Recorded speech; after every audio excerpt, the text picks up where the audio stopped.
go. Yeah. He's having a good time. He is the #1 troll, by the way. He is, absolutely. Shaq, it was during BFA, I think, that they picked him up as a raider, and the vibes in the guild were changed forever that day. For the better, for the worse, who's to say? But they definitely pick never up the excess mass. It's okay, yeah.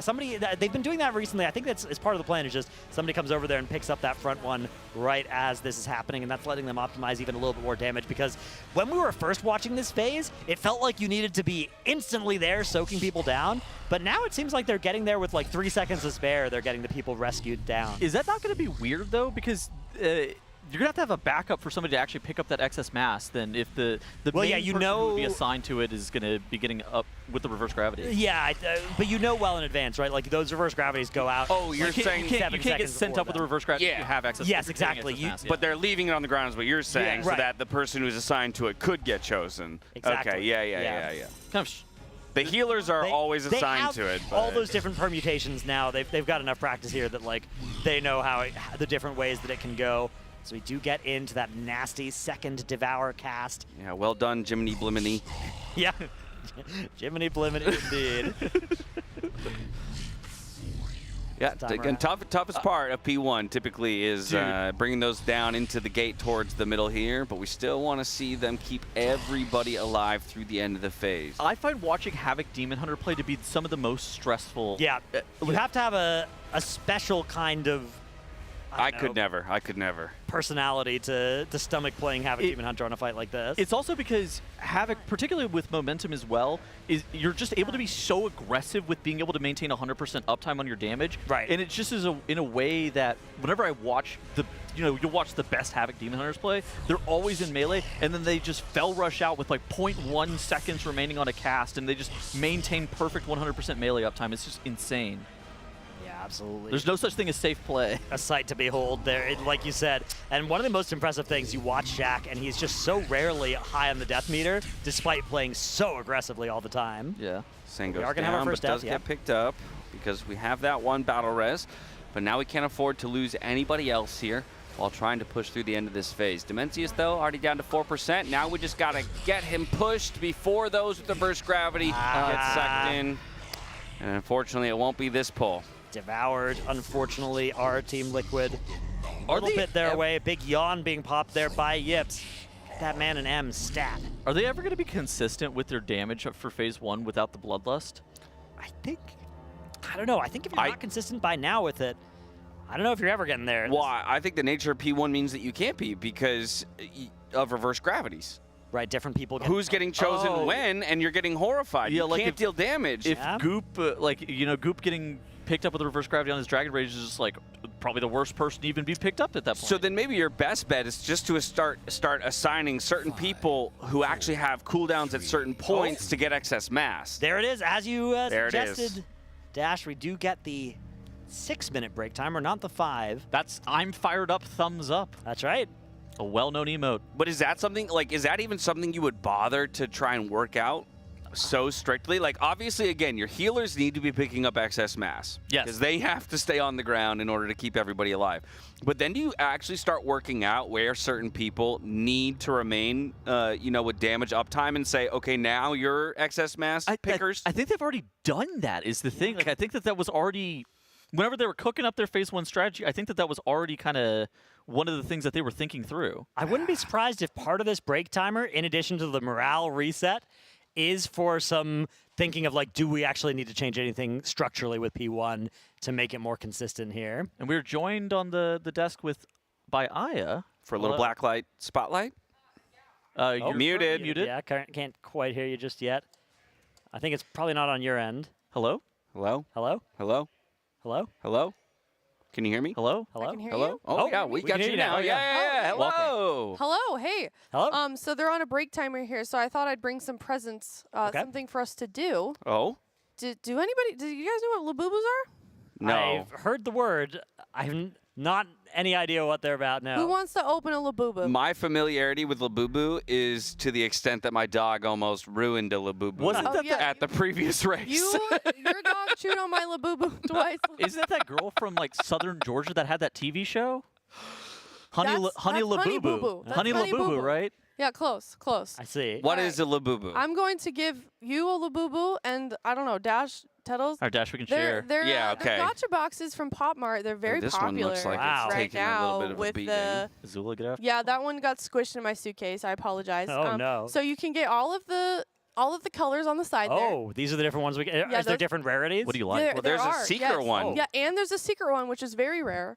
Oh, Very we're going to rare. pull the secret like one, gambling? So it's- obviously. I love gambling. 1 Yeah. to 6 for the regular edition ones, and 1 to 72 for the secret Oh, ones. okay, yeah. Wow. I love This is a big sesame deal. bean, just Yeah. generally speaking. Okay, And let me yeah. tell You you, like lychee? these I were like not Dude, easy to exciting procure. macaron. Okay. These Do were so I not just easy to procure. open Yes. it? That was Yeah, impressive. so I didn't know open you and knew many inside. languages. Okay, so open the box. Open the box. You first. I like how we're just having 2 separate conversations.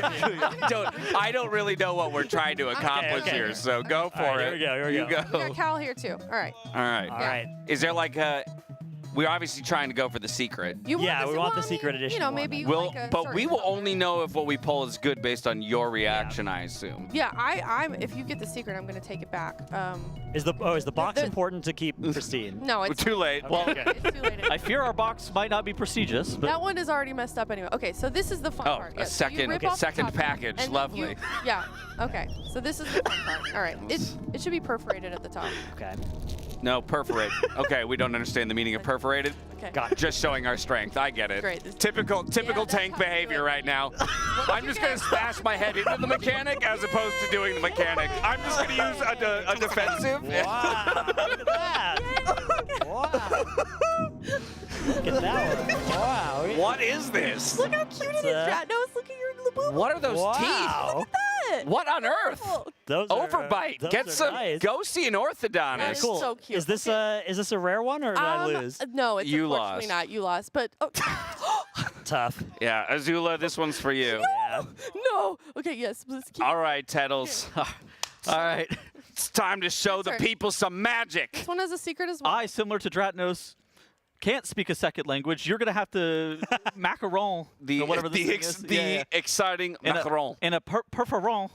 Ah. Perforated. I don't know what that Just means. tear across the top. You notice how there's... Oh yeah, there's the yeah. Yes. Ah, the See, coward's that's way to the... open the package. There it Yes. is. That would have been the way to Oh, do I it. see. God. Oh Yeah, my the God. first time around. Wait, no Okay, way. big money, Wait. big money, big money, big money. No whammy.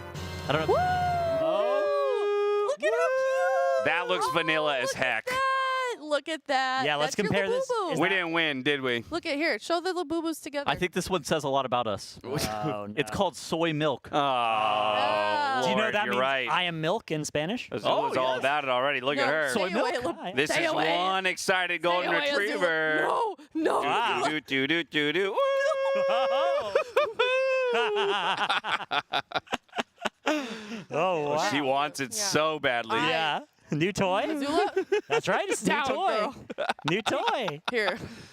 Oh, but she will take the cucumber. Oh, wow. I accept your offering of a No, cucumber. the cucumber's gone. Trade offer. Yeah, so All those are right. my Labubus. Labubu. Well, they're your Labubus now. if you This is so a thing of choose. nightmares. Look at these Yeah. teeth. It's so cute. What do you mean? Have you ever seen the movie? Adorable. Have you ever seen the movie Chucky or like Bride Yeah. of Chucky? I would be worried about this thing animating in the night and Right. attacking Yeah. me. Or I don't like, want it. You know, Thank you, though. It's fine. I'll gladly your take parents it. have, or Yeah. your like grandparents have like creepy elves on a shelf. Oh, no. Frogs, though, like ceramic frogs. Dozens of them. True story. This kind of feels like something that would go in your grandparents' house that would Yeah. creep you out at night. Yeah. So, I mean, you can keep it if you'd like, or you can throw it. I think it Right? deserves to be in a loving home, is what I think. Did you want one? Sure. Do you want? Oh, Here, Kalamazoo. Kalamazoo, you appreciates can have this Labubu. Yeah. Yeah, there you Enjoy. go. That's I very would not good. appreciate it to the degree that What are others you would doing with appreciate two it. more monsters? I have a good idea. We're locked in, Tettles.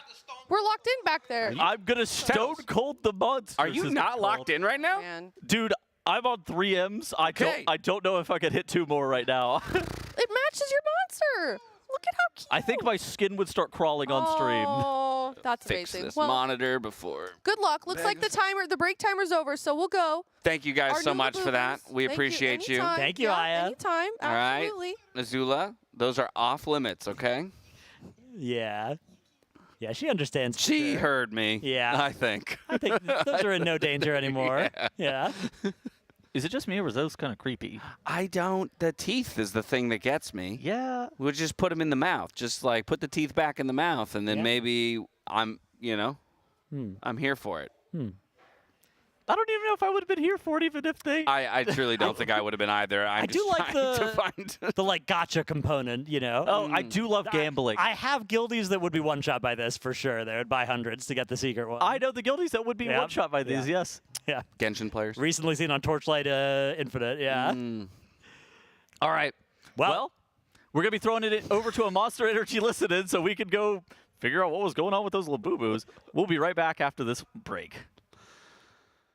Extremely hard, but we can do it. Okay, I have a question. When you guys were taking a shit, have you ever sneezed? That's like a crazy release. Really? When was the last time you did that? Bro. A few days ago. One boy's locking in. This phase is fucking hard. Let's go. So am I. Removed less from a phase and it randomly procced being the hardest part of the fight. W. That's not even Let's true. try to start. Yeah, the last phase might be harder, but don't worry about that. We'll worry about that when we get there. I can't. Can. Okay, I can do it. I actually don't think that's true. I'm pretty sure if we have pulled P3 the same amount of times we pulled P1, that phase would be mint. 3, 2, 1, now.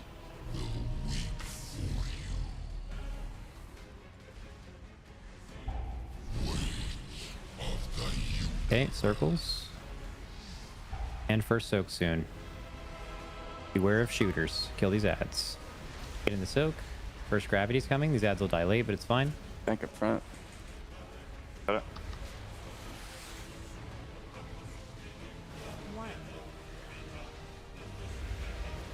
Done. Dimensions. Who doesn't have int?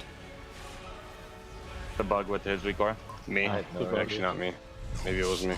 Knock back in 3, 2, 1, now. But let that happen again, by the way, mate. First in the early block. Okay, we're getting circles. I placed the war crime. Fine, it's still better than left. Just tank around it. Yeah. That is a crime. Fine, finish that thing, get in. Front. Popping in the lab. We might be dead. We just never started even soaking the right, just die. Oh, I forgot I fucking decked up. Can we get the time spirals not like 1 second before the knock goes off? When is that? Who's time spiral? The second knock, I think. It's hard for Sang because he's walking Yeah, that's so that the left side gets it. Okay, then it's He's all like good. walking over without getting smashed in the head by the tank. I see He him did now. it. He did it on that pull 2 full seconds before the knock went off. I think that's totally fine. Yeah. yeah. The problem is I don't want to hover to like do that spiral because I need it for when I soak and I want to DPS during that part. So Yeah, that's no, it, for but, sure. yeah. It's fine. Yeah, I You're didn't know using you it at a went to the perfectly middle. fine time. You think us getting these people down slower is lowering our DPS? Yeah. I feel like we should focus these ads more so we can actually just pick them up before. Okay. It's like but we're having to back up. like I'm full focusing. Yeah, I don't think Okay. focusing the answers. I mean, I feel like a lot of sets that we didn't have less done before we're not beating now.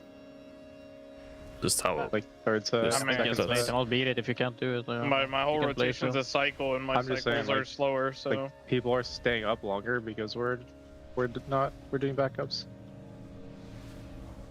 Yeah. The good news about that is sometimes healers get put up in the air though with backups, and that is ideal. Whenever that happens, the boss percent is like too lower. 5, Yeah, maybe it 4, evens out. 3, 2, 1.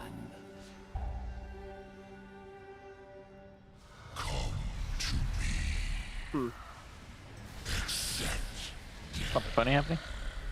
Yeah. Wrong trinket equipped. My macro didn't work. You're good, bro. Good, bro.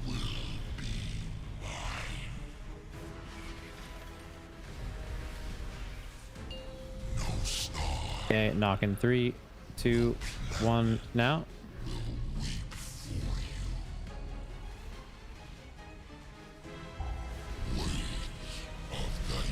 Okay, circles, and then we're Res. Go. Wait. Oh my god. we're My dead. bad. Jump off. Did I hit you? I don't think I did, right? It was just No. ad boss.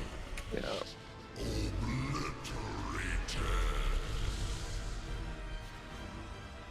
The first corpses of the mountain, from which I will rule.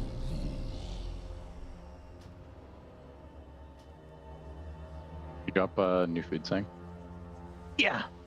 Thank you. Putting it in the floor again. No, it's above.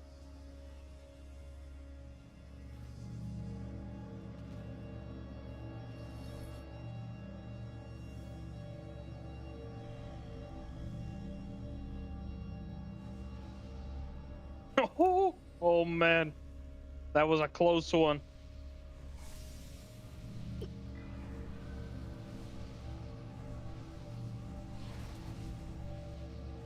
You don't want to know what was close. Boss was about to get mad, huh? Nah. Were you targeting the boss? Huh? 5. Alright, I give up. 3. I mean, I was about to rip a big one. 1. Oh shit. Yep. Nice. Knock it right back in.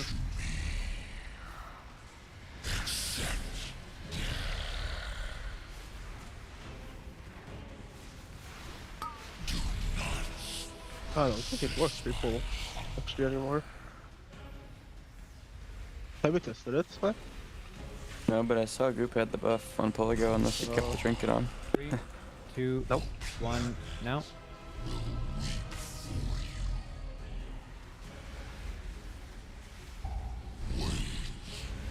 Okay, circles here. We're ad fucking. Okay, we're big soak in 3, 2, 1, now. Ads are almost dead. One more. Need a backup? Yeah, I have as well. 1. Done. Alright, we're knockback canceling, and think about it right now. If you're holding an orb, you're gonna have to help on the 4 stack. I'm always the help. Knock in 3, 2, 1, now. Boss is extremely low. Just fuck the ads. Okay, soaks are going out soon. Soak in 3, 2, 1, now.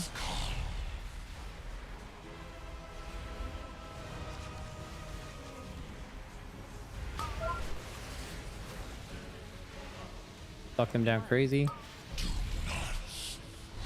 Done. Devour. Really good. Knockback soon. Knockback in 3, 2, 1, now.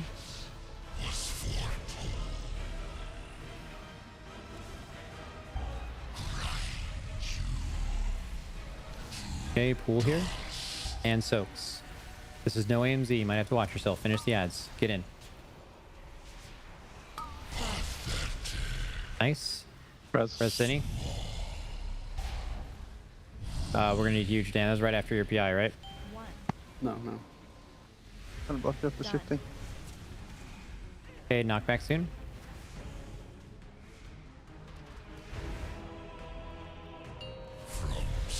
Knockback in 3, 2, 1, now. Spread circles.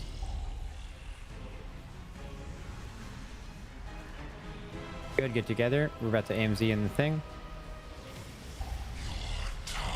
AMZ on the side of it. Get in. Hitting that shit. Last boss. Get these to the back. 1. Think we might get 1 tick of Devour? No, fucking. Just watch your HP. Can we do without a healer? Possible. What killed you? It was just the suck.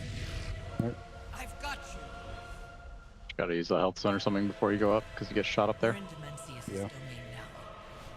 So stay close and listen to me. I mean, like you have two. You have 2 charges of. You have 2 charges of Obsidian Scales and Renewing Blaze Up. I feel like, and you're going in the air. I feel like it is crazy to not use either one of those things. Like, the other classes are using whatever they even possibly have, and you have literally everything up. Can we 3-heal this? Yes. Okay. Frontals. We're not mere mortals. Show them our strength. Okay, moving through and doing a line in 3, 2, go.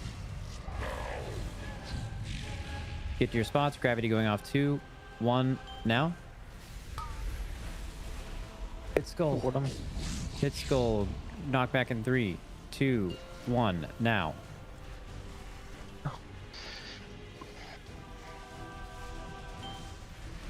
Just die. That's what I'm talking about. Like, that has nothing to do with lust. Oh, we don't really play those reverse gravities, right? Like is P2 so dangerous that you need every personal going into it though? Like, is it not true to everyone in the raid that if you have a personal up in the last like 10 seconds of that soak with ads up, and you're knocked in the air, are there other people that are like, nah, I'm holding this for P2? Is that actually like what P2 is like? It doesn't look like P2 is like that. No, we're fine for like a minute, right? Should use everything. Yeah, I mean, I just always renewing blades on the soak, and then a wall at the end. Run it back. That was a good phase. I just really, really hard, and one mistake and just cook it.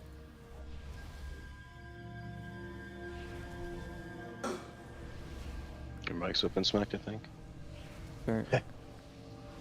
Thanks, Ronnie.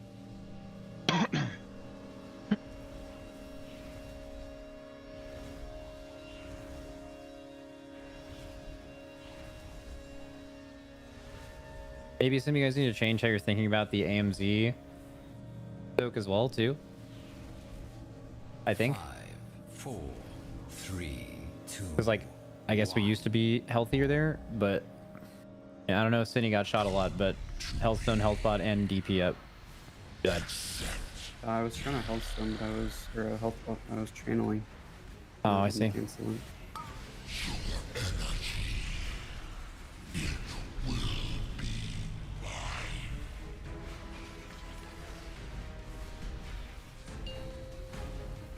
Okay, knock in 3, 2, 1, now. First ads.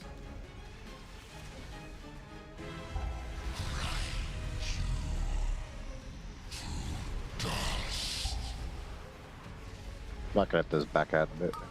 Yep. Left side needs help on both ads. Soak. Back up.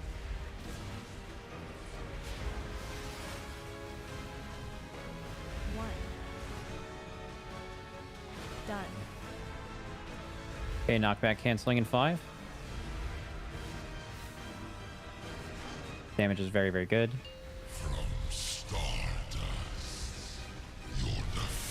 Knock now. Canceling it. Anchor puddle. Okay, next soak's here. 3 seconds. Fuck these ads. Soak 2's going off in 3, 2, 1, now. In. Finish. Nice. Gravity's now. Back up. Good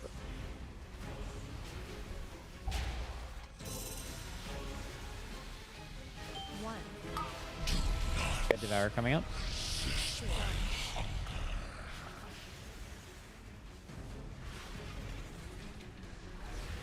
Good knockback into spread circles here. 3, 2, 1 now. Third and last set of ads we kill.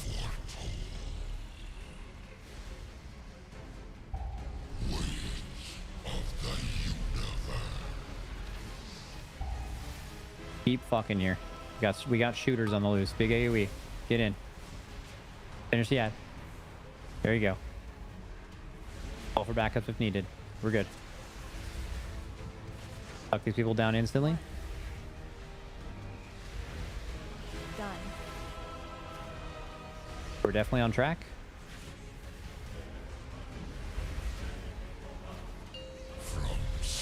Knock in 3, 2, 1, down. Adds and spread circles. Nice. Now listen, we're about to get a soak. You're gonna get in it. We empty the fucking bag here if we needed. We definitely need damage though. Get in, soak, get these to the back to give max travel time. Definitely taking a tick of the Devour. Might need more. Empty the bag. It's gonna hurt. Res Try to lost to make it. Yeah, that was right. Lost impact. I'm replaced for fast now. An impact on maybe? Can't let platform, but I might die to the tick. Make a try. So stay close and listen. I see this would be omega fucked up, but it's fine. Pretty sure I'm just gonna die to the guy the second I land.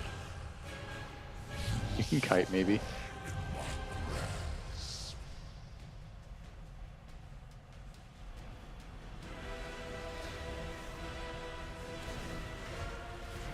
Watch impact when he comes up. Okay, frontal soon. The timing. I had like long slow screen. Okay, maybe. I'll long as soon as the wall is gone. Will be hard. Yeah, that's okay. Move through, move through. This is looking amazing. Kill skull.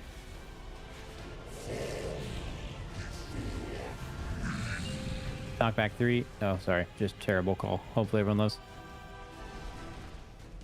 Okay, impact's getting up here. Just need to ascendance. Frontals. Let's put this here. Yep. Extinction. Good. We are going to be gating and doing a triangle in 3, 2, 1, go. Think we can beat if he's ascendancing right now?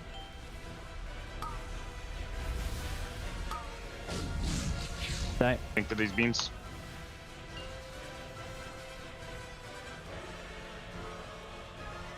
I have a decent gauge on when we're beating or not yet, and I think we'll just probably lust at 10% if we're behind for progression.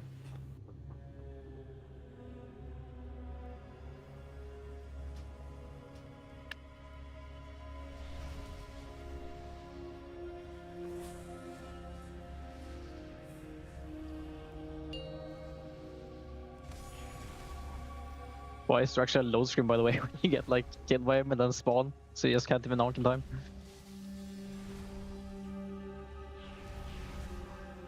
I didn't make the boss, so actually. Yeah, I mean, it's good, it's good. You got an answer, Shaq?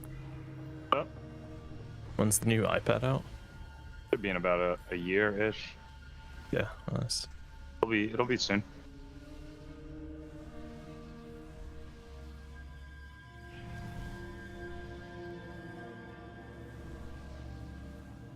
And welcome back from that Monster Energy listening. Call your mothers, call your fathers, call your brothers and your sisters, because Liquid Guild is on the precipice of being able to down Dimensius. A little bit of P1 reprog has been a roadblock, but it seems like it's all starting to come into play, Stratnos. I would describe what we've been experiencing for the past hour and a half here as a bit of a plateau, but any one of these pulls could be where we break through, we get back to that last phase, and everything will be sunshine and roses here. Yeah, but if we make it to the end of the plateau, one could argue, becomes a precipice. That's right.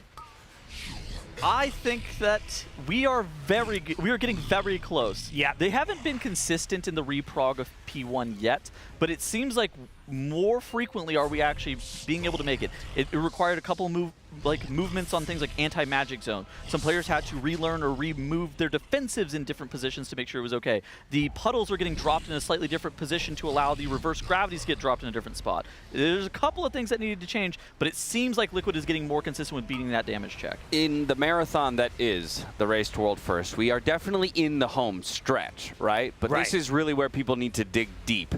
This is the toughest part of the race. Unfortunately, there we just had an overlapped reverse gravity.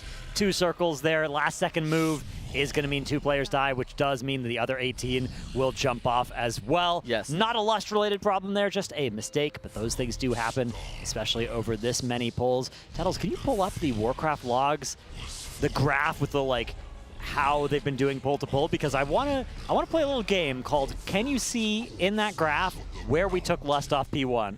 Because I looked at it earlier, and I was able to spot where it happened. And I wonder if you and the, perhaps if we pull it up on stream as well, if the audience will also be able to see exactly where this change was made and why the Lust on P1 was there for so long. Yes, I fear that I've found it. Okay, maybe we can pull it up, because Good timing, because we just had a chatter ask, why is P1 now the problem? And they're all pulling a relog as well, so this is the perfect time, yeah. Yeah, so why is P1 now the problem? It is because just a few hours ago, when we started our shift post-dinner, the raid team had decided to remove Lust from P1 so that they can use it in P3 for the damage amp on Dementius when they get there. But as you can see, and Tettles can probably highlight that very first pull, you know, that ends in P1, which would have been you can find it on pull 288 is where we decided to send that strategy. And it has increased the difficulty of getting through this P1 in a clean fashion tremendously. Look at that here. This is just a gross amount of really deep P3. That was like 9 in a row, 9 of 10 that were in P3. That was incredible, and that was when they were like, okay, we're ready to kill this boss. Let's put Lust here so we can. Problem is, Lust was doing something important in P1, and now we're figuring out how to get through reliably without it. And that, there was a little bit of a sort of hope given to us with that immediate progression pull. After like 6 pulls of P1 wipes, bang, we had a best. Another new best there with that pull 296. But it's been now about 20 pulls since then, and we have only had 1 more P3 among those to show for it. So a lot of P1 inconsistency. Some of that's bled into P2. We had a couple of Pargoths, but a lot have not even made it that far. Are they thinking about it? You see what just happened on our second monitor? I didn't see. They blew Lust. Oh, no. Are they thinking about it? Not the pre-Lust? Are they thinking about it? Not this. Anything but this. So there's a forbidden jutsu called pre-Lust the boss. So there's a couple of different things you can do if you want to have Lust for P1 and for the burn. What you can do is you can have a few players die, and then other people be alive, and you can hit Lust such that the sated debuff goes on only a fraction of your raid. Here you go. And that might be what they're setting up here. Yeah, we could see potentially exactly how they want to do this. The other thing you could do is you could Lust like 20 seconds before you started the fight, and then you would get it right at the end of P3 on everybody, but that would be a much worse time to Lust than the start of P3. So instead, it looks like what they're going to do is they're going to have some players Lust P1 and some players Lust P3. This strategy would be very good, except it is so cringe to set up every pull. You can see a little bit of this process here where a lot of the players are dead, and then what you can do is you can hit the Lust while some players are still alive and get that sated debuff on some of them. Maybe somebody just fat-fingered Lust. Maybe that's what happened. I hope so, because let me tell you, progression is going to be a lot more annoying if we have to wait and set this up because problem is you have to do it every pull. Right. Every single pull, you have to basically have some people release and hit that Lust to be able to manipulate which ones will have sated and which ones won't. But in the darkness, there is light. That's right. And you can get some of that light at tl.gg/u, where we are giving away some E26 smart bulbs with 60-watt dimmer switches. So, fantastic. And thank you to Philips Hue for sponsoring the Race World First. Light that switches as smoothly as Tettles tackled that smooth transition. Kalamazi, what do you think about pre-Lust jutsus? Oh. Kalamazi's shaking his head. Not Putrid. Putrid's been called. Absolutely agree. If that was what they were setting up, I am not happy at all about it. There's a chance they fat-fingered Lust. Maybe. I hope that's what happened. I think that's what happened. Because they were talking earlier about setting up the pre-Lust if they wanted to. I don't see sated on anybody's frames here. Yeah. So let's see what happens when they pull. Because if they hit Lust on pull, then maybe there are some people who are sated and won't get it. Yeah, so I'm hoping all I did is just bait everybody. Okay, good. Alrighty. Phew. Thank goodness indeed, because there is no Lust going out here, so all 20 players are still going to have Lust for P3. We're not doing any of this cringe nonsense with setting up half the raid, having Lust and half not. Also, good news. Makes is here. Now they can kill the boss. All right, that's what we wanted. All right, we were waiting. You're the lucky charm, not her. Well, I don't know. Ever since I sat down, things haven't been going so well. We might need a German witch doctor, but you're according to X.com, X the Everything app, you're the lucky charm. Okay. I'll take it. I'll take the vote of confidence. Let's see if we can get it over the line, though. I think that, like you say over the line, realistically the line that needs to be achieved isn't anything related to phase 1 or anything related to P2 or P3. It's actually being more consistent with phase 1 to allow you to actually realize that bloodlust that you're trying to move off this phase. Yeah, well, the line has moved from P3 all the way back to P1. Right. Yeah. And then once we get over this line, then it moves back to P3. See, the problem is we've now spent like 20 pulls without seeing P3, which means there's a very good chance that when we get there, we're not going to be fresh on it, and we're going to make a silly mistake and wipe early in P3. That sort of thing, then, in order for that to be okay, we need to get back there again soon afterwards. And if we can do that, things will start being progress again. But until then, we're in this plateau. I mean, dude, they've kind of been making silly mistakes in P2 as well, just by virtue of not seeing it a ton. And it's really difficult. Like, I think that's something that's kind of understated is they looked consistent getting through phase 2 earlier today, but it is a very challenging part of this encounter. Yeah, but something that's not challenging is winning 1 of 10 signed Race to World First jerseys from some of the guild members. Well, challenging in that you have to get lucky, but it's easy to enter, as you can enter at tl.gg/bluerwf.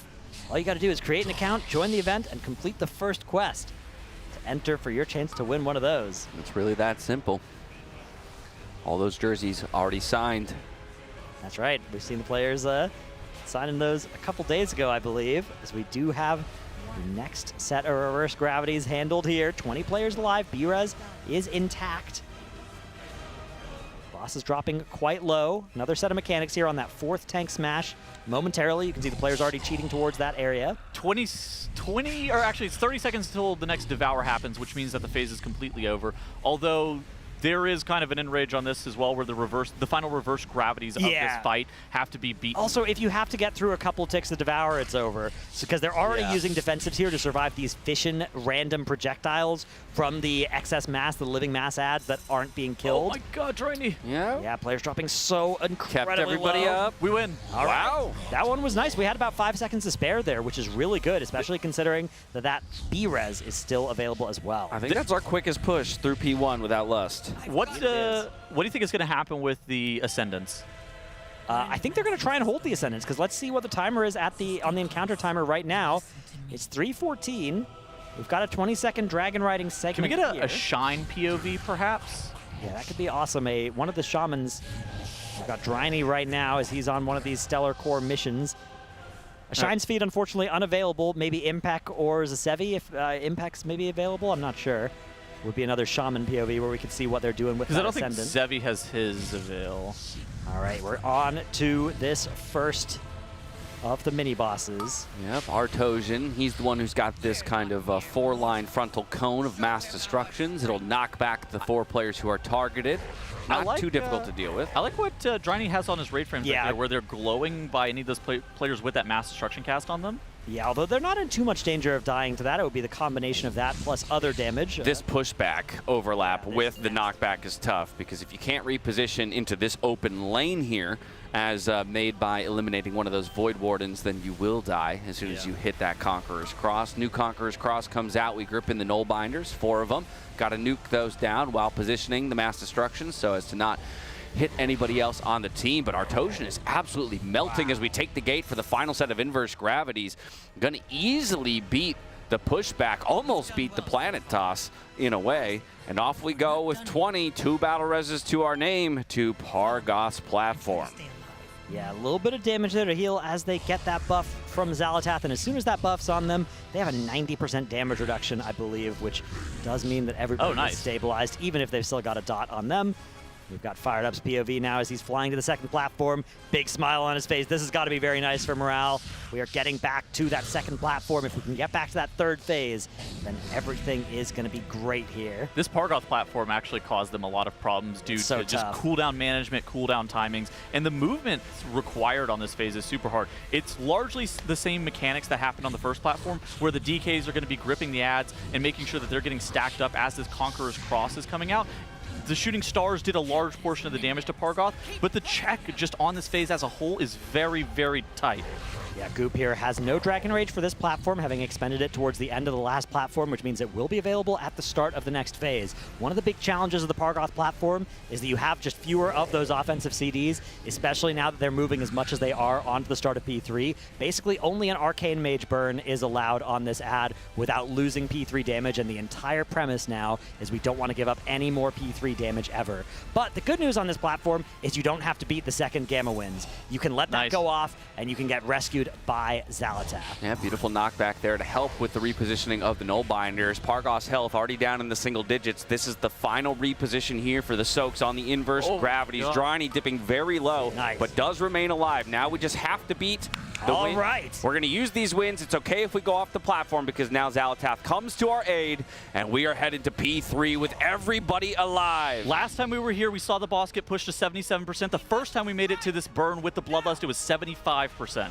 Those are kind of the numbers that we're looking for from this 100% damage amp for Dimensius over the 15 seconds. They land, and that Lust goes up instantly. The boss is destabilized for another 12 seconds now, taking double damage, and basically every cooldown in the game has been saved for Dimensius right now. They've taken as much as possible off of the earlier phases. Destabilized falls off. The boss is at 76% this time around. That Extinguish the Stars cast. Now another little bit of time where they get to DPS the boss. The damage amp is gone from it, but this is still highly efficient DPS time hanging out inside that AMZ. As the planets start to rotate, now the rest of the mechanics will come into play. You can see on the left-hand side of your screen, that's the first of the supernovas to spawn. We're going to pass through this ring immediately. Now we got to wait for the debuff to fall before we pass through the second and third ones here. Tank smashes will come out, inverse gravities that we have to deal with as well, but this is all after the Devour, where we're going to need to hide in 4 of these 8 planets. Groups of 5, all dedicated to each of the planets, and then we're running as far away as we can as they each kind of supernova as well here.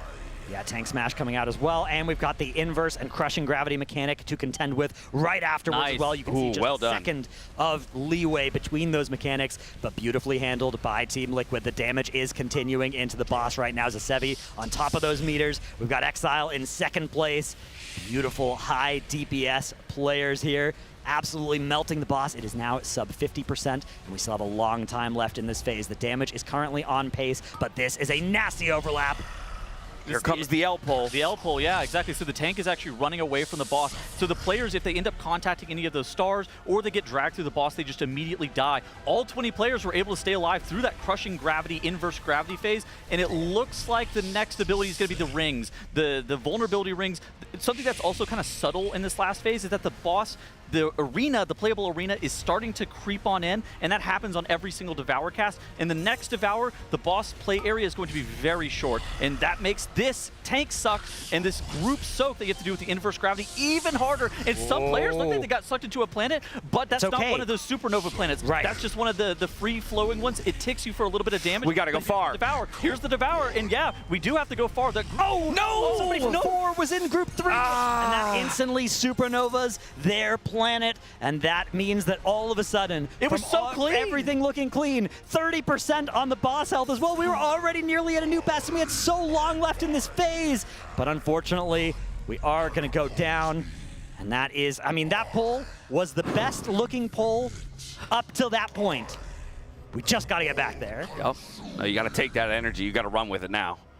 Yeah, tragedy right at the end there, and it just goes to show that's part of why they have Group 4 full of such mobile players. They're able to get from where the group is to where their planet is, which is really far away efficiently there, but it's really hard to do that reliably, and it's not like it's at the end of the cast. If there are ever 6 players inside the gravity well of one of those planets, it will immediately explode. It just happens right away. No cast time, no anything. I mean, you say that you want your most mobile players there, but at the same time, it's really difficult to even use mobility in that phase. Right. Due to the edge of the arena, like, always encroaching on you. Another underrated part is those stars also get closer to the boss each time that he brings in the edge of the room. So you go from having a wide channel both between the boss and the stars, and then the stars and the edge of the room, to a tiny channel between both of those spaces. I mean, absolute slivers that they're working with there, and an absolute tiny margin of error. And unfortunately, that time it bites them. But still, I would take that kind of a pull any day of the week. based on what they were doing before that 6-minute break they took just a little while ago. The first 6 minutes of that fight need to be replicated every single time, and then whenever you have players that are this damn good, you'll be able to make magic happen. It's one of those things for Liquid that we see it time and time again. They just have to be able to get back into Phase 3. Phase 1 reprog has been a bit of a hurdle that has been difficult. Phase 2, getting through that Pargoth platform is also very challenging. 3 tank pulls, 3 inverse gravities, all dealt with perfectly in Phase 3. That is what I'm looking at, as we need, again, the replication of that, and then yes, okay, somebody either missed an assignment or used a movement ability, clipped a star, fine. Individual mistake, we brush that off, we go again. I will be ready. I'm ready to offer a money-back guarantee here. If we can get that first 6 minutes of the fight, like 4 more times in the next hour, hour and a half, this boss will die instantly. The final sequence after that second Devour in that final phase is crazy because it is really nasty. The area is so small, and how they have to deal with the inverse gravities with the tank suck at the exact same time. They're basically just like running against the edge of the room and just trying to not get dragged straight into the It is crazy difficult, but you only have to get that part of the fight right once. You have to get this part of the fight right a lot, but you only have to get the last minute of the fight right after a perfect start one time, and then you are world first. We saw something like 9 consistent P3 attempts earlier on in the day, and if they're able to kind of make it back to that point, like you were kind of talking about, Dratnos, the first 6 minutes of that boss, they're able to make it back there 9 times in a row. Yeah, I think you're absolutely right. The boss should be dead by then. All right, poll 314. Right back into it we go. Phase 1, looking for a clean one here right off the bat. We want to replicate our success from the previous polls. And immediately we get that spread. We're burning down these living masses. We're going to have to soak up this antimatter while moving the reverse gravities to the back in that nice little triangle, pulling everybody back down to the platforms to safety. We see some very low health bars, though. Everybody getting topped off as best as possible. Dryny looking low as well. Yeah, see, this is one of those spots where the raid frames look scary, but luckily there's not any damage for a little while. So you have a bit of time to top everybody. You get to hold those healer cooldowns and those defensives, and now we're going to start having those fission casts going off. Now we're at a part in the fight where anytime anybody is sub 50%, they're about to die, and we need to immediately look at them and rescue them from that fate. Here comes some raid damage. There's still a fission cast out as well. Woo! That could be really scary too. Gosh. Looks like we've been able to stabilize here, though. We've committed a few resources to make sure that this happens. This is the scary bit, though. We bring everybody down, and then we're looking to use those excess masses and the gateways to port towards the center of the platform to keep everyone safe against this second Devour. Looks like we've executed it well, and we've gotten through the majority of the damage. Now we split back out to our respective sides, and we go through those mechanics one more round before we look to burn the boss down.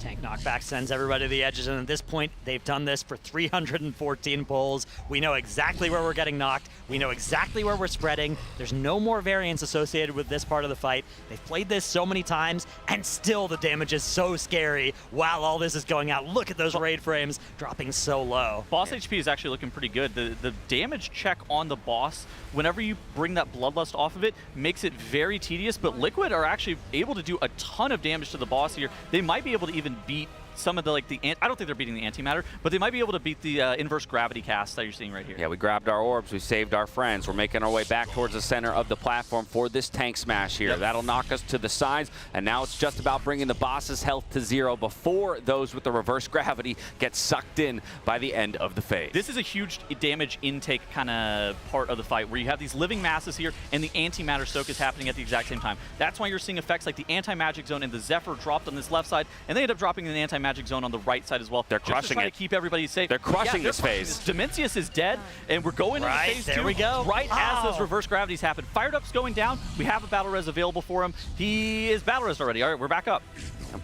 And it's good to get him up before we get to the platform, because we want him there to do damage immediately upon landing.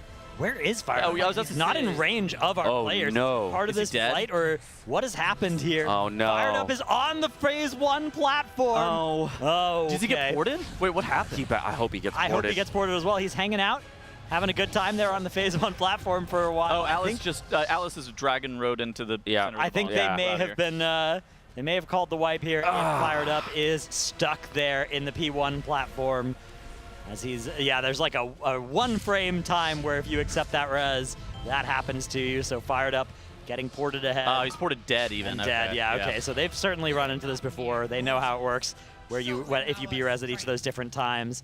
And yeah, Dryny immediately inspecting that death log, figuring out if there was anything that he could have done to prevent that fate from befalling Fired Up. It's all good though. We still are on the recent great pull in P3, ready to get back there. I'm going to be completely honest. Even if they're getting through that phase 1, that weirdness happened with Fired Up. We had a battle res available for him. It was a great phase otherwise. They need to just continue to be consistent with getting through phase 1. The removal of the Bloodlust was the hard part. If we have to commit a battle res in phase 1, it's not that big of a deal. What is a big deal, though, is that we are going to be replacing the casters, and we're going to be throwing it over to a Monster Energy listen-in, and then who all's off? I know I'm off. Are you back on? We're on. We're locked in. All right, so you guys are going to... We're here till it dies. Yep, you guys are going to have Dratnos and Dash continuing to cast, and we will be back after this Monster Energy listen-in. Yeah. I think it's maybe the opposite, but yeah. We're still using the anchor bottle. We will never. We're low-key are. Left side actually looks hella clean now. Yeah, they literally just moved the anchor puddle and they're still all using To the edge of the room. Yeah, we just moved it.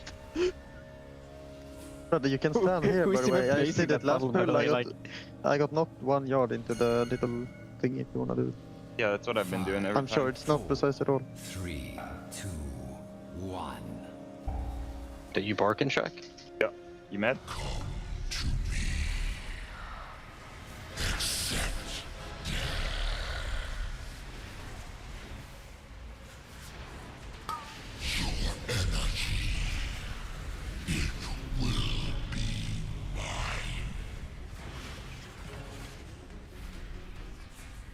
Okay, knock soon. 3, 2, 1, now.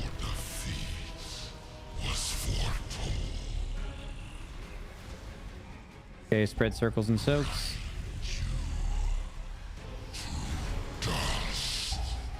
Soak in 3, 2, 1. Get in. Need a backup? I'll get it. Nick, get your... Watch it. Done. Fuck. Back right in the next timber. Okay. What happened? I just got to pick up the orb. All good, we'll get there next time.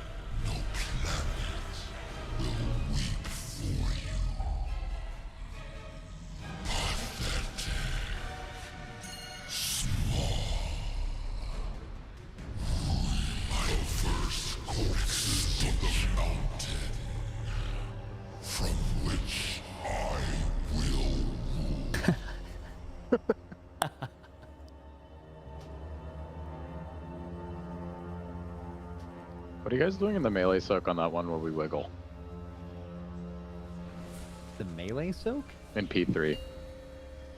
We wiggle, we just soak in the back and then I run forward. I thought it was everybody except the guy with the gravity wings. Yeah. I mean, basically, if you're in a soak, and you're getting sucked to the tank is here. Basically, everybody that's in the middle doesn't need to do shit, but the people that are on the edges need to, like, basically be looking at the tank or be looking away and just, like, strafing kind of like left and right as you're getting sucked. So because if not, if everyone just holds still, these guys are all going to get sucked to the middle by the end. That's how the suck works.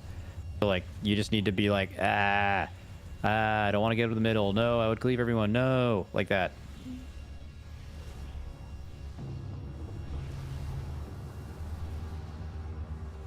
Yeah. P1, P1, P1.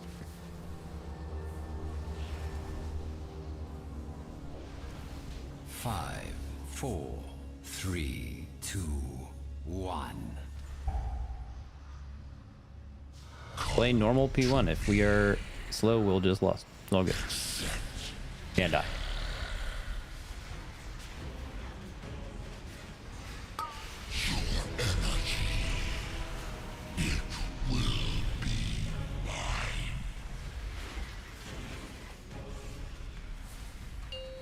Knock in 3, 2, 1, now.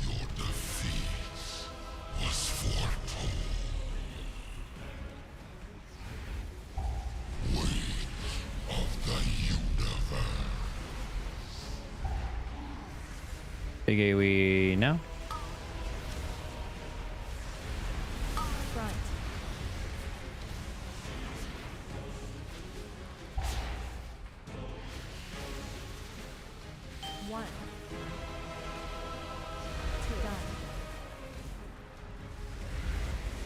Okay, knockback canceling soon.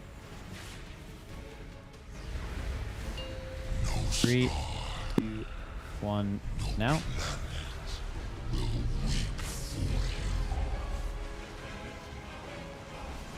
Good, fuck these ads. Okay, we are getting soaked soon.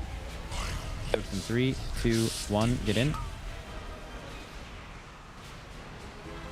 Back up front left. I'll do it. Good call.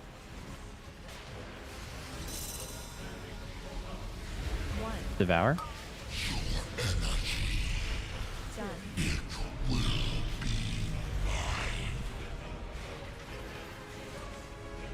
Knockback soon. Third and final set of ads we kill. Knockback 3, 2, 1 now. Ad fucking. Circles and then third soaks, no AMZ.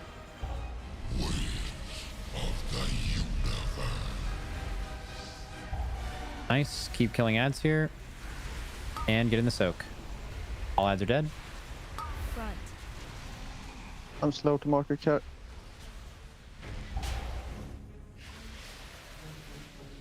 One. 2. Done. Good, keep going. Could be wrong, but I'm pretty sure we're like definitely on pace. 3, 2, 1, now. Ads and circles. Circles here, and then soak. This is, we're definitely gonna beat it. This is safety man, safety hat. Know where you're going if you get picked. Get in the soak. Gravities are out. Just, yeah. Yeah. Yeah. Done. Yay! Go. Game. Game. Dude, fired up, by the way, went to the middle of the room in the back. Yeah, I mean, fucking good. Link, fucking beast shit right I mean, there. you guys pissed him off. Like, obviously now he's gonna just Oh, is play he again. mad? Yeah. I'm Oh. chilling. Yeah, like that's just me. He sounds pissed. He Hot sounds combustion. Fuck me, sounds like he's just stepped Zenni. Oh, whoa. Melang. Finds me. Vinny, why do you fly sideways? Grab. He's admiring Oh, you, you're on a bro. crab. Better hang.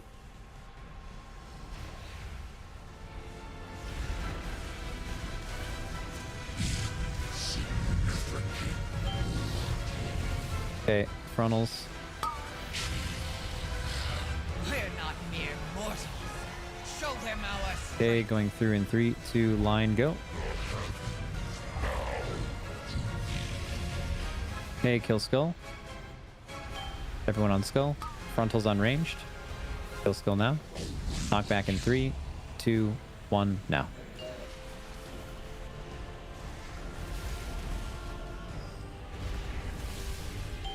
Okay, frontal soon.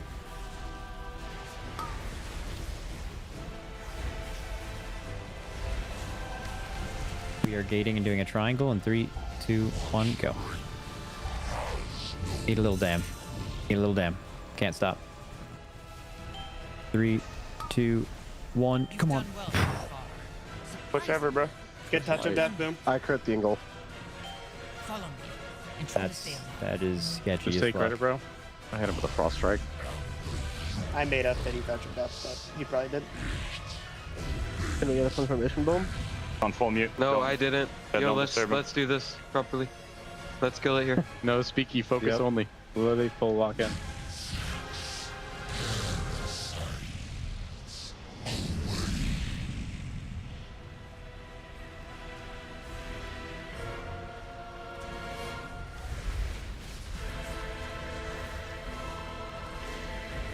Okay, we're baiting here. Baiting in 3, 2, 1, move. Kill his minions. Keep pressing him. Okay, we're going forward to a triangle. Now, go. Nice. Gravity going off in 3, 2, 1, now. And kill the ads. Kill skull, kill skull, kill skull. Knockback in 3, 2, 1, now. Right. Yep, ranged here. We're baiting. Baiting in 3, 2, 1, now. Move. Make sure that Void Warden takes this damage here. I can't see its HP. Dying. Got it. Nice. 3, 2, 1. Gate. Go into a line. Gravity's going off in 3, 2, 1. Hold off on dam. Hold dam. Hold dam. Hold dam. Hold dam. Hold dam. Hold dam. Hold dam. Hold dam. Hold dam. Hold dam. Hold dam. Kill. Yay. And wins in 3, 2, 1. Heal.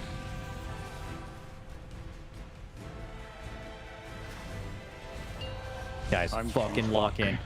Lock the fucking game. Game. Game.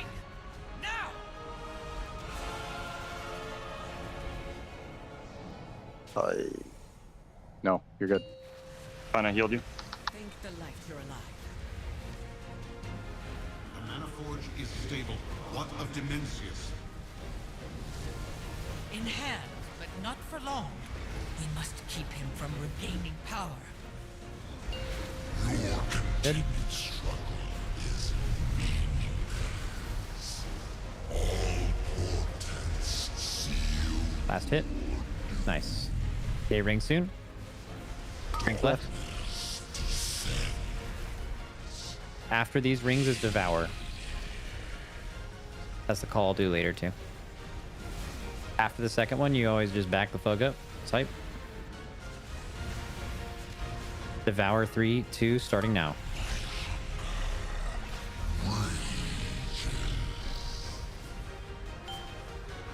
Good, get in position. Breathing Timber. Big AoE in 3, 2, 1.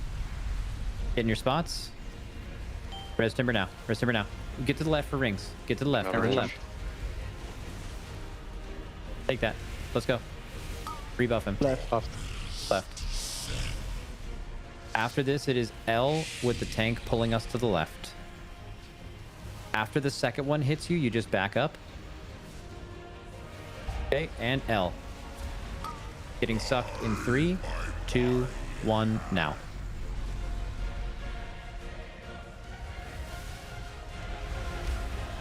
Okay, ring soon. Go left here, it's on the Devour.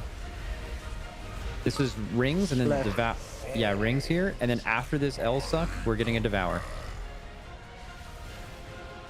Okay, after you get hit by the second one, you just back up. And then it's tank far left back. And remember, the people on the sides here, you do the little tap strafe. Getting sucked soon. Sucked in 3, 2, 1, now. Good. Res anyone that dies. Res Scott, Devour. Res Scott, not Atlas. I mean 15. I'll take after this. Yep. Get in early. Do not greet it. Go to the other side. Far side. Yeah, just take Rally AM. Rally AM. Rally AM. Good. Get in spots for the thing. This is a healer straight back. A shine on. Res Scott again. Okay, and suck. Res Scott anyone. 3, 2, 1. Suck. Get him in a second. Right. Oh, sorry. Yeah, I need someone if they can see that to do it.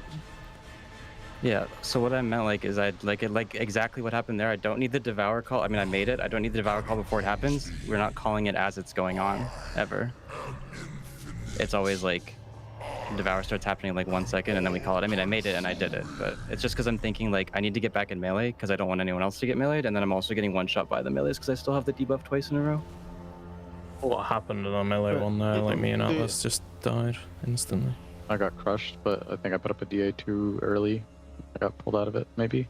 But I think maybe we also cleaved. I don't know. It's kind of hard to tell. No, I got pulled out of it somehow. What I don't get. I know I hit a DA too early. So this pulls you. So who's in the front? That's on me. Oh, not in front. Oh, you know what it is? I probably have the gravity and I hit the DA too early and I didn't move with the pull-in. Right? Thank you, Monster Energy, for that listen-in. And I'm Cams, joined by Dash and Dratnos, and man, what a pull! I'm speechless. Yes. By the end of the night, we will become one. Yeah, what a pull. What a pull. Getting deep in there, they were able to save the Lust, finally, having some consistency with that strat. A new best pull for us as well. And even off of that pull, there's a lot they could learn from it. There's a lot of discussion we were hearing about how to optimize that, in particular, solving the tank problem of surviving as a tank there while also positioning properly.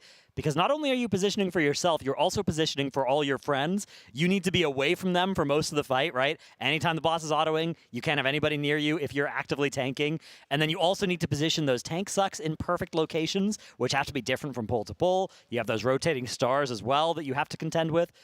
And then you need to figure out how to survive defensively, sometimes while getting autoed, while still having the tank debuff potentially as well, we were hearing Yips talk about. So a lot going on in that phase for the tanks. And specifically the point about the tank pull, right? At that point in the fight, all 8 of those planets or stars are lethal, right? We've seen in earlier pulls, there is a little bit of leeway to kind of pull some people through the supernova morphed planets, if you will. But there is no margin for error. A couple people dying just because they made contact there by a sliver. Yeah, just their toe going in and you're out. Yeah. That pull with those, and they're kind of rotating too, and it's hard to judge the movement and everything. And then they're also trying to do damage or heal, keep everyone alive. That looks brutal. It kind of took out a lot of people. We kept switching POVs. Yeah, they kept just they're all dead. You search for somebody, they instantly die. Yeah. Yeah, the production curse joining the caster curse. That's something that can happen to a player against their will on this fight. The good news is, though, we're nearly there, right? The numbers for the first time really look like they are there. We have the damage. If we can have everybody get through there, we have the resources all available in that phase. We've saved all of our cooldowns. We've saved Bloodlust. We've saved other potions wherever possible as well on pretty much everybody at this point. So we have the DPS check on paper. What we don't yet have is that part. Once we've gotten past the second Devour of P3, it still is very, very sketchy.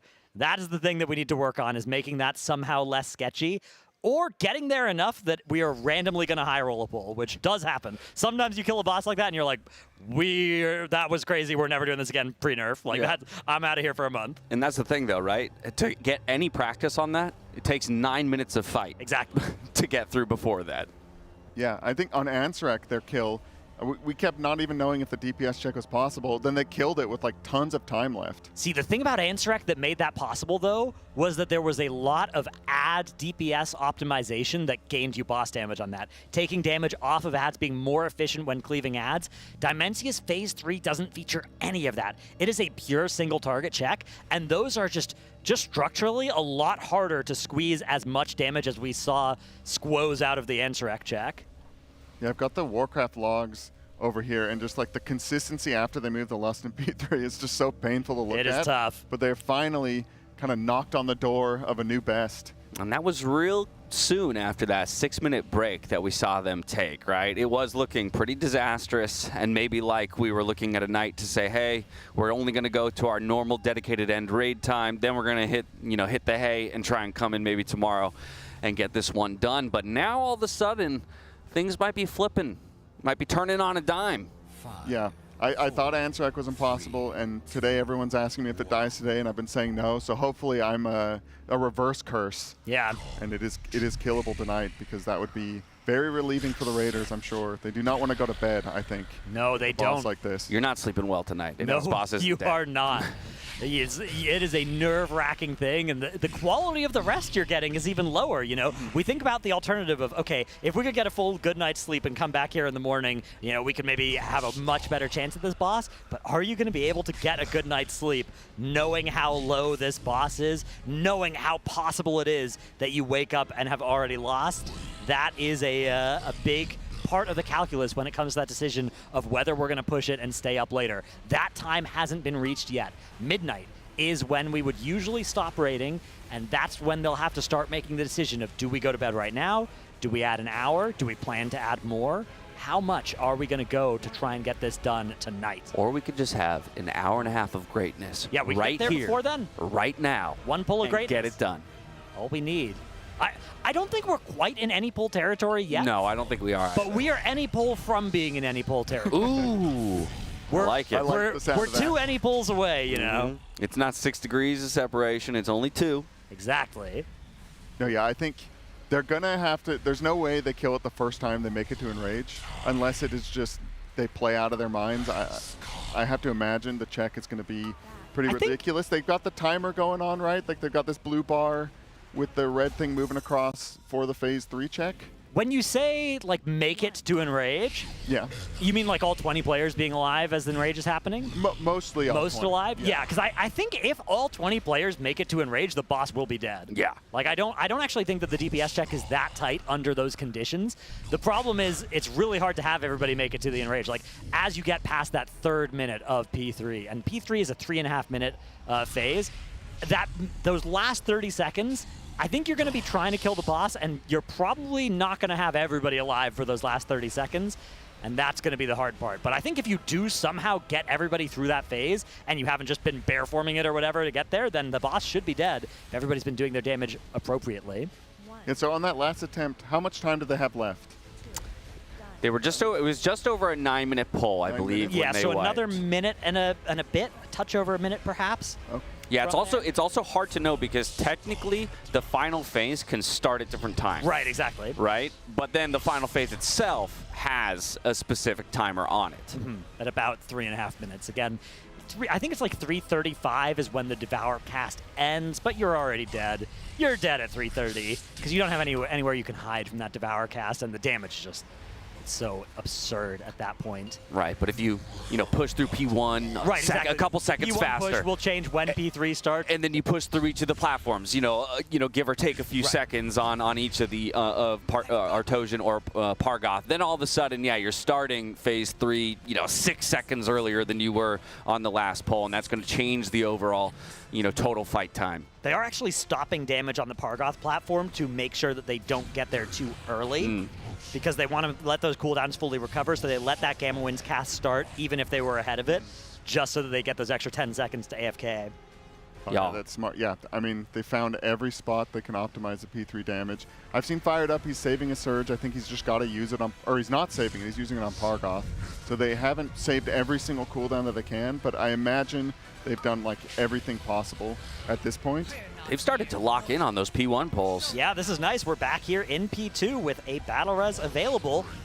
Problem is that we can't treat P2 as on farm either. This phase certainly is not. It is a very, very dangerous phase. I think it will continue to be for the remainder of progression here. Ooh, that last frontal is a little bit sketchy, but it looks like we're going to be able to be okay. It was aimed perfectly just at the last second there. We've got the second Conqueror's Cross of the phase starting. Artosian fairly low here, so damage is on point. Yeah, he's absolutely melting. Yesterday we were talking about like, hey, 25% when the Nullbinders spawn is a pretty good health for him to be at. He's near 15% now as they take the lock gate to the opposite side of the platform, drop these inverse gravities, and Artosian will go down. No pushback to happen here. We reposition for the mountain, off to Pargoth's platform we go. Everybody alive. 2 battle reses to our name. Yeah, these are the kind of pulls we need to see for like the rest of the night. Yep. Hopefully, if we keep pulling like this, we're going to go till it dies, and it is going to die. Yeah, hopefully the P1 relearning is over, and now they're just back in the stride. I mean, they've seen that they can get there and over also, and then their P3 stat seems workable. Like, I can't think of anything that they need to change.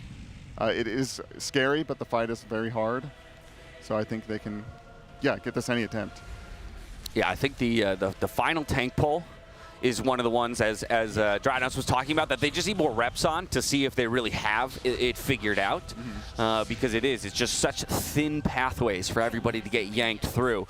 But still, in order to get there, we got to get through Pargoth's platform. We're soaking each of the 3 shooting stars while taking down one of those Void Wardens and doing exactly what we did over on Artosian's platform. We're splitting into 3 groups here for the inverse gravity, dodging out on the planet, and now creating a pathway so as to not get pushed off the platform here on this first pushback. Don't worry about the second one. We're okay to get pushed back as long as Pargoth goes down before we do so.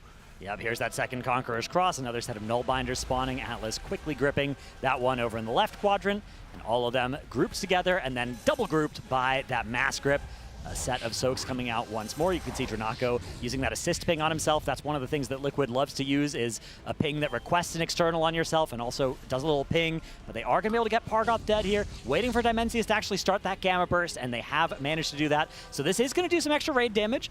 but it's going to let them have a little bit more time. And even if you fall off the platform here, Xalatath will rescue you and then lob the entire raid into the heart of the boss. Here we go, team. Let's go, chat. Give the boys your energy as we dive into phase 3. All of the battle reses that we started the fight with and some that we've gained are here still. We go into the destabilized portion of the fight. It's 100% damage amp for 15 seconds. About 75%, 76% is the number that we're looking for. Wow, that is a lot of damage they've dealt to the boss here already as the Extinguish the Stars cast is going to start here. 72% now on the boss. All 8 of these stars dropping is a huge hit of damage in and of themselves. They're going to answer it with the AMZ. And all of that raid healing while they're all stacked up and nothing else going on. Now we have the first set of rings, and from here, things are only going to get crazier and crazier. This first ring they move through, the next ring coming from the left. As soon as their debuffs fall off, they're going to try and pass through this one, and then that final ring comes towards them right now. They're going to be blinking through that when possible, taking Demonic Circle through that, otherwise walking through. Here's that first hide. All of these players need to get inside a planet that has exactly 5 players, no more, or else they would instantly have that one explode. Now they're getting on the other side. Big hit of raid damage from all of those blowing up, and we're dealing with this tank mechanic and the mythic mechanic of the inverse and crushing gravity, and somehow all of our players, except for one, are alive. 2 battle reses available, though. We're going to very quickly resolve that with a B-res as soon as we can get in range where that body gets teleported to. Yeah, big pickup on Fired Up. Now we have 3 sets of rings and tank and inverse gravity mechanics to go through here. So first we're going through each of the rings, letting that debuff drop before we go through the next one. Inverse gravities come out. Tank pole is being now repositioned. This is the first of the 2 L tank poles that they have designed. It's okay to go through those planets because they haven't been supernovaed. We will pick up Zenni, who goes down as well. No more battle reses, at least for 50 more seconds here in this phase, but we continue to burn. You can see that weak aura top of your screen right now. We are beating the damage check. Another set of rings here. This time we're going right. Yeah, this damage check, of course, we are going to be slowly losing more and more of our damage as things get more and more scary. And, of course, we had that amp at the start of the phase. We had that lust. But we are going to get a second hit of cooldowns very soon. Those 2-minute CDs coming off in just a moment here will help get us back ahead of this check. Up first, though, it's the Devour. And we thought the mechanics looked hard before. Very soon, they are going to look almost impossible. First here, though, Fired Up needs to get to the other side. No! Catastrophe there. As unfortunately, he needed to get all the way to the far planet with the rest of his group. But he was just, it was so far away. I'm not sure what went wrong there besides that, but everybody did all blow up at the same time. It might have been 6 players in a planet. It had to have been, right? I think that's the only thing that can kill everybody. I think there's a tank suck that's coming out at that time as well, maybe right afterwards. But I think maybe if that starts queuing up, then if the tank dies, it'll go instantly. But I didn't see that happening there, so I think that must have just been 6 people in a planet. It blows up, the fall-off damage, plus the Devour damage, everybody else is dead. Yeah, I think Fired Up maybe had Triangle and he went into Star. Yeah, I think he needed to get all the way to the 4th planet, which is the farthest on the right, and he was next to the farthest on the left one. Pretty nasty spot there, though. Yeah, had a pretty good pull, though. That was a 31%er, and again, if you were looking at that weak aura at the top of the screen, that was showing that they were well ahead of the check. It's a little bit of, it's a naive calculation, right? It just runs the check of here's how much damage per second you have to do. Right. And it doesn't factor in that you're doing more damage at the start and then less towards the end, and then you get those 2 minutes again, right? That, of course, that would be way too much to just program in there. Yeah, it's not following the rises and falls, the peaks and valleys of a normal damage curve. Realistically, if it's the middle of that phase and we don't look like we're well ahead, then we're behind. Maybe the one point of solace you can take is that, you'd be heading into an execute phase from there and hoping that some more damage is beginning to peak with cooldowns at that time. But here we can see it. Fired Up with the triangle above his head there. I think just barely makes contact with the star group as they're dipping into their planet for safety. Yeah, you can see as soon as there is a 6th person inside that star. Yeah, he's trying to sacrifice himself. He's going to sacrifice himself. He's still inside its gravity well. As soon as there are 6 people in that gravity well, bang! It explodes, and so does the rest of the raid. And yeah, that was definitely what happened there. So that's just the mythic mechanic of this. Very, very difficult thing to manage, but we just have to pull again. That's what you do after something happens. Any pull from any pull. We are still any pull from any pull. Exactly. Get that? people talk about mage privilege. I don't think there's any mage privilege in that final phase. I wonder if he was maybe planning to double blink over to the far right one, because I think they've been pretty reliably doing the farthest left one is star, is 1, and then 2, and then 3, then 4. They're not like YOLOing it and saying get with your group, find where they are. They've been doing like a relative to the other groups, here's where you should be going, so that one of the nice things about 1, 2, 3, 4 is there's an order to that, so you can know which one's left, which one's right. But yeah, I think that's what was happening there. Maybe if he'd been able to angle that double blink, because he still had about a second before the Devour went off. Right. Yeah, and of course, in the way that he was doing it there, he's going in the same direction that the planets are rotating. Yeah.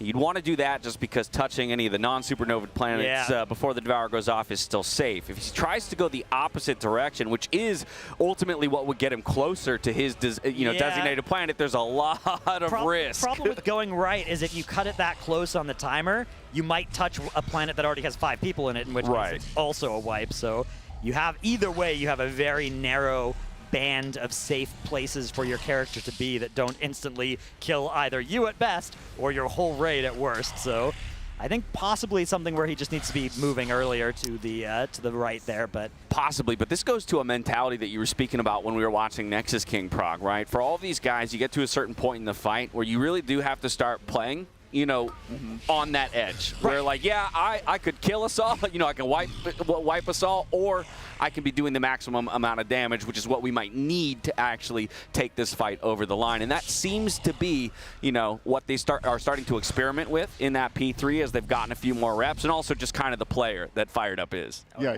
you try and like offload some of the try-hard of mechanics to like the passive part of your brain, and just like really focus on like, how do I just blast this boss? Because that's the only way they're going to kill it, is everybody doing like focusing a lot on their rotation and kind of doing the autopilot with the movement. But like in that transition, you can have some slip-ups. And sometimes you're just used to having more movement abilities than usual, right? This is a phase that has RNG associated with how far those rings spawn from you, whether you're moving to the left or the right. So from pole to pole, you might just have a different suite of movement utility available. You might miss a time spiral, or you might press your blink a second before the time spiral gets cast instead of a second after, and then you've expended a charge. And all of those little variables going a little bit differently can mean that all of a sudden you might find yourself in a position where you normally have something like a blink to get somewhere, and you don't actually have it that pull. Those are the sorts of things where identifying that can happen often will cost you a pull. If you can figure it out beforehand and it doesn't cost a pull, great. And if it's ever costing more than a pull, if it ever happens multiple times, that's very bad. I don't know what happened following that 6-minute break, but these P1s have looked good, and in fact, they're beating the damage check as if they had the lust. Yeah, they're well ahead there. You can see they made the adaptation that I mentioned earlier with taking the 3 reverse gravities at the end of the phase all to the back of the room instead of setting up the usual triangle, if, of course, space permitting from the purple gunk on the ground. But they don't even need it here. They were like 5 seconds ahead of even the furthest back players getting anywhere close to Dimensius on that reverse gravity mechanic, so well ahead of the check out of P1, starting off the first platform of P2 here with Artosian, the Devoured Lord. Want to see the same level of cleanliness here on each of the platforms in the intermission, P2.1 and P2.2, if you will. Right. Immediately the mass destructions come out. Beautiful conal placement by the 4 players selected for that. We've already broken a hole in the Void Warden wall, and off to the quadrant 2 we go. Here for the inverse gravities and the crushing gravities, everybody has found their marks, and now we're looking to break one more hole in the wall, so the pushback will move us from quadrant 2 to quadrant 3. We repeat the mechanics one more time and just have to beat that final pushback here in taking Artosian down. Here comes that second Conqueror's Cross. Boss positioned to be in the middle of that next wall of Void Wardens. And we're getting another hit of these frontals, perfectly aimed to leave a small channel available for the entire raid to group up in and then take that gateway, spread for these reverse and inverse gravities. And we've got this mini-boss already dead as that rock crosses the platform 5 seconds before they can all mount up. Everybody in the raid is full HP. A little bit of dot damage still ticking on them, but they are being easily healed through it as we start the second dragon riding section. I don't know if they're hitting their buttons harder or what, but the damage is just there right now. Yeah, they know the kill's within range, and they, like we said, they're locked in. Like, they don't want to go to sleep. They want this to die tonight, and they're doing everything they can to make this perfect. Yeah, this is going to be the second platform of Phase 2, so not the progression point of the fight just yet, but arguably one of the hardest. This platform has so much volatility associated with it, and they've pulled so many damage cooldowns off of this platform, which means that the DPS check here is much tighter than that first platform, even though it's actually a longer timer. Yeah, a lot of the early prog that they were doing today was related to this platform and reducing the amount of cooldowns and even pots that they were sending to get through it, trying to see what is the absolute minimum amount of damage that we can deal, what is the minimum amount of resources we can spend to still get through this by just a hair's breadth. And they look to have found that recipe for success. Now, of course, we are going to get this first push back here. We've already created the hole in the wall of the Void Warden, so we should be able to live it just fine. Now we go into one more Conqueror's Cross. We're going to have to bait the orbs, just like you see the group doing now. 3 people will look to soak those. And then, of course, we'll take that gate, just like we did on the first platform, over to the opposite side for the inverse gravities. As long as we live that and bring Pargoth down after Dementia starts the pushback cast, we'll be fine to go into Phase 3 here with everybody alive. Yeah, this is incredible. They've started that Gamma Burst cast, and they are well ahead of it. Enough time to stabilize some health bars here, and even extra health on the DPS players. It's actually really nice here as THT finds a little outcrop to stand on there. It wouldn't have mattered if he was pushed off the edge, but that's funny that that exists back there. Big smile on his face, adjusts the jacket, and down we go on to Phase 3 Mythic Dimensius. Once again, every cooldown available, and all of them getting used here on the boss. Yeah, here comes the lust. Dimensius is destabilized. That's 100% damage increase, so we're throwing everything in our arsenal at him right now. 75% has kind of been the benchmark coming out of this burn phase, and then the mechanics will begin. First, you'll see 8 of the planets coming down, big raid damage coming out, but we've dedicated a lot of defensive cooldowns here. You can see the AMZ that everybody is stacked up into. Shouldn't be too much to worry about. And as they start rotating, now we look for the rings. They can spawn either direction. Looks like this time we're going right. Yep, we're going right, and then we're going right again here, as that next one is also over on the right-hand side. Dranako, of course, going to be doing a lot of ignoring of this, as he's got a special power called Being a Mage, getting to blink over there and take no damage from any of that mechanic. Inside his Arcane Soul as well, he is doing huge damage here to this boss. A little unfortunate that it doesn't overlap with the burn, although I don't think you'd really even be able to set that up to be possible, as they've managed to get all 20 of their players split up 5-5-5-5 into 4 of those planets. Yeah, Mage Buddy's sitting pretty. We got through the first Devour cleanly, and after the first tank pull, we go straight into those inverse gravity soaks. Dealt with very well so far. Now we're looking for another set of rings here to pop up. As soon as we see it there on the, well, it was the left-hand side for everybody else. As we flip perspectives over here to Scott, yeah, it's the right-hand side. We go through each of the rings, letting that debuff drop, unless we're a mage in between or a tank who can blow some beautiful defensive to deal with it as well. And then from here, we're going to have another tank yank. This is the L, the first of the 2 L pulls that we have executed between the team. Looking for that to go through, and beautifully done. All 20 still remain. Yip's going to taunt that boss now and swing it around in the other direction, and we're going to have the next overlap here in a little bit of a reprieve here to do some more boss damage. 41% now, the boss HP. We're most of the way there already on the overall damage check of this phase. Next set of rings is going to be happening, and then another tank grip, and I believe we've got the mythic mechanic here as well of those inverse and crushing gravities all being set up. Again, that grip a little bit less scary than we know it gets in the last phase, as there are still some of those safe planets. It's not all black holes just yet. That's about to change. Now, this is where we struggled before, right? And it looks like already we've got everybody positioned towards the planets that they need to deal with that second Devour. Now you got to get away from them as quickly as possible for the fall-off damage. Big defensives used. A couple people, though, getting clipped. Catastrophe! And that'll be the end. So what happened here, I believe there was a tank auto attack that landed inside the raid. That knocked everybody back. It killed some players outright. Other players were pushed inside the black holes and became instantly spaghettified. Despite that, we are already almost at the progression point on the fight here. 25% the boss HP here. This is a tiny fraction of a percent away from being a progression pull, and there was so much going right until everything went wrong there. Yeah, we are knocking at the door. One of the hardest tank pull bosses of all time. Yeah, you can tell there is just so much difficulty. You could tell when we went to Scott's perspective, and he had 3 warnings in like 90-point font at the top of his screen, just how difficult it is to mentally calculate all the stuff that is going on for a tank. One of the things that I experienced tanking this fight, even on Heroic as well, is you're talking about lefts and rights, and yours are the opposite as the rest of the raid. So you're hearing these words, and they just not only do they not apply to you, but it's not like you can ignore them either. Usually as a tank, there are DPS comms going on that you can ignore. These ones you have to listen to and then translate into what it means for the tank. Yeah, you saw it happen to me there, mid-cast. Yeah, exactly. They swap perspectives, and all I have to do is cast. These guys have to do everything else within the fight while still keeping that very fact in mind. All right, Looks like well. we're getting ready for another poll, and it could be any poll to any poll, like we've been saying, and you do not want to miss any of this, so make sure you subscribe to the channel, use your primes. Don't want to miss a single second of this. You can get hit by an ad at any moment. That's right, we're running them at random. Hit chat with the any Also gifters. on the hour, but also it could happen, so use your sub. Yeah. You don't know, we could do it. We might do it. Down comes another feast. They're chugging through those raid buffs. It's actually one of the hidden things about raiding this many hours as well. A little known mechanic that you run into is world markers only last for 4 hours. So if you're ever placing those down on those later platforms, you have to replace them on that 4-hour timer. Sometimes that can get you. If you ever have this like phase 1 reprog, and you get to the later phase and your world markers aren't there, it can be very frustrating. That would be extremely frustrating. Hopefully we have somebody who hit a stopwatch. Yeah. About the time that we placed those markers the first time around. Can be good tech, yeah. Looks like Splat maybe had to get up. They've been doing these like right as they wipe, just ripping a poll timer. Yep. And I don't really know if I've seen them do that before.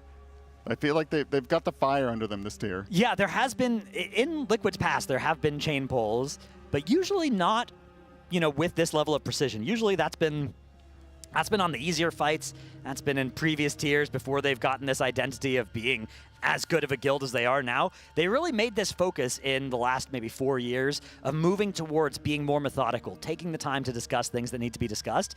And the thing is, I think we're nearing the point where there's just not that much more that needs to be discussed from poll to poll. If somebody can come up with a way to learn something in P3, I'm sure there's more there that they can talk about, that they can benefit from. But phase 1, phase 2, those parts of the fight are really hard, but there's just not much to talk about in them anymore. You just got to do it. That's multiple P3 polls in a row. That is. Yes. This is from seeing 2 out of like 20, 25 polls going to P3 post removal of Lust to like 3 or 4 P3 polls in a row. Absolutely, yeah. All right, ready check does come out. Looks like it's going to resolve successfully for 17 players. 3 players AFK. Another ready check instantly comes out. I really want to see how they deal with one of those sets of rings when the room is smaller. It seems like you have like almost no space to dodge the third one. The first one into the second one's pretty easy, and then the third kind of pushes you right up against the accretion disk, and there's like nowhere to go. Maybe they can do it quicker, but I want to see them get through that. I don't think we've had them have most of the raid alive through that. It gets a lot of people that remain. Yeah. I don't know if they've come up with something. I mean, we watched those mechanics after the first Devour, and they look tough. Once the second Devour has happened, every single mechanic is just a nightmare. You have all 8 of the stars are lethal spaghetti zones if you touch them, and you have a tiny band. It's like 1 character width wide between those stars and the boss, and between those stars and the outside edge of the play area. So it is almost impossible to do those mechanics, but Liquid thrives on the almost impossible as poll number 319 here is getting underway. Hopefully we can keep the P1 consistent. That is the big thing. Ever since we've taken Bloodlust off this phase, it has gone from being one of the hardest phase 1s of all time to the hardest phase 1 of all time. Ready to call it that. Money back guarantee. Except for pre-nerf Kill Jaden. We don't talk about that. You think it beats Jailer? I think this beats Jailer P1, yeah. Up to the players to keep this P1 consistent. Up to you in chat to keep up the hype here for the Raiders. Give them your energy, rather, as we're starting to move later into the evening. But they see this boss within kill range here. Yeah, fired up here over on that very right-hand side there on this Arcane Mage. There's been some polls where even in phase 1, a phase that is not well suited to the Arcane Mage, you're kind of carrying them through this phase to get the benefits of them in phases 2 and 3. Even despite that, there's been some polls where he has ended phase 1 near the top of the meters, which has been very impressive. This poll so far starting off pretty low, but those Ellie Shamans, well-known cheaters on poll with all of those targets for their Chain Lightning. Yeah, Ascendant's being a very strong cooldown. They're playing the 3-minute Ascendants, as you do in Raid. Very good with the set bonus. And I've heard some talk about P3. They're like protecting the Ellie Shaman. Yeah. Make sure they survive, because P3 is 3 minutes, 30 seconds, so you can get the double Ascendants within the phase. Exactly. They're also kind of squishy. Yeah, it requires keeping them alive past that 3-minute overlap, which is almost impossible to do, but it is well worth it. If you have to sacrifice 4 DPS players, you can still kill this boss, provided none of those were Rally Shamans, if it's at that 3-minute spot in Phase 3. So that is definitely a big part of the strategy here. We are seeing Fired Up here slowly getting gripped down. Is it going to be in time? No, it's not! Unfortunately, they weren't just able to set up the reverse gravity properly there. That's going to cost them a battle res. It's not going to cost the pull just yet, as we do have all 20 players alive after that battle res. But one more death in this phase, and they will send it back. Yeah, to be honest, not the worst to be losing one person here in P1 because there's just so little opportunities to actually use a battle res effectively for the remainder of the fight. You're almost never really going to use one or see it used to great effect on a P2, especially because of the Conqueror's Cross. You know, if somebody dies heading between platforms, their body gets ported to the center, and there's no really safe way to res them. Here, of course, we are trying to move towards killing the boss as quickly as possible in P1. We have one more set of knockbacks to deal with as people will reposition towards the center of the room. From there, it's just beating the damage check against the reverse gravities. We are still going to have to soak the antimatter on each side after this spread, and then just trying to keep our allies safe. We don't have to bring them down to the platform. We just got to bring Dimensions' health down to 0. Yeah, so here come these soaks with that shattered space into the antimatter zones. Anti-magic zone coming against the antimatter zone there. Pretty beautiful symmetry if you think about it. So they are going to now have those 3 reverse gravity players go to the very back of the room. Dimensius a little high here. It is going to start that Devour cast. We are going to get a couple ticks of this. It's going to drop players awfully low, and one player is going to go down for whom we do not have a battle res. That's going to be tough here as we are going to get to mount up. It is a healer, though. Yeah, so maybe we can do it. Yeah, we'll get a battle res heading or right at the end of Platform 1 and heading towards Platform 2. So we might opt to give it a shot. We might be doing not that. No, never mind. He might be flying into an astrophysical jet, as are much of the rest of the raid. The wipe call having been made, 1 player dead in P2, even though it's a healer. They've decided it's not worth continuing. Our time is worth more than that. So we are going to release and hopefully get a rapid pull timer to give this another go. If this is like most nights, we have about an hour and a half left in raid. We don't know if they're going to do a boss dies or we die. Yeah. I think it depends on how low they can get it in the next hour. Exactly. That call will be made based on the prog over the next hour, and you don't have to make the full call yet. You can do, okay, we'll do another hour. Okay, it dies or we die, right? That's something you could do. Or you could just say, look, it's midnight. We're going to bed. This boss is too hard. We're going to come back in the morning, and we'll be refreshed. We'll crack a few more M's in the morning, and we'll send this thing home. Yeah, this feels like if it does not go down tonight, it is going down pretty quickly tomorrow. Yeah, there's definitely a risk of going to bed and waking up to Echo having killed this boss. That is the thing that is making it the incentive to stay up, right? Is you know that this boss, as hard as it can be, you know that Echo are really, really good, and there is a huge risk of them killing it while you are asleep. But it's not 100%, and there isn't a 100% chance if you play too late, eventually you're going to get too tired to be able to kill this boss. The question is when. The question is it worth playing for those couple extra hours where you might still be able to do it to try and get this while your fate is still in your own hands. And regardless of what the Raiders choose, we are ride or die with them here.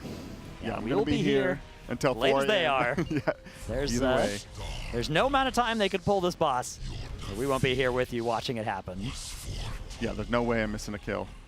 I think I've been here for every single one. So were you were on the desk during the Sylvanas late night adventure, right? I remember it when you busted out the keg of copium. Yeah, we might need some of that. Or was it hopium?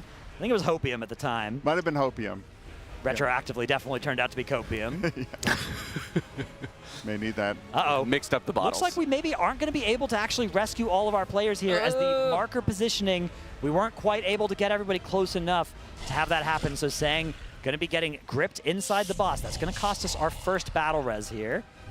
And we could see from last poll, just having Fired Up dead for that little bit, if they maybe push it 0.5% quicker from his death, then Timber wouldn't have died, and they would have continued the poll, and you know, who knows, that could have been a prog poll. Yep. I mean, they've just been cranking out these polls, getting to P3 every single time, basically till then. Yeah, we had a string of good pulls back to back. really hoping that we can continue that, because inevitably there are going to be P1 wipes between our good pulls, but the question is, how many of these good pulls can we get per hour, right? Because if we can get P3 3 times an hour, something like that, that's going to be really good. If it's only once per hour, twice per hour, it's going to be a lot harder to make prog. This is going to be one such pull where we are going to be ending it early in P1. Wow, this is a crazy, crazy boss. I'm just looking at this thing, and it is incredible that they've been able to get through this phase without Lust at all. The fact that they're doing it with any degree of consistency is absurd. A testament to how strong these gamers are. But that is 320 pulls now on Dimensius, bringing it up, I believe, into the top 10 of the Modern Race to World First end boss, depending on when you count Modern as. That is a very high pull count already, and it is not, the end is not necessarily in sight just yet. No, and something that's helping these gamers out is the rigs that they're on, the Alienware. And we're giving away some monitors to people watching at home. TL.gg/AlienwareRWF. Log into your account or create one. Follow the prompts. That's all you have to do to sign up. We're giving away an Alienware 27-inch 4K QD OLED gaming monitor. Make this fight look fantastic. Making the fight look fantastic, and they're going to make killing this boss feel even sweeter. Oh, very smooth on that 144. It is maybe even higher on 240. Of all 240 on these babies. Of all the boss fights in WoW's history, this is the one as well that you want the best pixels for on your monitor, because it looks absolutely gorgeous. You definitely want a monitor that can keep up with it, so definitely make sure to enter that giveaway. But from our friend Fantasy, actually, who was on After Dark a few days ago while I was here visiting, I do have a top 10 of the bosses. I don't know how far back this goes. It goes back at least to WoD. We had Unod at 731, KJ 655, Archimond 473, Ansarek 404, Ajara 357, Jaina 347, Fireack 340, Blackhand 325, and we've just passed Argus, which was 320. So this is in there. We are up there in the pantheon of some of the all-time fights. We get past that 357 mark, it'll be in the top 5. I believe, again, going back to WoD on those pull counts. Some amazing fights in that list as well, passing Argus. One of my all-timers, actually, Argus. Yeah. What a great fight that one was with those red scythes on Mythic, slicing across the room. An impressive fight, which by all accounts is looking impressively tuned. Yeah, Dimensius, it's... look, here's the thing. If I was the Blizzard right now, if I was one of the people in charge of tuning this fight, I would be very worried, because I'm really hoping that it dies, today, tomorrow. Every day that it doesn't die, that reset gets closer. Because if this boss's DPS check is tight now, it won't be on the reset. We're getting a 3% damage and healing buff, which does not sound like a lot. It is going to melt this boss if Liquid get to that point. So, yeah, I don't think it's going to make it to the reset. This boss looks really hard, but I think even the worst realistic case, it's still dying on like Sunday or something. Exactly. I believe so too. If anybody's been following this boss's progression, it's been like a perfect testament to like how much more consistent you get after sleep, I think. Yeah. Like every day they come in and make yesterday look like terrible. Right. Like they do so much better day after day. So yeah, I don't think there's any way this lives to reset, because tomorrow they're going to be playing even more consistently than they are today, if it makes it there. Right, which we're hoping it doesn't, because of course, if we kill it right now, it's world first. If we kill it tomorrow, it might not be. No, might not be, and that is kind of all that matters. They're not going for second. They're not trying to get any top 5. It's world first or nothing. Exactly. Once first is off the table, all the rest of it, it's all the same to Liquid. It's all a loss. Yeah, I'm over here frantically refreshing RaiderIO and also checking in just to see where Echo's at. I don't think they'll have started just yet. Yeah, because it is it's 11 here, which means it's 8 a.m. there, and their start time has been pushed back a little bit from that 5 a.m. reset, which they had to hit on Wednesday. Gotcha. So still a little bit of time to play with here before we have guilds pulling Dimensius simultaneously. Yeah, my favorite time in the Race to World First is when both guilds are pulling simultaneously. Although if we get that, then now it's going to be this tough time where every pull we're getting more and more tired, and things are getting more and more scary for us. My favorite when I'm rooting for Liquid is the noon Pacific time, right, where it's like the end of Echo's day and the start of ours, right, and we're getting those pulls going. Feel like the inevitability is on our side rather than theirs if we keep going tonight. And what do you mean when you're rooting for Liquid? Well, I'm of course a well-known double agent, so Okay. my loyalties are for sale to the highest bidder at all times. Okay, good to know. I can offer you 1 monster. Ooh, sold. That's half a monster more than I needed. Perfect. Are you still on only 3 today? I'd say only. I've had 3.2 monsters so far 3.2? today. Okay. There's a 20% empty monster or 80% full monster, as I prefer to think of it, Right. on my desk right now. Rapidly approaching the 4M. Yeah, the 4th M, which that's one that you want to save those for nights like this, nights when you're killing bosses. Exactly. Yeah, should I have a little M to sip on? Maximum M effect. Yeah, I think that could be. I've got one right by my side as well. Usually something that we don't mess with on the night shift, but Yeah. tonight could be one of those nights. You could make use of our M delivery service here in-house. That's true. If one Kalamazi happens to be listening to stream. He often is. Yeah, perhaps we'll see him move this direction, M in hand. There's no way I can ask him for one because he gave me one earlier and I turned it down. Oh, yeah, no, then you're ruined. Dude, you're ruined. That's tough as well because you and he have been having a little bit of a spat over food delivery and the providing of food. So, yeah, definitely don't want to pick at that scab. No, don't ask me to make up my mind. You'll never get an answer. Yeah. What do you want, Cams? I want this boss to die. Same. I want P1 to never be an issue again. That would be my favorite thing for sure. I'm tired of seeing this phase. 321 polls of only P1. I will say every time. This phase at least looks pretty fun to play. Looks pretty fun to watch as well, but any phase that you've watched this many times, you're just hoping to get to the next one. But it does look pretty fun to play. P2, a little bit less jazzed about personally, although I'll have Death's Advance when I play it, so it'll be pretty fun for me.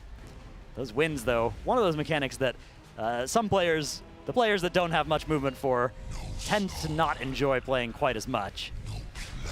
Right, I'm DMing Kalamazi. Wow. That monster on my desk. All right, here come the next spread circles. Demencius's hands pass over the raid. Yep. These ones are just placed wherever. Soaking the antimatter. And burning the boss. The AMZ trying to save people as there are those. Look at this. We're not even placing the circles at this point. The boss is at 1%. Nicely done. I don't know where all this damage is coming from, but I'm not hating it. Yeah, look at the damage here. We have a mage in the top 5. That's always really good. Game. I believe that's fired up, although you never can be quite sure, as both mages actually are named Game on the details meter. But one of them is in 14, and we're watching Dranako's POV, which means that's him because it's always show me is turned on. So 5 is indeed fired up there. Yeah, how many times did he get picked, though? Exactly. That's for reverse gravity. the way to parse well on this fight is going to be to never get targeted by reverse gravity, for sure. Okay, so here we are, our Tojin's platform. As we land with all of those coalescing stars, we're looking for 60% on the mini boss, and we will see that right there. Now we have the Conqueror's Cross coming out for Null Binders spawning.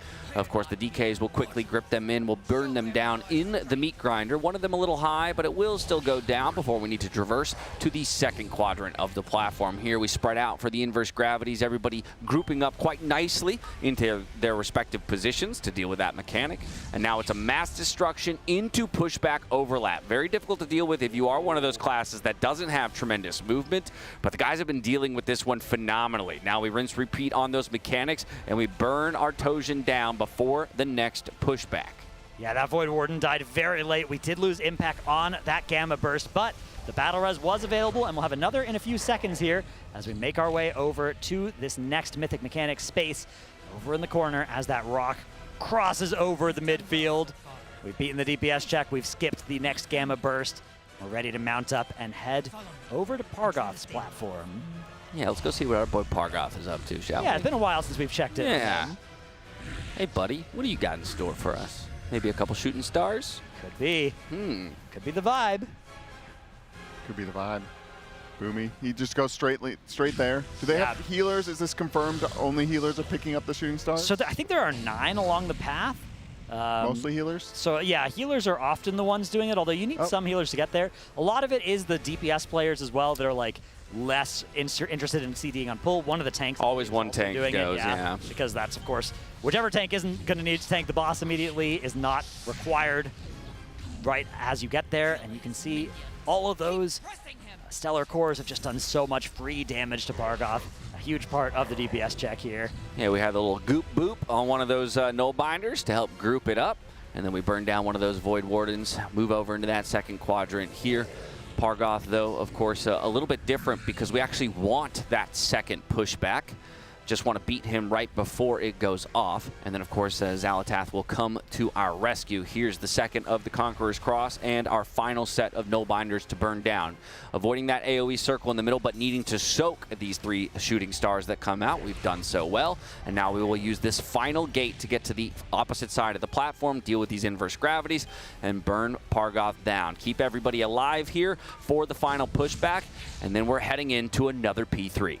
Dryny doing a great job of triaging everybody as they are going to get knocked off the platform here, but that is A-okay. And he's just going to try and heal everybody who's in range. They do all get pretty scattered as they are falling into the void. But not to worry, as Xalatath is now going to launch us all into Phase 3, taking a nice deep breath, relaxing. Just a boss fight. We've been here before. We are going to hit that lust on the boss, though, and just use some damage cooldowns, having some fun with our friends. I like your mindset, and I hope they're in a similar headspace right now as the destabilization comes out. 100% damage amp for these guys. We're looking for that 75% or better, which they've hit before, coming out of the lust and the destabilization. Now the planets are coming down. Extinguish the stars, if you will. 8 of them about to land, dealing massive raid damage, but we're dealing with it through an AMZ and more defensive cooldowns. Next, it's the rings. Which direction will they spawn, right or left? It's left this time around.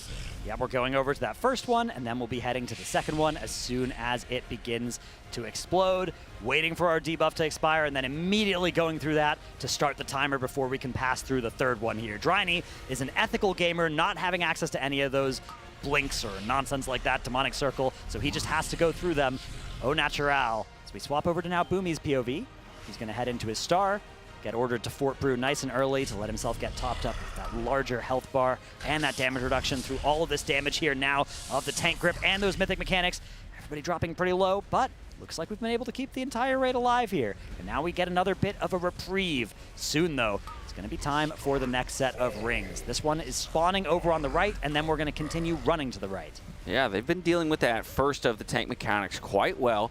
The next couple, though, get a little bit more tricky as we kind of have to design them around the rotating planets. So there you can see already we're positioning here with a nice leap from Scott into what they're calling the L pole. We did lose one in a shine, but he'll get back up using his Ankh. So still a battle res available for the team. Back into another set of rings and looking for that tank mechanic one more time. This is going to be another set of those where we're going to be running over to the right-hand side.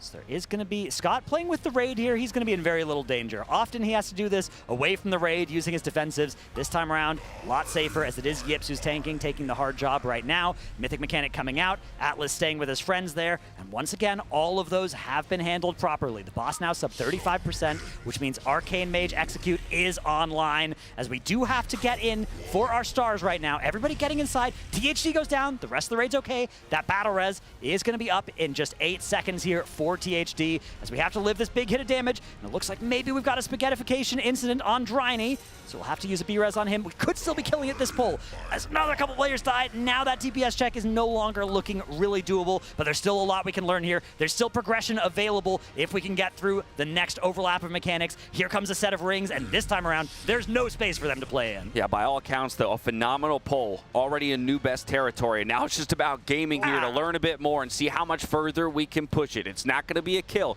but how much can we see?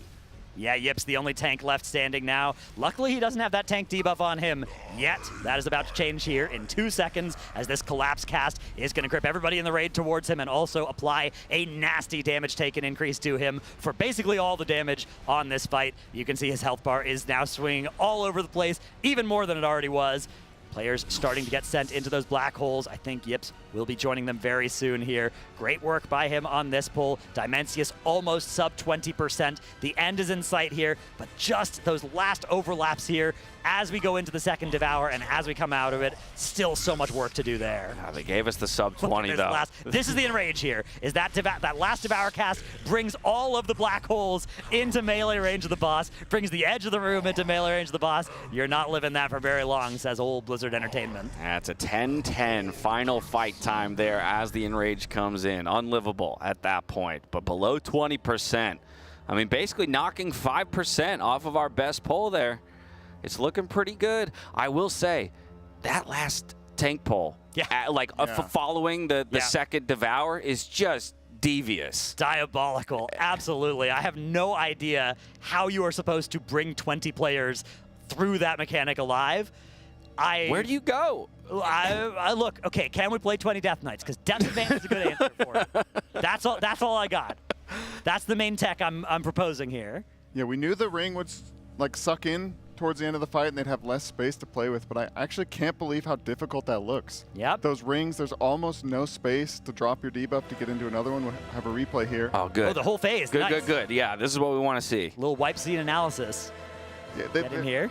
It just makes this part look so free, which when we saw this yesterday, or whenever they started like really getting into the handling the inverse gravities, they seemed impossible, and now they look just like easy. Yeah, breezy. those first ones look so free, but then you remember how it's going to look later. I mean, look at how much real estate we have to play with right now. Look how wide this platform is. Look at this massive donut of space that we get to play in. Yeah. Look how far away from the boss these planets are. It just does not stay that way. We're fighting in an open field as far as I'm concerned right now, but soon that won't be the case. A calm walk through the park, the chirping of the birds in the meadows here, as Yips does still have a pretty nasty spot here on the start of the fight, being that tank. Does get to hide with his group as he heads back over. Yeah, and he's going to join Group 4 over on the far right planet here. Yeah, it's the mages who get to do that, double ring blink, as well as him who take that star. Yeah, and then he's going to be gripping them back towards... He's bringing them in the direction that the planets are rotating, which means that they kind of get to start with safe planets behind them, and that gets to still be true after they get gripped.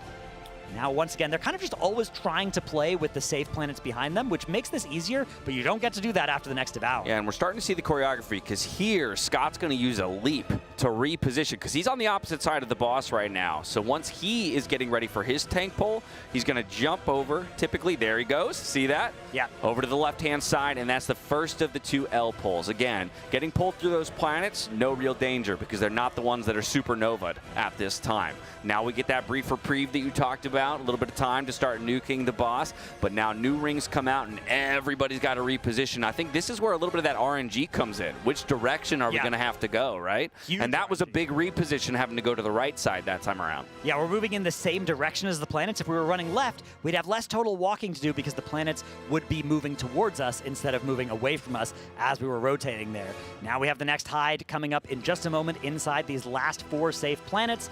Scott, one of the members of Team 4, nearly had a Team 3 member getting inside that planet, but didn't actually touch the gravity well, so all was fair. And Scott now going to tank the boss and be over here on this side towards the dangerous ones as the rest of the raid is on the safe ones, and he needs to make sure to not knock any of them. Here we've been seeing our first few deaths. This is the one. Collapse, yeah. So this is where we get over, and we kind of just take a back step, and the goal, I think, is to make it so that people can get dragged in a line along the boss's hitbox, sort of tangent to the boss's hitbox, not to use too mathy of a term. Yeah, no, but I agree. I think it's 2 groups get pulled along that tangent, and then one really far group that just basically, like, it's kind of getting pulled directly on the line that you see Dryny on, just between 2 planets, but just to the edge of the boss's hitbox. Exactly, yeah. Some orbital mechanics coming in there. As we now only have about 10 Raiders alive at this point, you can see the next tank pull is coming in. This is another one of these L ones, I think, is the idea. Yeah, you thought that last one was hard. 2 people are yelling left, and 1 person's yelling middle, which to me strikes me as maybe a weak aura not updated, or maybe the weak aura just doesn't handle people being dead properly. That's probably more likely, is if this many people are dead, some weird assignments can happen. Can we roll back to Dryny getting dragged there? He like barely doesn't touch it. It's crazy fighting against that, how tight that is. Absolutely. And they're going to have to do a couple of those. Little Jarvis rewind. We're going to continue playing it forward as we have another 6 players. No, now we're going back. Jarvis, take us to the suck. Maybe a little faster, because I don't know how long I can do those rewind noises. Yeah, more. we're about 20 seconds before this, so okay. Whoa, Bam. whoa, There we go. There we go. Whoa. Oh my goodness, slideshow. Yeah, no, but this was no, still further back. Sorry, we baited you. Still further back. Oh my goodness, we were moving so fast there. I was zooming. Keep going, keep going. Okay, keep here, going. perfect. And here, yes, Forward, perfect. play it forward. Look at this. Yeah, he's getting gripped. No way. Yeah, okay. So you input kind of a left forward there. And that sort of is the idea, to let you get dragged towards the tank through the planets without touching either of them. Man, the fact that you have to get 20 players through that every time is absolutely absurd. Then you're getting through another set of these Shadow Quakes. And once again, look at this. He's trying to get through this one, but the fact that he's delayed the second one for so long means now that third Nova is coming through. And even at the very edge of the room here, this debuff just barely falls out. Beautifully played by Dryny, getting in the exact perfect position. He's playing this fight perfectly here in this last phase, but getting all 20 players through this is proving to be very difficult. He's just chilling back here trying to heal Yips. I mean, yeah, beautifully played phase by Dryny. And even if you have a Blink or an Altar, a Warlock Portal, anything in this phase, it feels so dangerous to do, because the amount of times I've seen fired up like Altar into one of these Singularities or Blink, because everything is just deadly, instantly deadly, and moving around weird. And so here's this grip from Yips's perspective that we were talking about. He's going to get all the way in the back of the room again, making those shallower angles a little bit possible for people to get through. And yeah, you can see it does work. I would never want that job. Yeah. I would never want that job. You're That's right. one The of those- demands on the tanks is just absolutely ludicrous on this fight. And not only does he need to identify the exact correct position to stand in during that, he's also taking huge damage and needing to manage a very limited suite of defensive abilities against that. And he can't Death Strike that far out of range of the boss either, which is one of the huge ways for a Death Knight to be tanky. So super difficult job. Not surprised that that has been one of the biggest challenges to solve for Team Liquid on this fight. As after that great pull, looks like we haven't had a pull timer for a little while yet, as they've been reviewing, just as we have, the tape from that pull. And rightfully so. Rightfully so. It's a best pull. It definitely deserves a little bit of extra attention. And this was one of the times that we actually made it to the Enrage, right? Yes, with not very many people alive. But honestly, up into those bits that we were starting to, replay through and analyze right there, I mean, it was looking really good for a P3. It was looking good. Good news. Ooh. Oh, bam. A nice M Rehab Orange.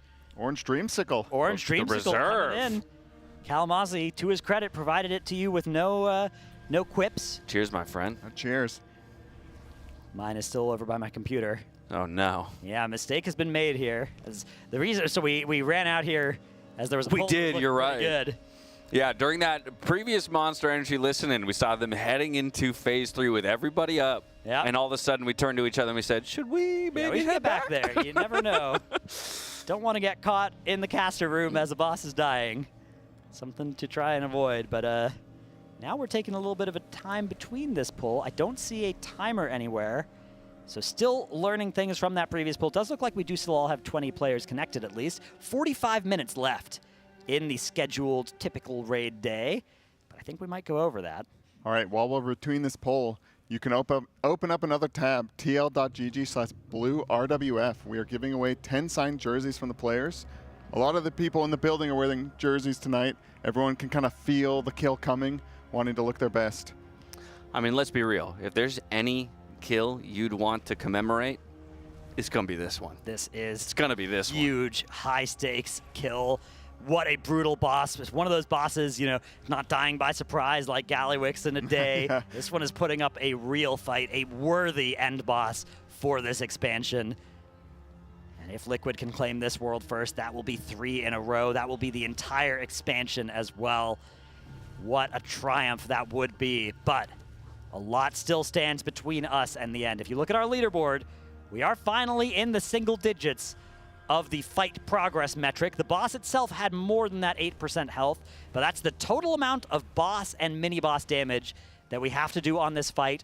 We've done 92% of it now. 8% remains with that 19.3% P3 wipe all factored in there. So we're switching that leaderboard between those two metrics if you're ever confused about what those different ones mean. Yep. That's what it's there for. We're in the final 200 meters of the race here. We are. This is where the lactic acid is building up. Every single muscle in your body hurts, but you have to fight through. It's becoming more of a mental game than anything. Yeah, and the fight against tiredness is going to be a huge part of the next couple of hours here, depending on how late we decide to go. This is one of those spots where a decision is coming in 40 minutes that can go very wrong, whichever one you make, right?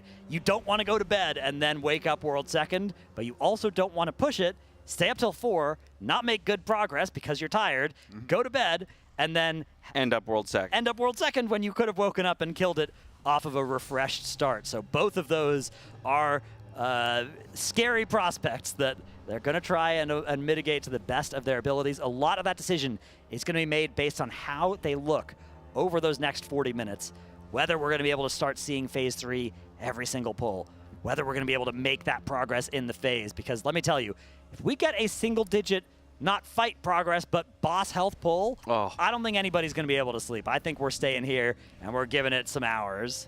Yeah, we've talked about, I think Tettles calls it the Echo Enraged. Yep. When they see that a fight is like within the kill range, the timer is started. Yep. And it is only a matter of time before the boss dies. I don't think they've ever had a boss that they needed another reset of gear or anything. It was like once that was seen, they just find the damage, they find the way. So Liquid knows that can happen, and they don't want to have shown them that the fight is doable and cause that enraged timer to proc.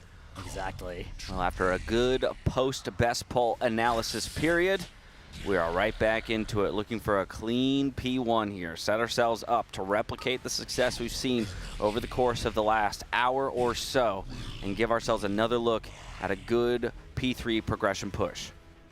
Yeah, phase 1, still no joke. Everybody running to their positions. They practice so many times. Everyone has their little pinpoint spots that they get knocked to, spread out to drop these puddles.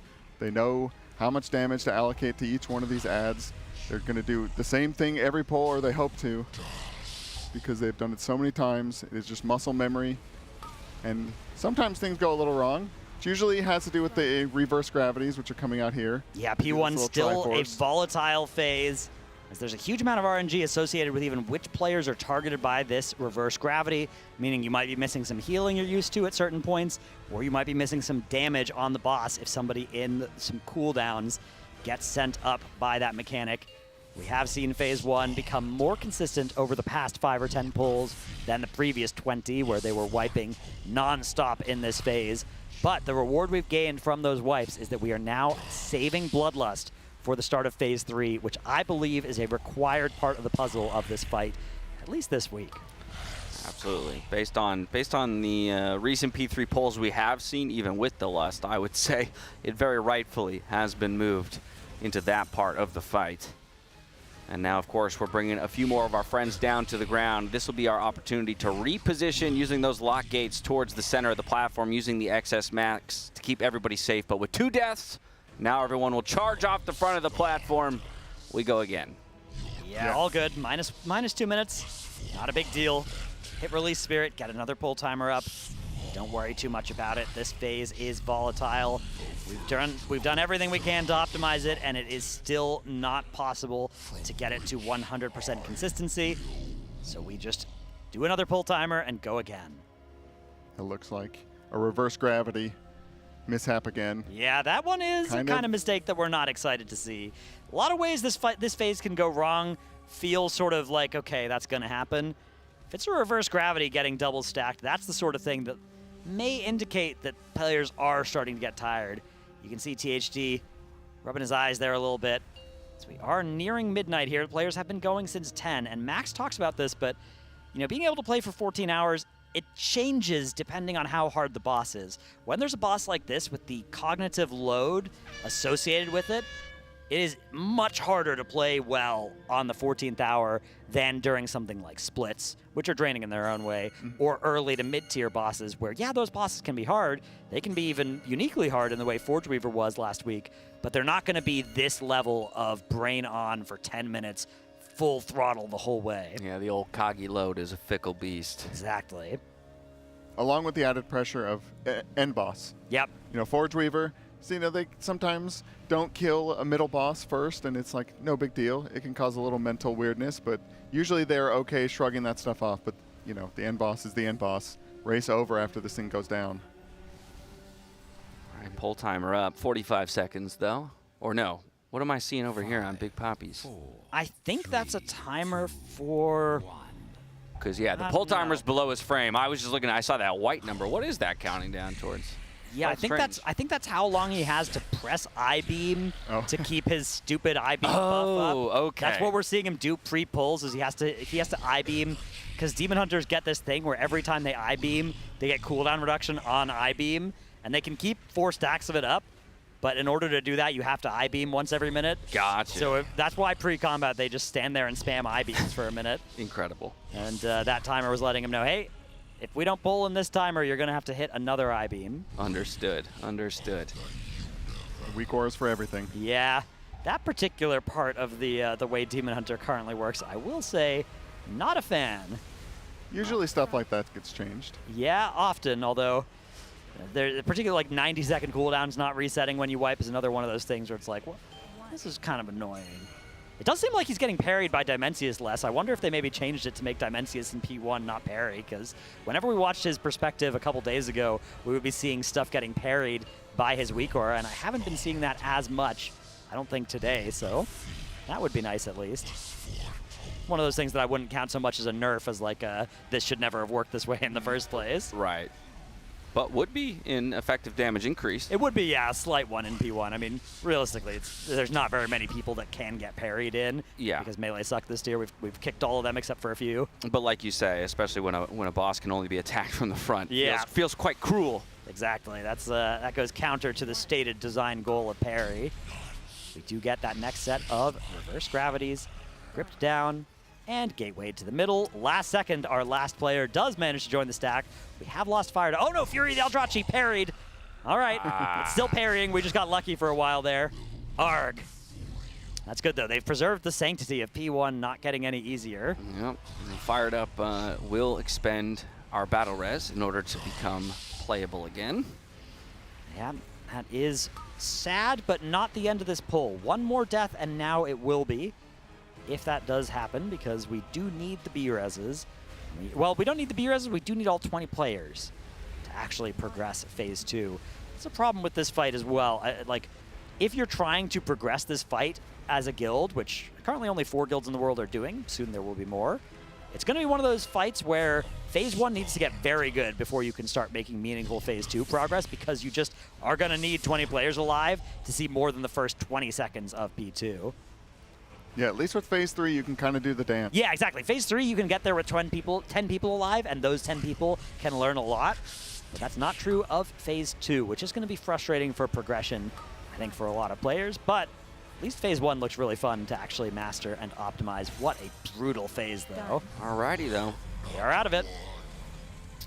Yeah, you can see we saw fired up number 5 on the meters, now nowhere to be seen. Exactly, yeah. I guess he did die, but neither mage up there. Pretty high for those mages and for a lot of these classes. Elemental Shaman's actually one of the highest variance specs in the comp right now. The thing is that their low roll still beats most specs with how much damage and how well suited they are to that first phase. But yeah, that spec has a huge amount of variance pull to pull, largely coming from those deeply rooted elements procs, which can just give them free ascendance, which is a very strong cooldown for massively different amounts, and the timing can be good or bad. Yeah, Jiminy Bellini. Yeah? Bellini, rather. Jiminy Bellini. Always, though, near the top of the meters, and of course, aiding in the damage for a number of the other raiders as well. Yeah, if Chaos Brand counted on details, he would be topped by a country mile. And this is actually another nice part for Havoc Demon Hunters, is these parts. He's playing that Eldrachi Reaver hero talent tree, which gives you a sizable amount of funnel damage onto primary targets when you are blade dancing extra targets, which you are on this platform. So another nice benefit of that Havoc Demon Hunter, although they're still only interested in the one. It's Chaos Brand is the main thing. And while DKs don't have a raid buff, they have their own kind here with grip. You can see those grips coming in on the null binders.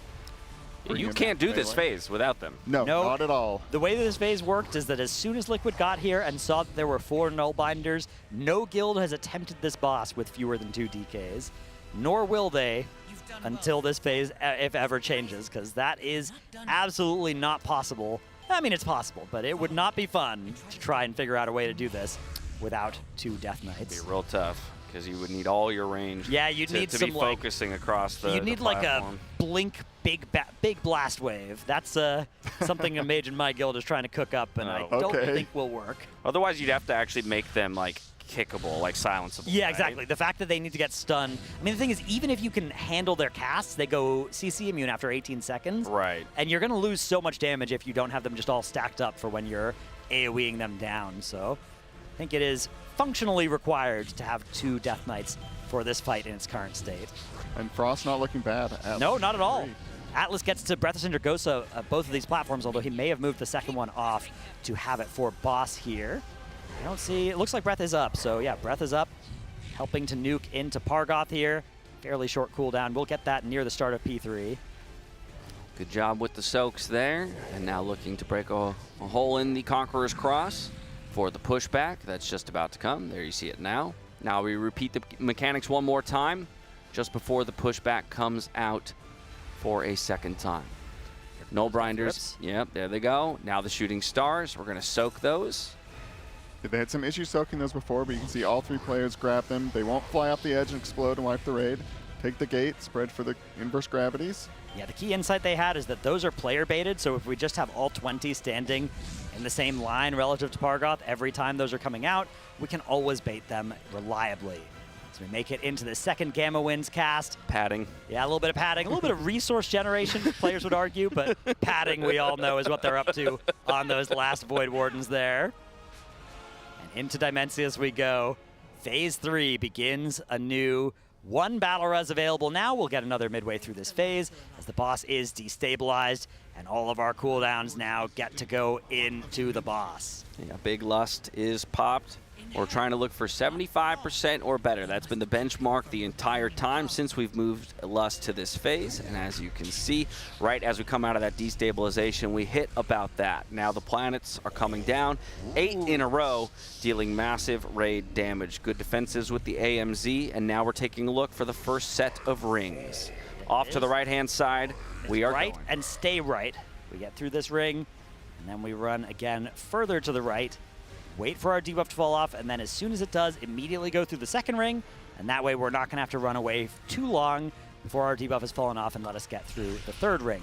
Boomy here has a reminder to Tiger's Lust Scott to let him get back in to this planet with the rest of the 4 team just in time, then rolls away before the boss starts autoing again. Now we have the tank suck coming in at the same time as all this raid damage from those supernovae does work out, except for Dryny, who does go down, consumes the B-res, but still all 20 alive after that. Yep, so now we're going to rinse and repeat on the rings. Once again, we're going to the right-hand side.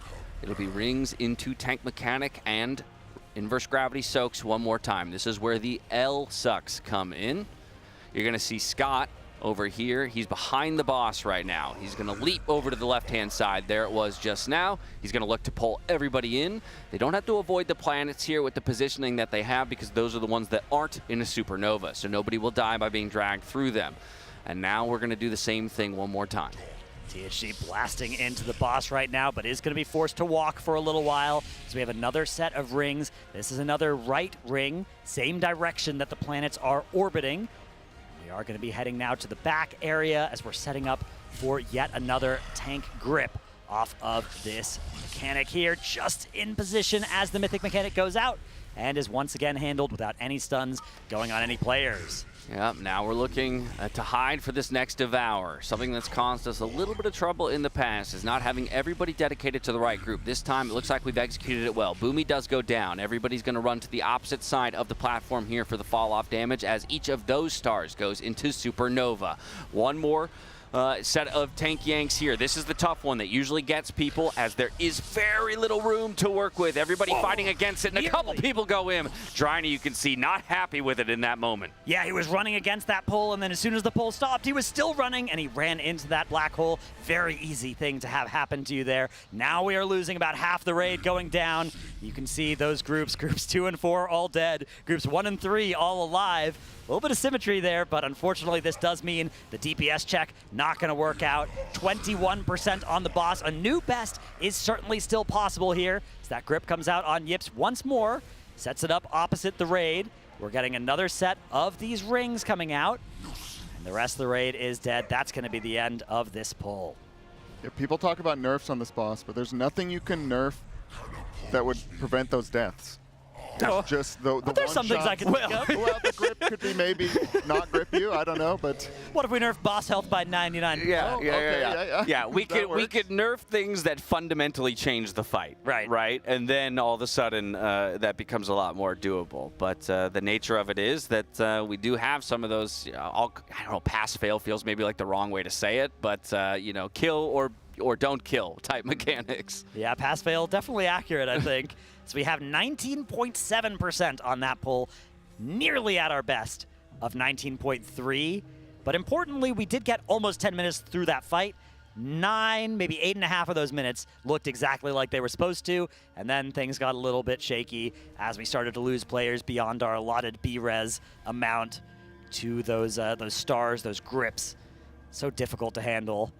Yeah, after that second Devour cast, just everything is hard. I mean, everything up to that, though, is looking mighty clean all of a sudden here.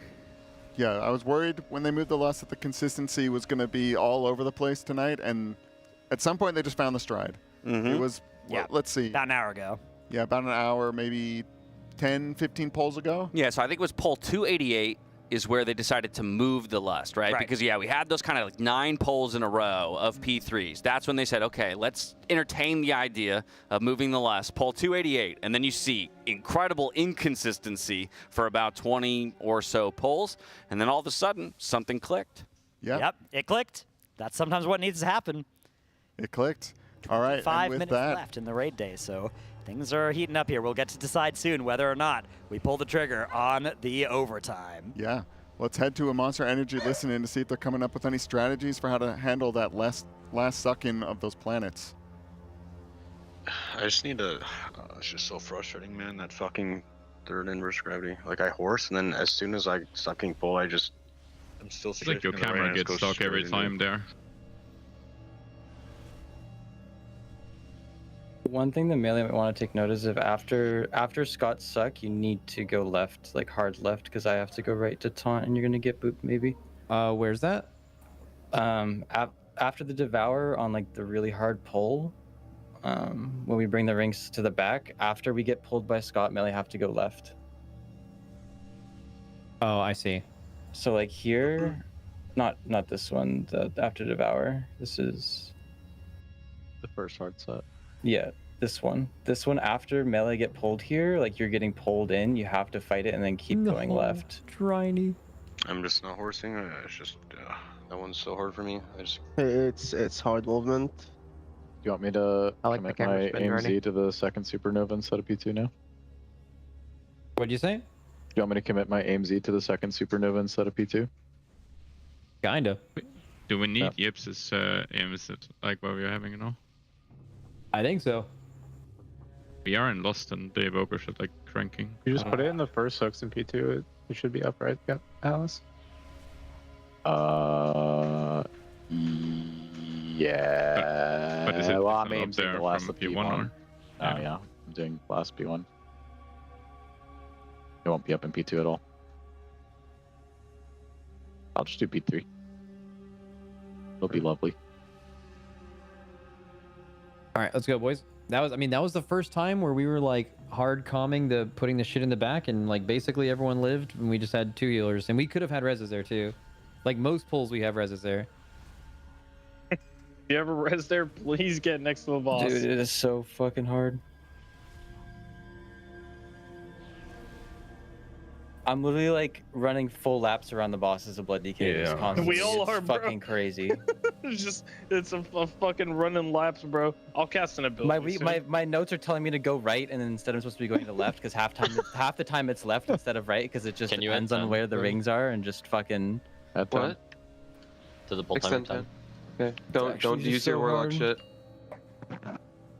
I want if off Dimmy's hamster wheel. What about if we get an Orbos lap week or for P3? See how many we run? Around the world, man. I'm going with like 15. 15 laps. Whenever we get the right rings, I'm actually like NASCAR. You're it's happy? crazy. Dude, yeah. All I have to say about the last phase is yeah.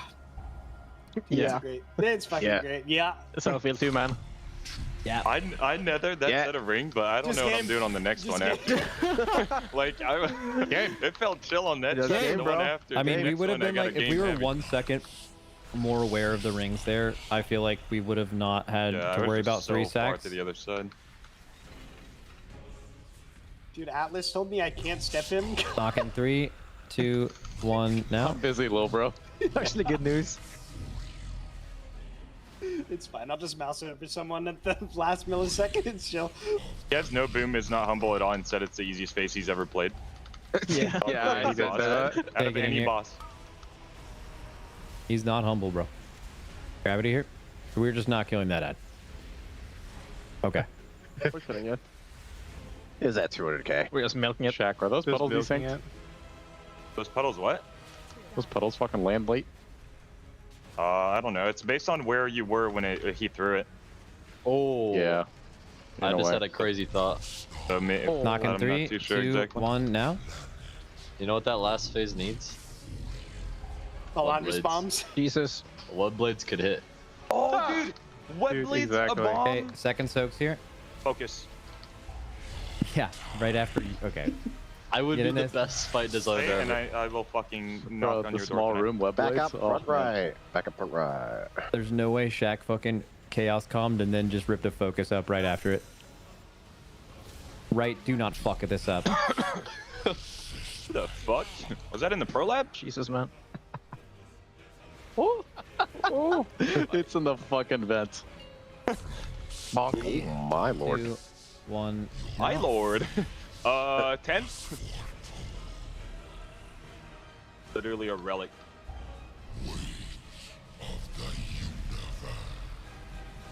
Okay, soaks after this. No AMZ. Finish the ads. Finish the ads left. Oh boy. Cool. Okay, gravity here.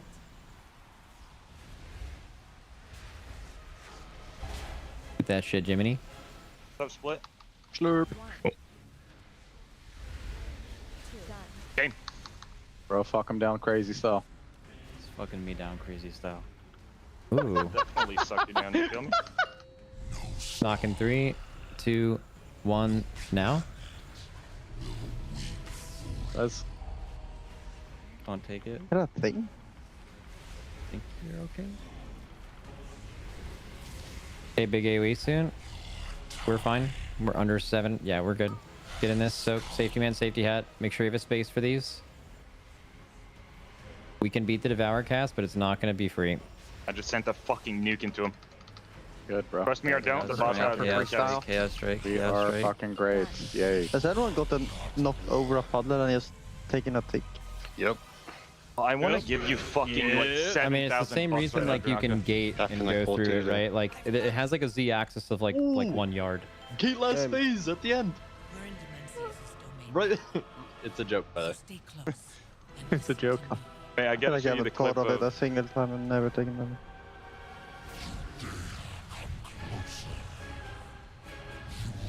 Focus.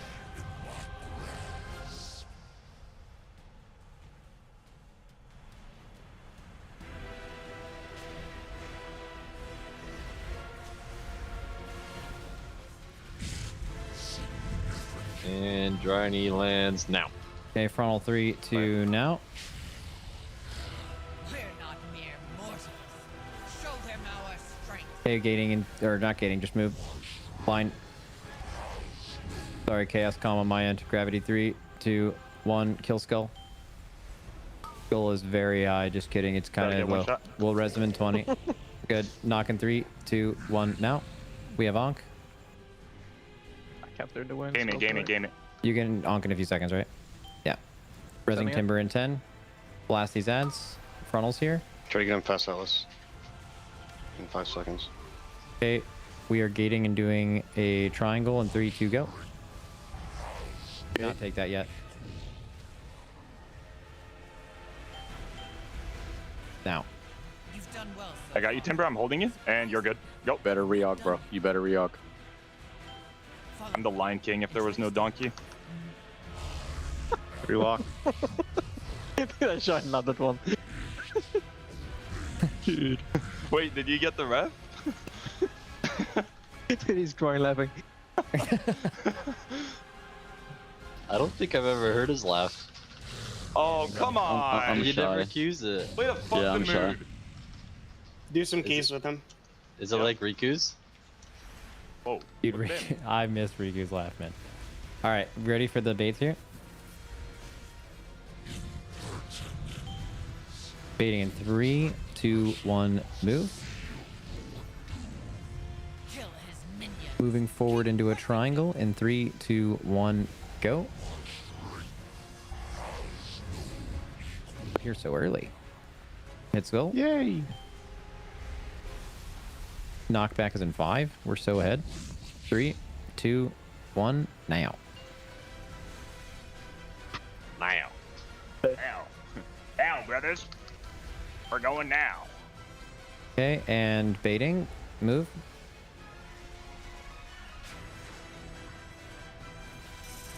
Hold nuke. Okay, and we're gating into a line in 3, 2, 1, go. Don't turbo fuck him here. Just let him think he has a chance here. Now kill him.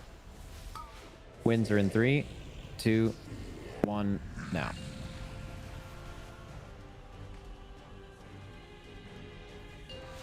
Yay. My god. Yo, Nick, you got me? Draco full HP. Don't look at Full Zenni. HP Full with heal the me shield. first. Me first. I like this. All right, boys, we don't have a res for a little bit. You have to lock the fuck in here. Only locks. The Manaforge is stable. What of Dimensius? In hand, but not for long. We must keep him from regaining power. Game. Game.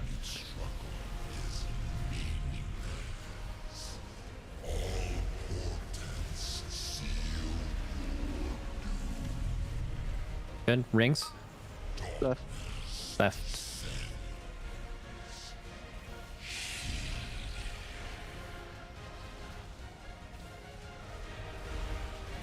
After this ring, it is Devour. Okay, Devour now.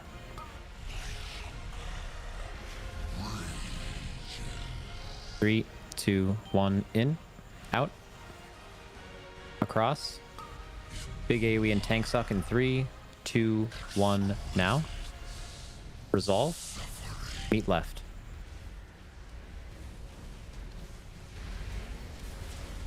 Baiting rings. Can't see. Right.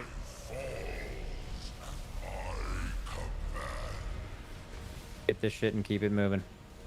After the second one, you back up. This gravity's in 3 seconds. This one is before the tank suck. Gravity L now. L. Tank suck in 3, 2, 1, now. W. Third rings. Okay, third rings. The next gravity is during the tank suck. You tap strafe. If needed on the edge. Right. Going right. We get ahead of this here. Good. Second one, you back up. Gravity is spawning in 3, 2, 1, L. L into Devour. Suck in 3, 2, 1, now. Devour after this. Devour now. Devour. Resnick after. Devour going off in 3, 2, 1, now. Get in the safe spot here. We have AMZ, Rally, and Aura Mastery. Get in. And then go to your gravity spots in 3, 2, 1, go. Resnick now. Suck You're in the melee in. soak. Suck is in 3, 2, 1, now. Rings. Left. Left. Left. Rings left. Get there. Nick is up. Nick, rewind the second ring here. Fuck. A Shine Kanonk. Next gravity in 5 seconds. Gravity in 5 seconds. Gravity in 5 seconds. Back of the room.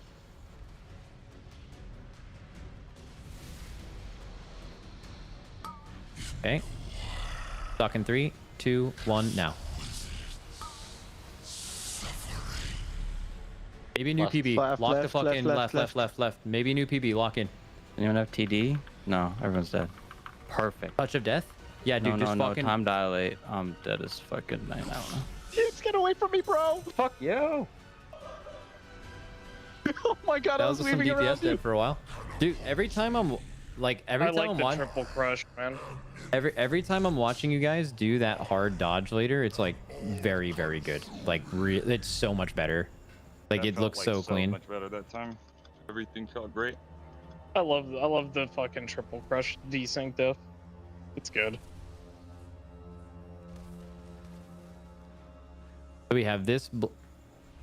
Is this blow? Is this in the right spot? Isn't the max fall off there? Yep. That's where the dark is. Lock it in. So we just need to put the X is. One slide right. It's like technically like X is like 2 yards to the right, but like we should put, if someone can move the X like 3 yards there, this pull, it'll be like actually so fucking good to just say meet on X. And then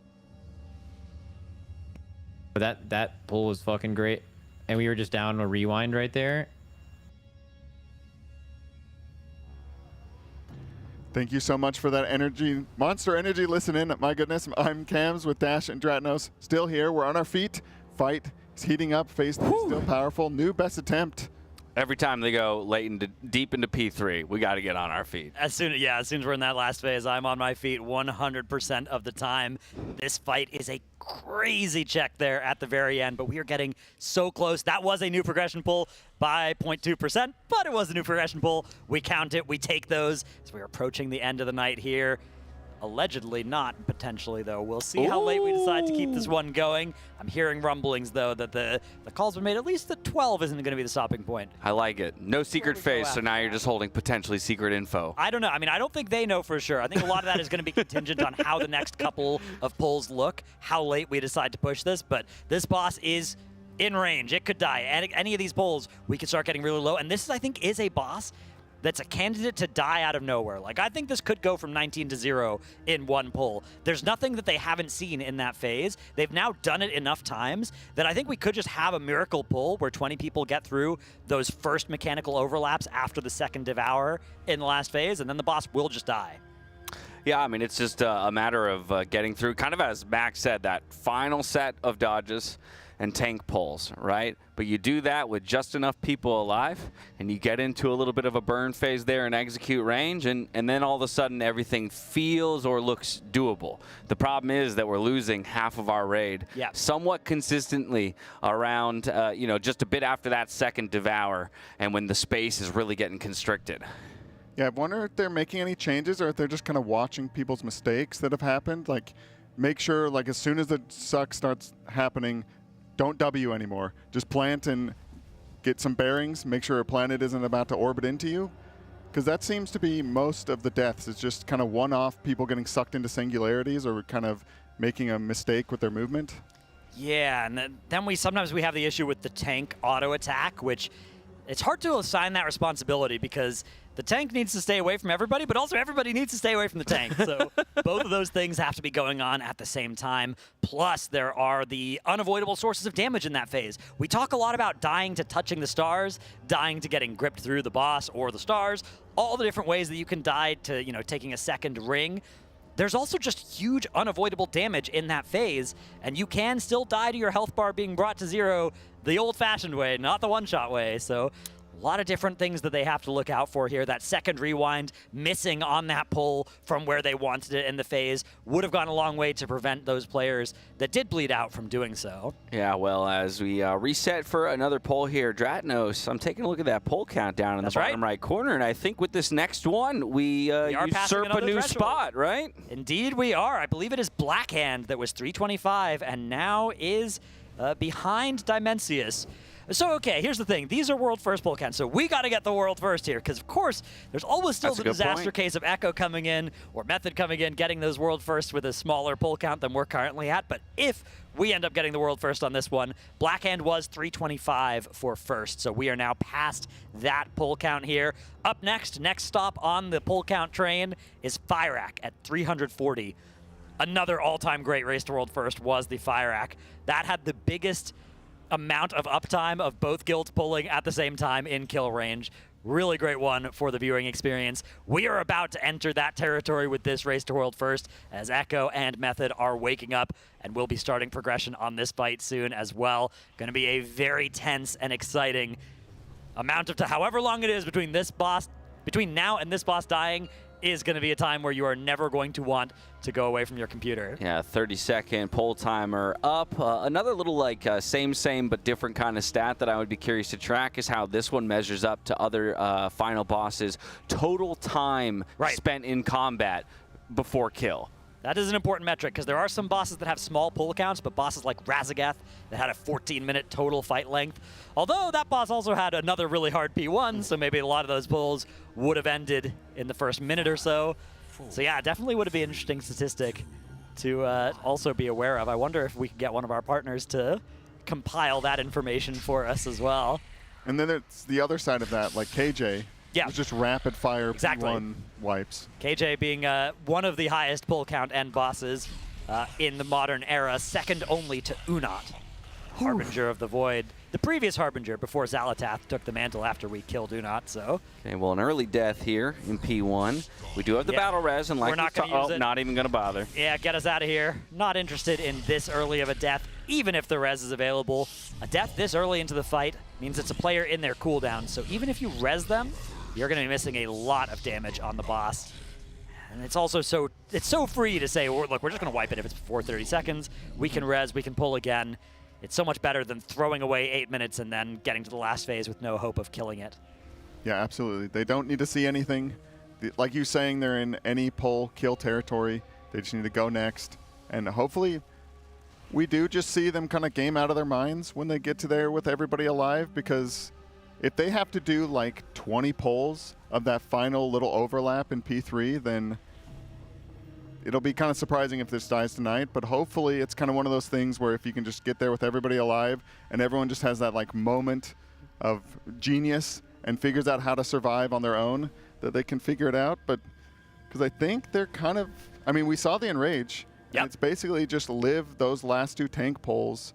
And if you can figure out a way to do that, then that's all there's left. Yeah, exactly. That Enrage it's not quite a hard Enrage, but it is a hard Enrage, right? Mm-hmm. It makes it impossible to survive more than a couple seconds into that last Devour cast, as there is no safe space left. Everywhere you could possibly stand is a one-shot zone, so something they definitely need to beat around that 10-minute, 10-second mark in overall fight time, depending on how quickly they get out of phases 1 and 2. 3.5 minutes into phase 3. How long they'll have until it dies or we die. Yeah, possibly going a little late. Yep. Maybe the call on it dies or we die comes later. Yeah, I don't think we've made the call it dies or we die just yet. We've just decided we don't want to stop at midnight just yet. We'll go a little past midnight, see when we decide if we're gonna pull the trigger on the full commit or if we'll just give up an hour or so instead. Mm-hmm. Yeah, understandably tough to call the end of a raid right after you've hit kind of consecutive 19% on Dementius in phase 3. The end is so in sight here. You just have a couple of overlaps that you need to get. It's really 2 tank smashes after that second Devour, and if you can get through those, there's nothing else.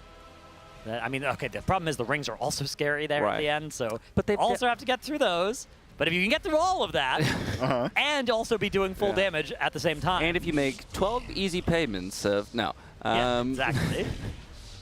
It does all start to add up when you think about it, but it could also just get 1 God pull and immediately win. Those sorts of things are possible, and they're definitely now at the spot in progression where that could happen. It doesn't need to be perfectly progressed. It just needs to happen once. Yeah, absolutely. And still, these reverse gravities can be a problem sometimes. Luckily, like Fired Up, he's been picked before and he dies, but he's not, nobody's using their cooldowns right before that happens. Yeah. Because they don't want to be lifted up while they're in their cooldown. So at least if they die, they're not losing that much damage, but it's still, this check in this phase is still pretty rough. Yeah, Shaq here. Ooh. A little bit of damage, but all good here. And the spread coming out now. On those next spread circles, the Dark Matter cast. And then the next shattered space, spawning that antimatter zone, needing to get soaked down. This is going to be the final set of reverse gravities that they actually need to do here, I believe. Maybe there's one more after. No, you're right. You're right.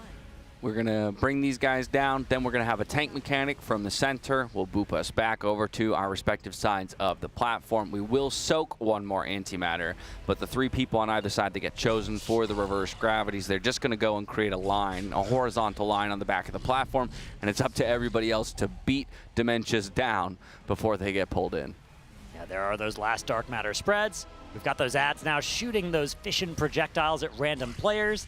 So a lot of raid damage here, plus that unpredictable damage that somebody could just get targeted once or twice while already low. We're seeing Zephyrs and anti-magic zones committed here, but not even going to come close to this DPS check being anywhere scary. All of our players are alive. Our battle res is still on the table also. It's time to start chasing Dimensius. It's sort of, this is a weird phase here. We're kind of like in Dimensius's cosmic tummy, chasing down the things he's eaten. Just previous Void Lords, his previous ops. They're on theme with the black hole. Yep. Strange though, because what's Dimensius himself doing in the middle of this place? These are the mysteries to me. Right. The exact lore. You're asking the right questions here. I appreciate it. Always got to wonder, you know, what is going on this fight beyond just the enemy health bars we can see. A lot of players never think about that, but talk about a coggy load over there. Exactly. Yeah, and why do you have to kill these guys, and what does that have to do with getting you into the next spot? Exactly. But we are going to be getting ready now for that first Void Warden to go down alongside all 4 of those Nullbinders, beautifully taken care of, well ahead of that check. Into the side space here, the pocket. Yeah, this is, I think, one of the most difficult overlaps is the mass destruction into the pushback, depending on who gets chosen. My goodness, that thing died with less than half a second before it would have wiped them. That Void Warden just barely killed in time to open up the channel for Liquid to pass through. Yep, second Conqueror's Cross, another set of mass destructions. We break open another Void Warden, and now we gate to the final quadrant here of this platform. Inverse gravities, 3 groups. Everybody splits up to help with the soaks, dodge the planet, and boom, our Toshin is down. That was very nicely done. Several seconds ahead of the DPS check there, which was the start of the second Gamma Burst cast. Now we're going to make our way to Pargoth's platform. Yeah, we haven't seen him in a moment. No, we haven't. I always like hanging out with my boy Pargoth. We've been getting some good pulls recently. A little bit of B1 mishaps in the past 10 minutes, but before that, we had our previous best pull of 19.1% in the last phase. We're excited to get back there, but we can't take our eye off the ball here. Pargoth's platform, a very difficult one. No cooldowns really to speak of available for them here for it either. Yeah, and they've done everything in their power to remove as many cooldowns from this platform so as to hold them for an eventual Phase 3 with Lust up. Here, the big difference, of course, is that AoE ring that you see around Pargoth, as well as the 3 shooting stars that he throws out. They must be soaked, and you can see 3 people just doing that. That's going to be a big space denial, so now we move to the next quadrant here for that inverse gravity once again. Dodge the planet, and now we're preparing for the pushback. This is the only pushback we're worried about on this platform, because the second one, we go ahead and let it push us off the platform. Xalatath will come to our aid, and then send us down to meet Dementius one more time. New Conqueror's Cross, 4 more Nullbinders, gripping them all in. Big meat grinder here, 3 more shooting stars, easily getting soaked by the respective people who were determined to do so. And now we do the same thing. Gate over to the remaining quadrant. Split up to soak these. Unfortunately, 3 people go down. That's a lot of people down. We will be able to still see the next phase, but the chances of a kill have reduced dramatically. We do have 2 battle reses, but 3 deaths is 1 more than the amount of battle reses that we have here. So we're going to be playing the last phase down a Shadow Priest potentially, or maybe down a Demon Hunter instead. Shadow Priest seems like the better thing to sacrifice because that Chaos Brand going on the boss here would be really valuable. You don't get to keep it from phase 1.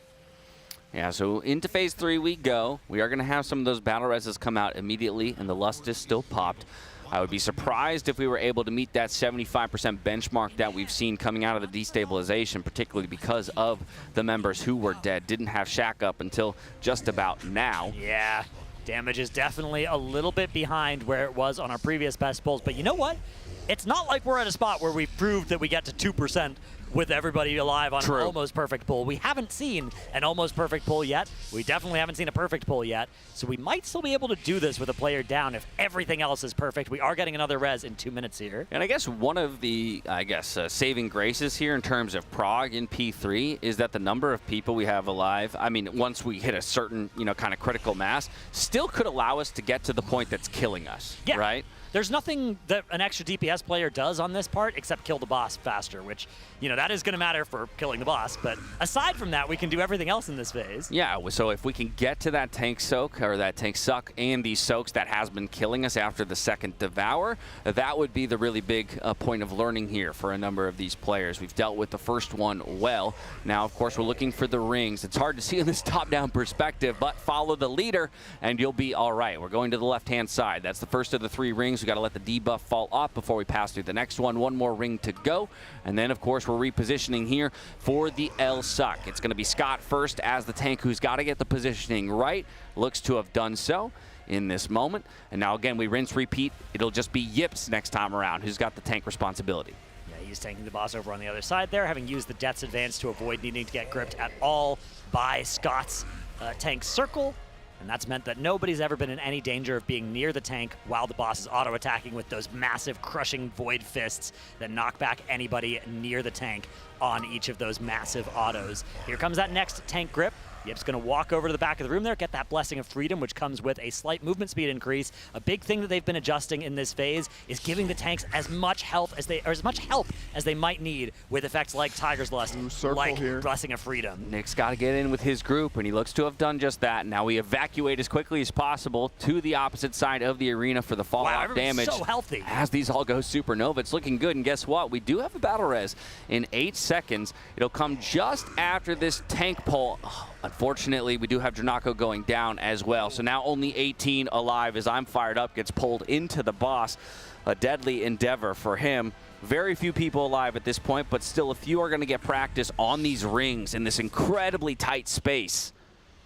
Yips, he deals with it well, even though he does have some defensive options to deal with it too. Looking at the number of healers alive, just to see how much more we can practice within this. Maybe getting an opportunity to see the Enrage and even going to get one more of these tank grips. This is one of the really difficult ones. You can see how they're trying to do it. They're going for more of like a conal approach on that one, right? And it's just about everybody fighting the pull to kind of slide through those open gaps. Yeah, I was not expecting so much of the difficulty of this phase to come from the tank pull. It is so much responsibility rests on those shoulders of Yips and Scott. If we go back to Yips' perspective as well, we can see just how true that is as his shoulder is exposed there in the bottom left. A lot of weight resting on that one. Too good. Too good. Player's getting gripped in now. Atlas, last player standing, is going to die as well. Big smile on his face, though. Hopefully something funny happens. I don't think I've ever seen a pull end and he doesn't have a smile on his face. Yeah, the vibes are incredibly high in the Alienware training facility as we are gearing up for a late night push. Atlas, one of the high mood players. He's just happy to be in as well. This is a player who often, unfortunately, is forced to ride the bench due to playing these classes and specs that Arntol is in. But this time around, the Death Knight pretty good, and Lip ended up getting a little under the weather yesterday, so Atlas got the call up into this fight, and he's performed incredibly ever since then. Look at the damage meters right there. You can see Atlas, that red bar, right in #1, doing the most damage on the last pull. It is the top of the hour where we do run Twitch ads, so if you don't want to miss any of the action, we're very close here. Make sure to sub, use your primes, check the subscription button down there. Maybe you've got a prime laying around you can throw to the channel. You don't want to miss anything, especially like a new best, a kill, like you said, any pull. It could just fall over if they can figure out how to deal with those overlaps at the end. Yeah, y'all, now is not the time to be getting caught with a prime in your pocket, okay? That's right. If you've got it, whip it out, send it forward, because you do not want to be hitting with ads as the kill comes in. This seems like one of the harder things in raiding is consistency among the players, and this is all like personal responsibility, and they're having consistent problems with different people getting sucked into the things at different times. It is not. It's not like there's a weak spot here. It's just that all 20 players are being challenged with 50 different things trying to kill them in that phase. and one of them is succeeding on a few players each pull, and it's a different problem, and it's a different player from pull to pull. That can be some of the most difficult progression to do, but it's also some of the most rewarding to play. Yeah, that's one of those things where all of a sudden everybody just kind of gets it. Okay, I've done this movement enough times. I've made every kind of mistake. I've accidentally been sucked to the left or the right too far or into the boss. I've been out of position. I didn't have my movement cooldowns. And then you kind of all click it in at the same time, and it's just like, oh, look at this perfect dance. We all did it together. And then, like you're saying, that could be the kind of thing where, oh, the boss is dying. It's dead here. Yeah, exactly. The surprise, oh my goodness, nobody look at the boss's health, but it's dead. Because they lose like half the raid every time they get the first tank suck when the room is the smallest. Yeah, that one just looks impossible to me. I'm shocked that they are ever able to get anybody alive through that one. But yeah, post-second devour. More and more players have been getting through that one. The problem is that after you get through that one, there's more to do in that phase. We got another tank grip, mythic mechanics, and the rings, all of which we have to deal with at the phase with the smallest play space remaining.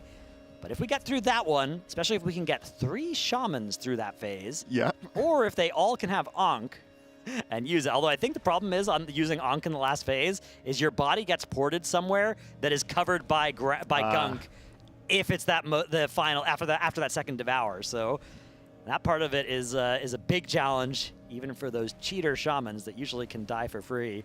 I don't think they can once we're there. Yeah, we need them alive because they have that ascendance at 3 minutes into the phase. It's a 3-minute 30 phase, so they have to get to the end of the phase to get their full damage. Yeah, probably the strongest cooldown in the game. Very definitely powerful. Up there, yeah.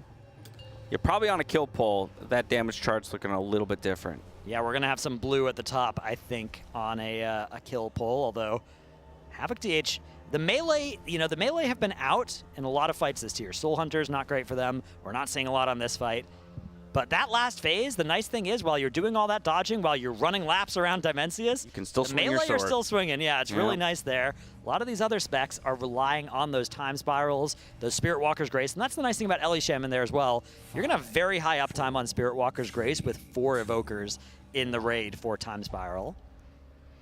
I'm trying to think of the mobility, just because I'm so mage-brained and warlock-brained, and it's all teleporting. Yeah, see, the problem is you can't use those ones.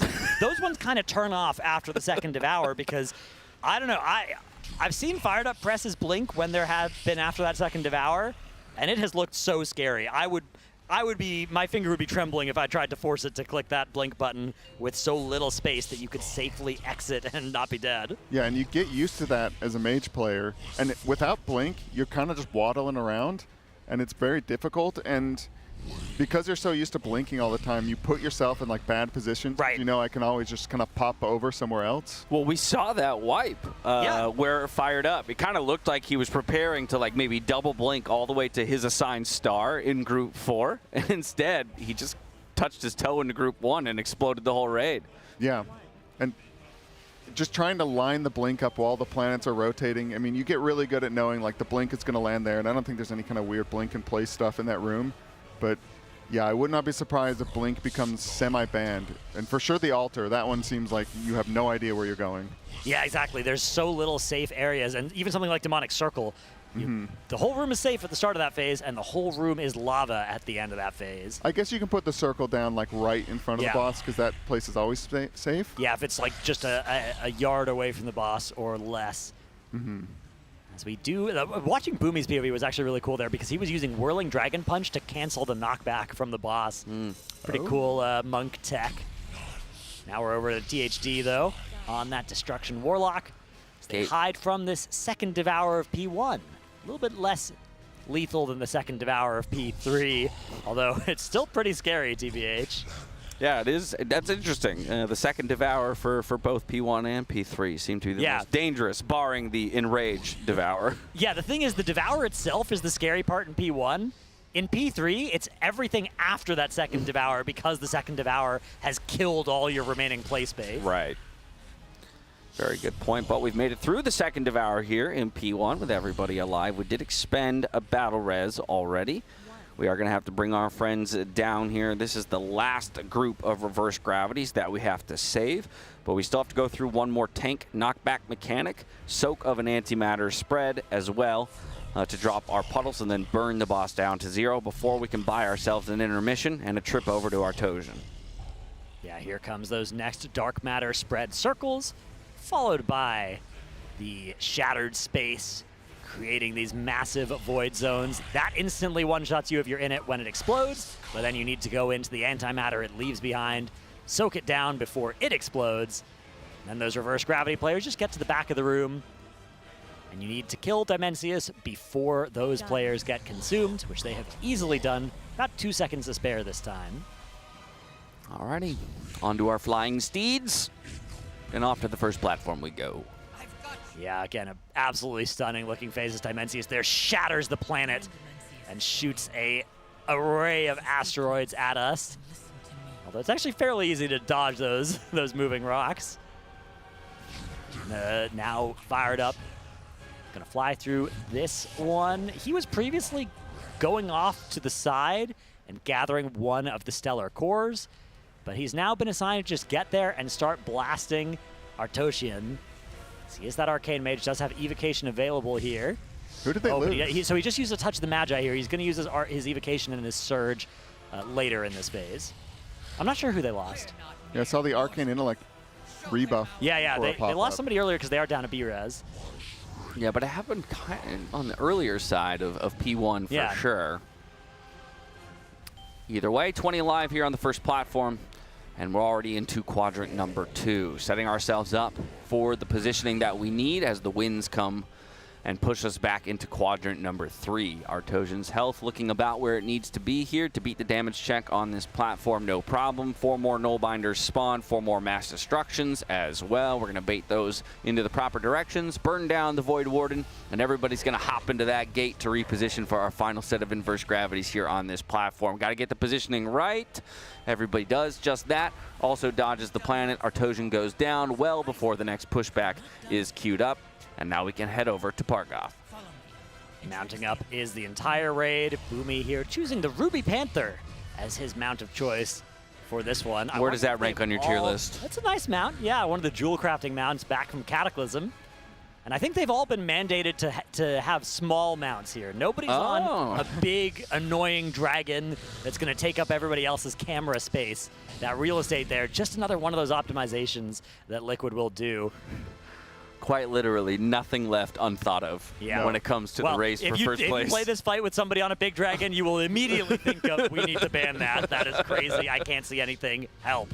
Yeah, Pargoth, this platform, again, so much of its difficulty comes from trying to use as few cooldowns as we can to get through it just in time. You did see his mythic mechanic come out, which is those shooting stars have to be soaked by 3 members of our raid team. We've done that. We've moved to the second quadrant for our inverse gravities, and now this is the only pushback on this platform that we actually have to deal with. We will still have the second one, but Xal'atath will save us from that.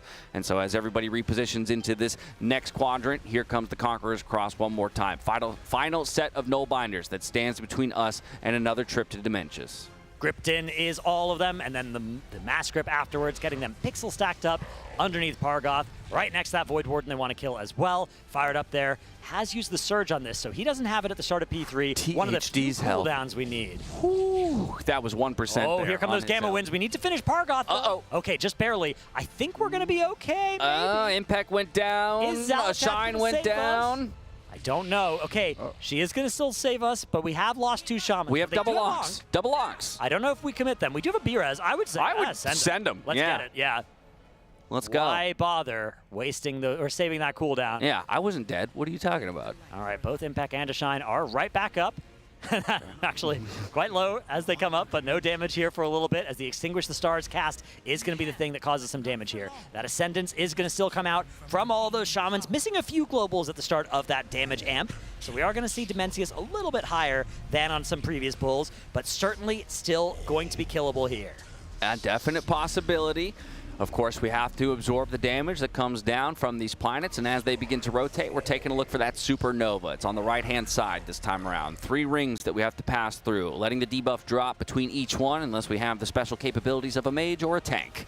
Yep, exactly. A few other answers for it, but really not something that you can rely too much on, because even if you can use them now when the fight is easy, once the fight gets hard, a lot of those effects will not work. Here comes that Devour cast, needing to get together with all of our group mates and nobody else inside those planets, as they now will all get converted into black holes. Here comes the grip onto the tank. Is everybody trying to stay with their correct people? Oh my goodness, Atlas dropping so low, but he is able to get topped, and the entire raid, once again, full HP. All right, that's the first Devour. Now that stands between us and the second Devour is another 2 sets of rings and tank mechanics alongside those inverse gravities. There's the first of the rings here. Scott's the one with the tank responsibilities this first time around. Love to jump to his POV as we are just now. You'll see a leap reposition into the L tank pole. This one, it's okay to pass through the planets because they aren't supernova just yet. But now Yips has the responsibility as we move into the second set of repetition of these mechanics. Not to alarm anybody, but the boss damage is definitely looking good here as we get now to the next set of rings. This one is a left set of rings, which means we are moving against the direction of traffic rather than with it. I personally prefer this. I don't know what's better for the raid on Mythic, but on Heroic at least, I find this to be an easier combo. So hopefully that's true on Mythic as well, as we're now getting gripped through, once again, the safe planets. And now here comes the Devour cast. Yip's going to have to go the long way around to avoid hitting anybody else. And he's able to get there just in time as this Devour cast is starting. All the players now hopping into their planets. The assist ping comes out as a defensive is called for. We have a couple players going down.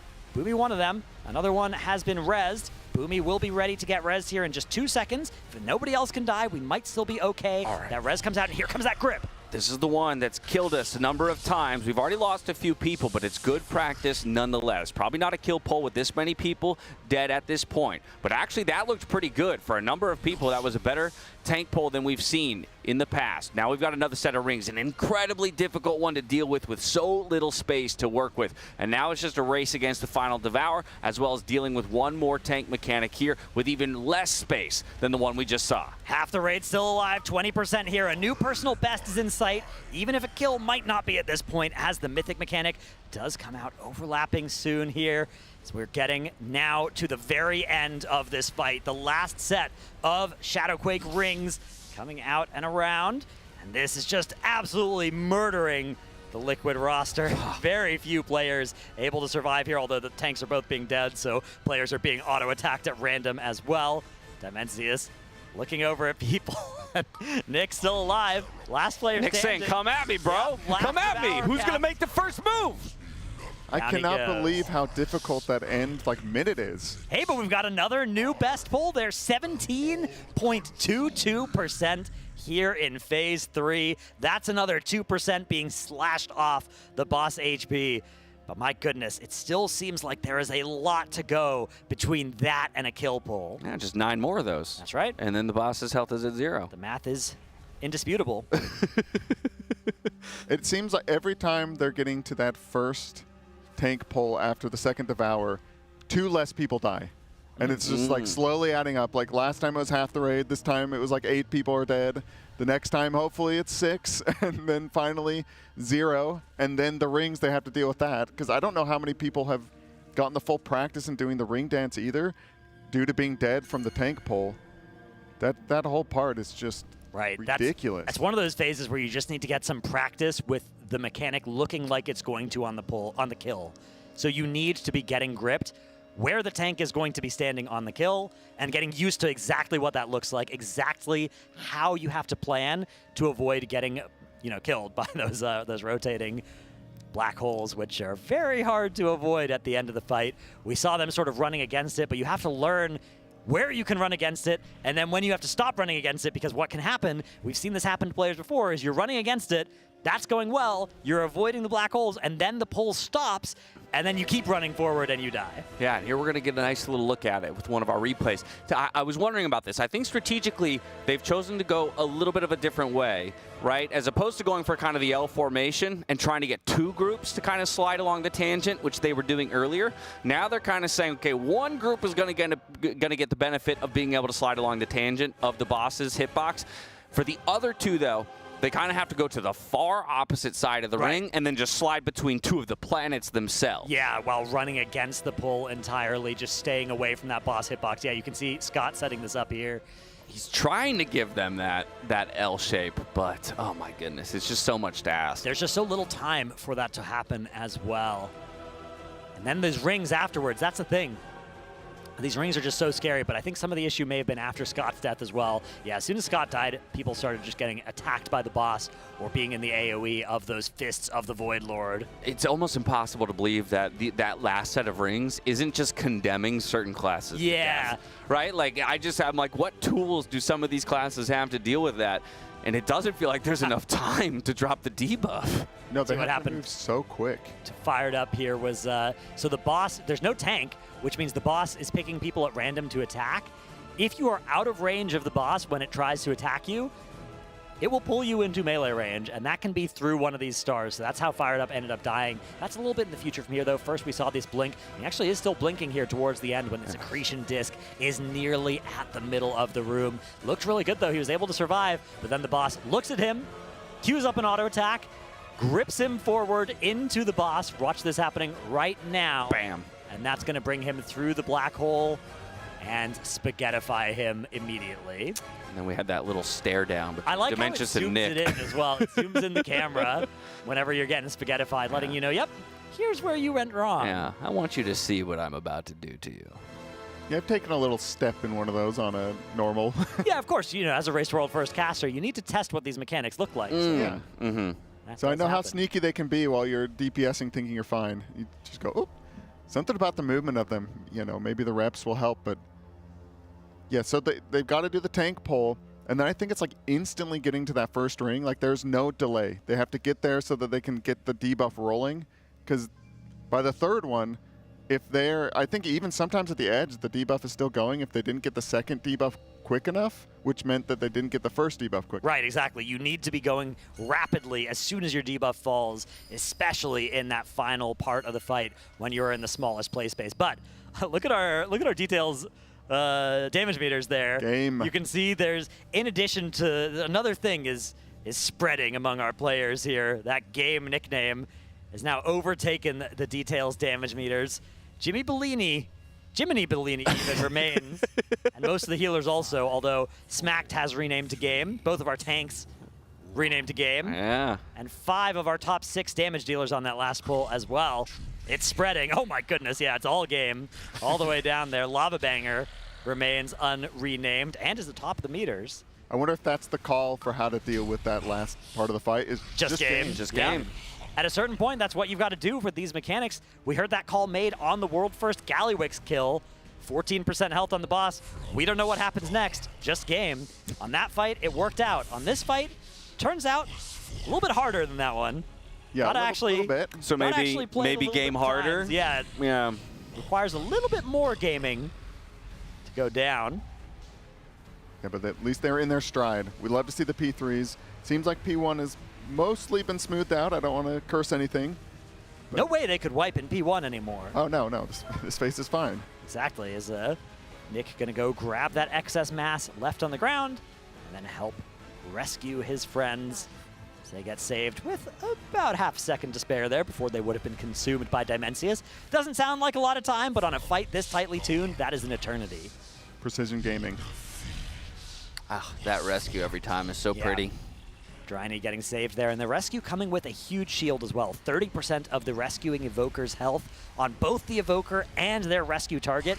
I mean, it's almost a lay on hands worth of value. In a lot of cases, it's going to get more because it's an absorb shield that almost always gets full value on those players. Really nice effect. Now we have that Venn diagram in the back. Everybody jumping in, using that extra mass to save our allies, preparing for that second Devour, taking the gateways towards the center of the room.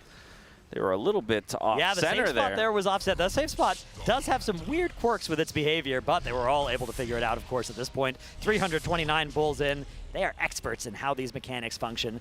Not going to let any of those weird idiosyncrasies with how it's designed stop them from answering the mechanic perfectly. Spread and to kill the living masses. Now we jump into that antimatter soak.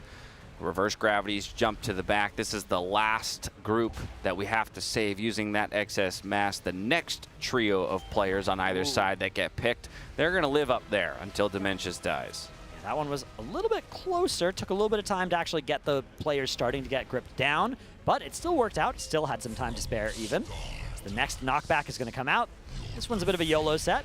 Goop going to once again do the rescue, and is inside his Dragon Rage cooldowns here, so a very important part of making sure that this boss actually gets pushed is Goop being uninterrupted on these cooldowns, hopefully not getting targeted by any of the reverse gravities during them. 1% on the boss. We aren't even going to soak here. This is a call that hasn't been made since we've moved Lust off, but the first time they're going to be able to get through this phase without even needing to soak the last antimatter. Great damage on this pull as we start phase 2, 3 minutes into this one. Yeah, it just goes to show that there's still places that optimization can be found, or maybe just a little high rolling. The shamans are blasting, maybe. Let's proc some deeply rooted elements, perhaps. Goop swings around this asteroid. He has one of the most tight paths that he needs to take on this segment. As you can see that debuff, less than a second before it would have fallen off as he flies into that ring.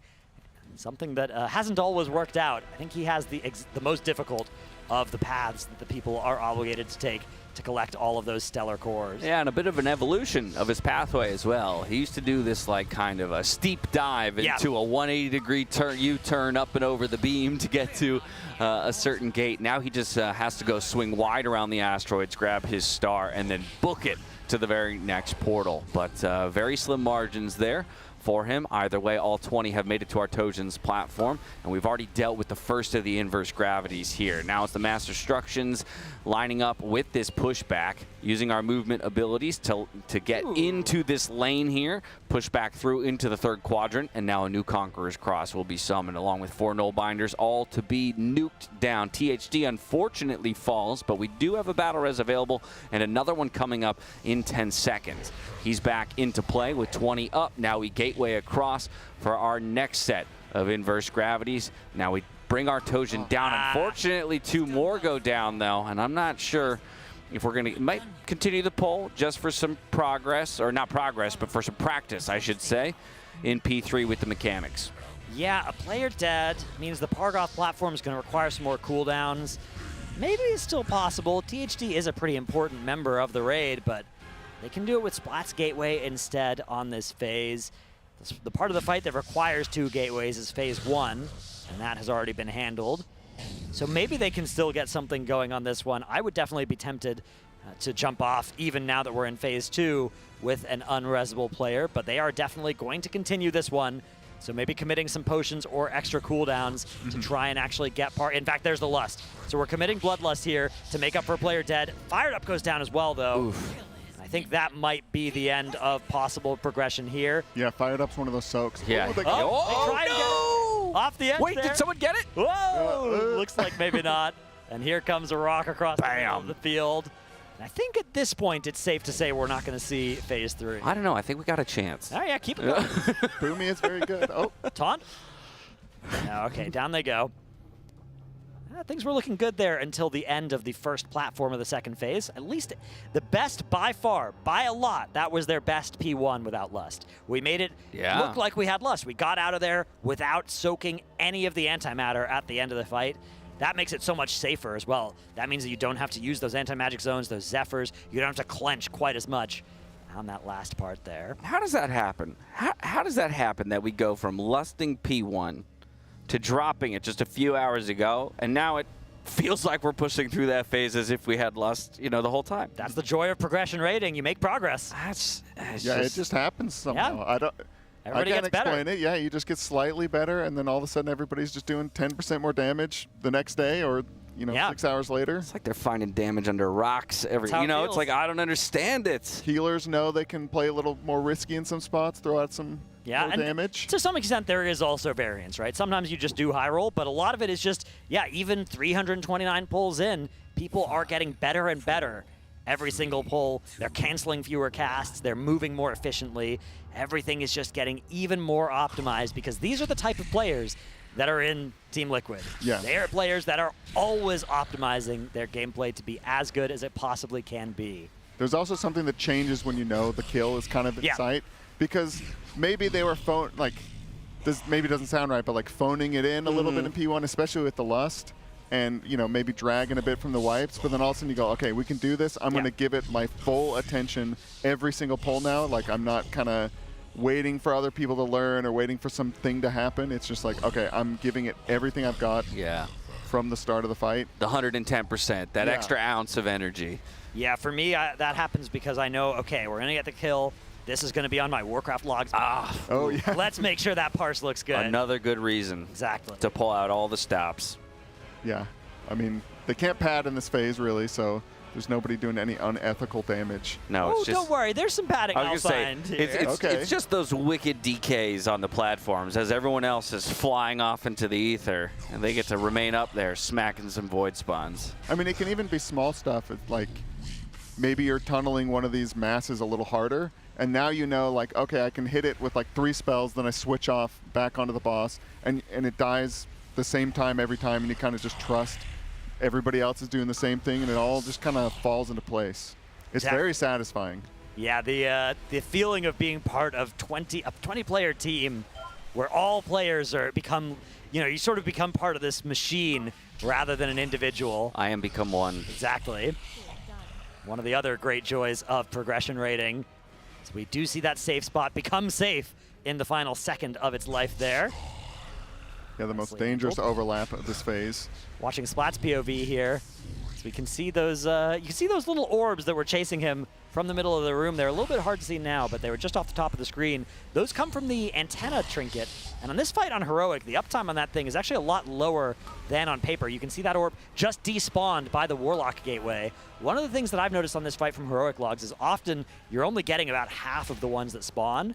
These players may be getting more than that, but if you're interested, there is now a sim option on raid bots that shows that you can sim the different percentages of how many of those orbs you actually catch. That trinket looks a little bit worse if it isn't that 100% uptime. There's one of those orbs there again on the left. This one he is going to catch and gain all those stats from. So little something to look out for. I'm sure they've decided it is still optimal for their players that are choosing to keep it on. But this fight in particular, sometimes you're traveling so far, you might leave those orbs behind and they will despawn. Yeah, looks like they're going to make it through here. They may have to soak this one. I think we're okay. They're gonna, yeah, 2%. I think it's one of those things where I would say like 3.5% on Dimensias when they spawn is sort of the breaking point between making the call to soak them or to ignore them. And they were at about 2% there when they spawned, so they had more than enough time to make the commit call. So damage again looking good here. No Lust, and skipping those antimatters is exactly what we wanted to be doing here. All right, so back into another intermission, but really desperately wanting to make it back to P3 with everybody alive. So still demands for perfection through these intermission phases. I wonder if Dryne's getting tired of this, going to get that little orb. Yeah, Lord, I would be. I wouldn't be surprised if after progression's done here, he's like, all right, somebody else can do that for farm. Nah, that's not true. Dryne will always do those jobs. Trooper. Yeah, 100%. He'll let somebody do it a couple times, watch them die, and go, step back, I got it. Don't worry. I'll keep doing it. Alrighty. There's always an element of a little bit of masochism in all healer players as well. Otherwise, you wouldn't be playing that role. True. Take that as a compliment. So we get now to the wins here. Do need to kill that middle Void Warden. Dryne, one of the players on that Holy Paladin that has the hardest time. He's going to hop on his steed and run against this wind, and full uptime on steed running forward is going to go from the front all the way to the back of this little planetoid here. Yeah, Still okay.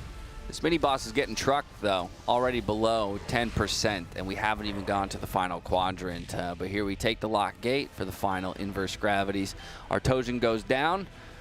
And now we can mount up and head to the second platform where Pargoth awaits us. Yeah, these platforms are a good example of finding that damage because you know, you have to kill the walls and you have to kill the null binders, but at some point you are just trusting the meat grinder to do it. People maybe were targeting them early in progression, and now they're just tunneling the Void Lord. And you can see, I mean, they were having hard times with Enrage, and now they're just like smashing those things. Exactly. This part of the fight, it's, you know, 20 pulls ago I was saying this part of the fight isn't on farm. We can definitely still wipe here. There's a lot of stuff that's hard. Now they're making it look like it is on farm. We're getting to these platforms, and they are getting absolutely smoked almost every time. Sometimes there are still those stray deaths, but it's getting to the point where we're making it to P3 consistently enough that it is still fresh in everybody's mind, and that is an important prerequisite for killing this boss. Yeah, Conqueror's Cross comes out, no binders get gripped in. Now we've got the Mythic Mechanic for Pargoth. You can see they're floating off to the left-hand side of your screen. 3 shooting stars that all get soaked before we move to that second quadrant. Another good reposition by everybody. Things are looking clean as we dodge out on the planet and prepare for the first pushback. Pargoth's health now down around 30%, just dipping below. After this pushback, he will reset that Conqueror's Cross once again. 4 more null binders, then we'll take him down. We'll go dive off into the ether. Xal'atath will say, your job's not finished just yet. Let's go meet Dementius one more time. Yeah, there is that Nova there creating some ground that does do some damage, which they're going to gateway through rather than bathe in for too long. Handling the Mythic Mechanic over here, we are going to have Atlas go down. Get him up quick. It's going to be a B-Res, and we are now going to have that Winds, those Gamma Burst cast going off. Everybody's going to get blown off the platform. Whee! But it's okay, because Xal'atath is here to save us this time. It almost looked like it killed Fired Up, but his altar brought him back up. That's what that altar time is there for. A lot of stuff that you can't use it on in this last phase, so getting some good value out of it while he can in P2. But we're landing with all 20 players alive, and here comes the Bloodlust. Here come all of the major cooldowns. You can see on Fired Up's UI, that bar at the top of the screen showing the blue health and the red timer going against it. We generate a massive early lead here, getting the boss down. Wow, sub 75%, I believe, after that stabilize falls off. This is a lot of damage. We are so far ahead of that check, but now the damage amp has fallen off. Soon the cooldowns are as well, and we're going to have to fight to stay ahead. Sub 75, though. That's our best Lust push so far. Now it's time to do a little bit of dancing. The rings have spawned. This time we're going left. 3 rings, letting the debuff drop between each one. But all 20 players alive. We're taking a look at the mages. They get a little bit of extra fun here, blinking through double rings, keeping their uptime nice and clean. They will also join group 4 here, along with some of the tanks when it comes to the first Devour. Devour's out. We're going to dip into these planets just before the Devour finishes. Unfortunately, I'm Fired Up did go down, but we have a B-Res, and he comes right back into play. We've moved away for the fall-off damage of those planets, and we've dealt with the first tank pull fairly well. 20 players still in play, and now we repeat the mechanics. Exactly. Here we go with another set of these. It's going to start off with these rings over to the right this time, and then going to the right. So we have this first one explode. Fired Up's going to blink over this, and then he gets to go a different way than the rest of the raid if he wants to. This time around, he's going to opt not to. He's going to opt to take 1 stack at the end rather than blink to avoid all of them. That's because we're about to get this Mythic Mechanic overlap here, which he is going to use greater invisibility to dramatically reduce the damage of. Almost everybody's going to survive this. We are losing Sang on that Evoker. Res is going to be up in 50 seconds. We might still be okay on this check as we swap over now to Boomy's POV on this Windwalker Monk. The ring's going to come out. Let's see if he can find a good way to use Transcendence to avoid these stacks, or if he's just going to take the full damage and maybe use Touch of Karma or Fortifying Brew or something to get through this, or say, you know what, healers heal me. There you go. He's still just going to eat them all, stay close to his group. He's the one who gets picked for Inverse Gravity there in the right group, and it was Yips who had the responsibility to pull everybody that time around. We lose one more in Shaq going down. Now, though, the second Devour. This is a tough one, but it's really what comes after this that has been biting us so far in our P3 progression. Yeah, we have that B-Res in 9 seconds. 18 players alive, soon to be 19 if we can keep this going. But look out, because things go from bad to worse as we're going to have this Mythic Mechanic overlap with another tank suck. The tank going far here, and you can see Boomy positioning to get pulled along the boss's hitbox. A lot of the raid not going to survive this combo, though, and now it's into another set of rings. No more space in the room to easily dodge this. Yips getting beaten up by the boss, but also has to take all of these debuffs.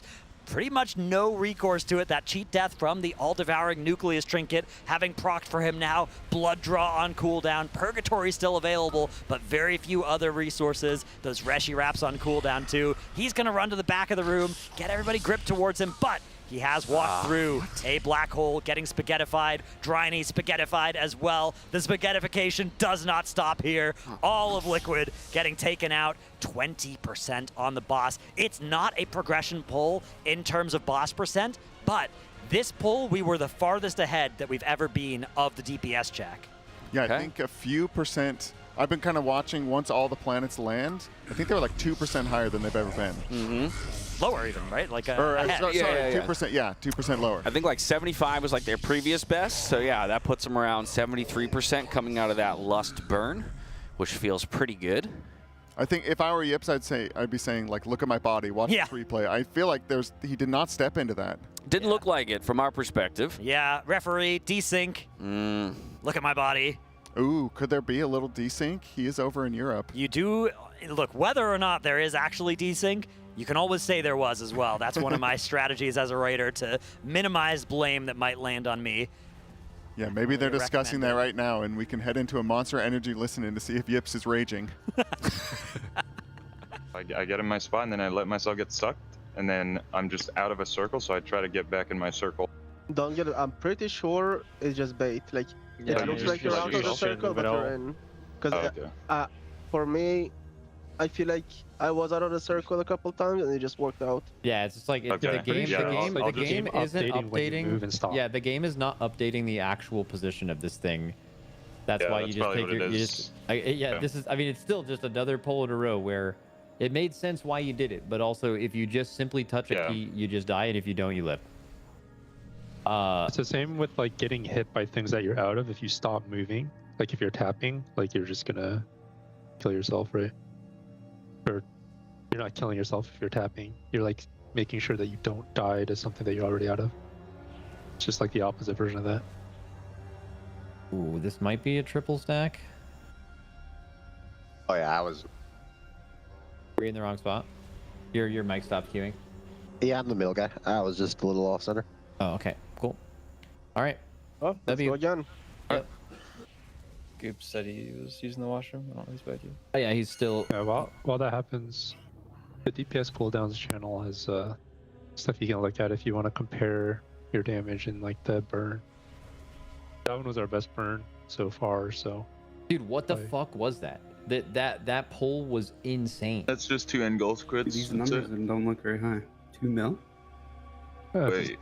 This is Y'all are over the actually whole doing fight. nothing. Y'all are doing You have to hover the active percentage. Wait. To see the damage in that window. Hey, 36 mil. All good. Dude, W How much mages. are we doing? 10 mil? That's not bad. You're doing good, bro. That's not bad. I'm kind of cranking, bro. 2 pulls ago, I went in the dust. It took 10 seconds and I was full mana dropping down and I was before I got my CDs up. I can try to get that. Can we get an autumn on him? Very good for your damage. I don't know if I'm correct on that one. Or winter. Granny, give him winter. Can't do that. Look at his damn, he got used to That's so boring. It only goes in here, healers. A little, like five more. Smack fit a rip in there. I like that. Something Ironi would like to say is he's noticed on a lot of logs that people are using health stone before health pot and then not using health pot and then health potting in P2. So just the first heal you should use on this fight is a health stone or a health pot, so it can come up in the last phase. Health stone should be the second priority behind that. But also, I imagine telling you this isn't really gonna change anything because that's probably just like something ingrained in your brain. Like you're not, when you healthstone, you don't think about healthstoning, right? You're doing it to save your life in a moment, and you're not like, it's just muscle memory. Like actually. Sometimes I just do it. No, It's weaker than a health pot. Yeah, the health stone sucks. The health pot's will lay on hands. 3, 2, 1, now.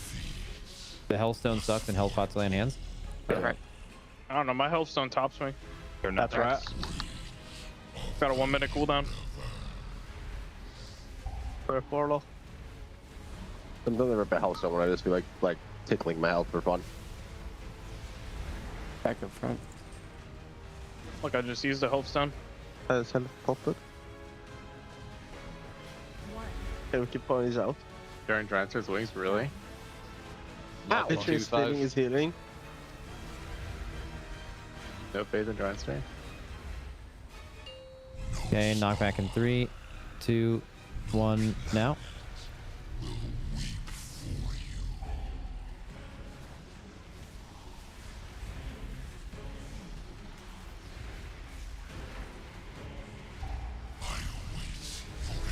Okay, soaks here. Back up left. Right, front left too. I got front left. I'm gonna get back left. Okay. Oh my god. It's a little hard.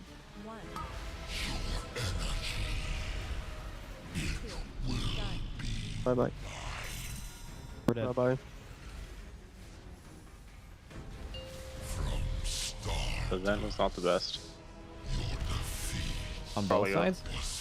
Yeah. Yeah, it was a double backup on both sides. I think the Zen was fine. I think we were just a little slow. I feel like it went kind of slow compared to usual. Bro, I thought I got double hit. Is it like moving slow? Because I fell walking the way I have a res on the platform. I need another res. Actually, I'll just boost. Felt slow.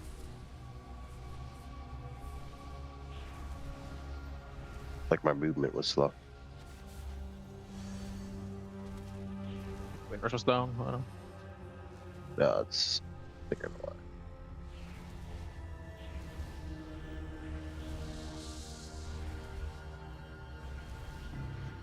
I also think mass barrier is just like so, like even underrated on this fight. Like if mage happened to just be like crazy at all portions of this fight, every mass barrier ad would just save so many lives. On the perfect amount of people on a soak that is definitely just killing people all the time. All right, let's get another one. I'm always down to bring more in. There's just The nice part about the 130s is they come up during your fucking set of rings. Just lock that in. 5, 4, 3, 2. The 118s don't even come up during lust. Good. Yeah, Atlas, now that I can't set you, I'm just cloaking, bro. Yeah. Easy solution. Respect, bro. Respect.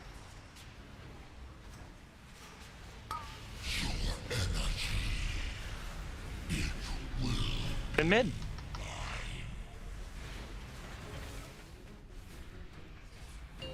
Okay, knock back in 3, 2, 1, now.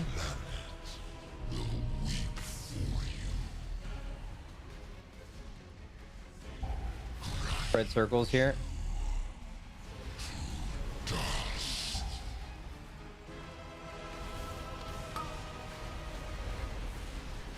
Front left out, Philip.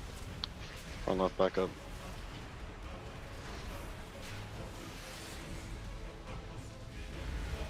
Right side.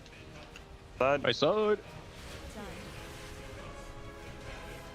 Knockback canceling soon.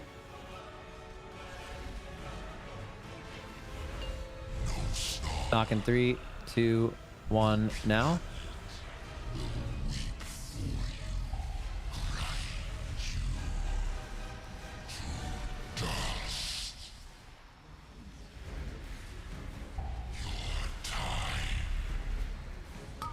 Get in. Press. Back up, front right. Back up, back left. I'll get back left. Is there on the ground? Someone pick it up. Left as I well. got it. Yeah, we're good. Devour.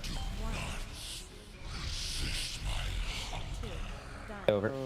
Go again.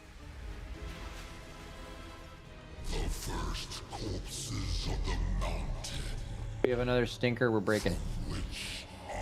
It got 0.6 twice. That's some crazy proxy spool.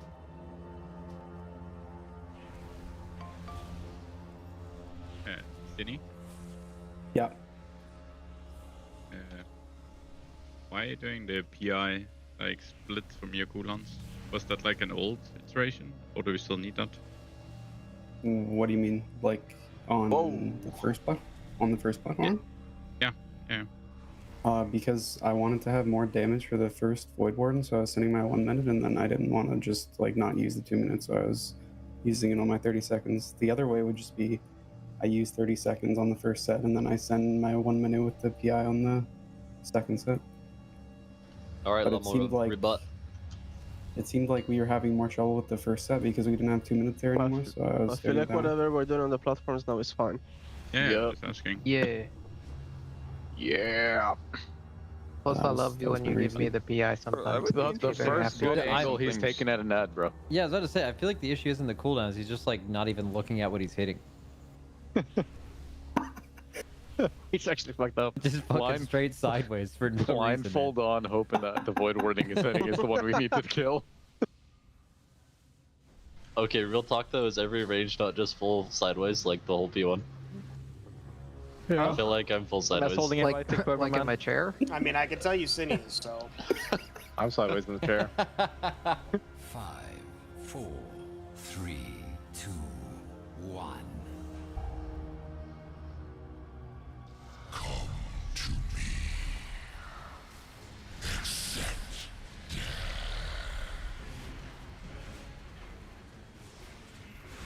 Do not resist my hunger.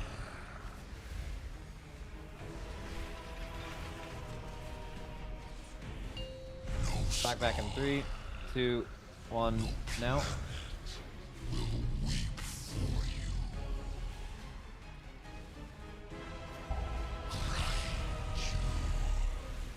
Okay, soaks in 2, 1, now.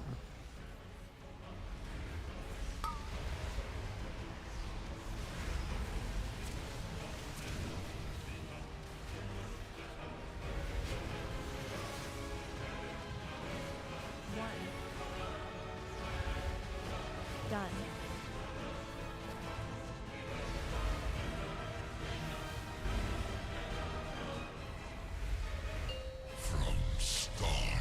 Knocking 3, 2, 1, now.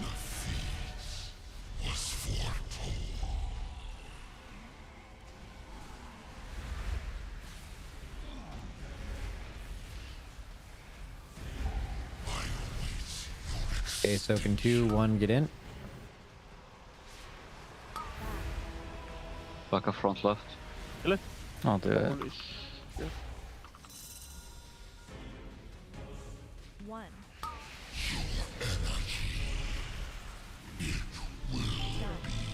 Nope. Right side just didn't. Someone with Devour didn't know they had it. Pick. Someone with the, no, it's over. I'll take a break now, I guess. Yeah. Someone just didn't know they had it, right?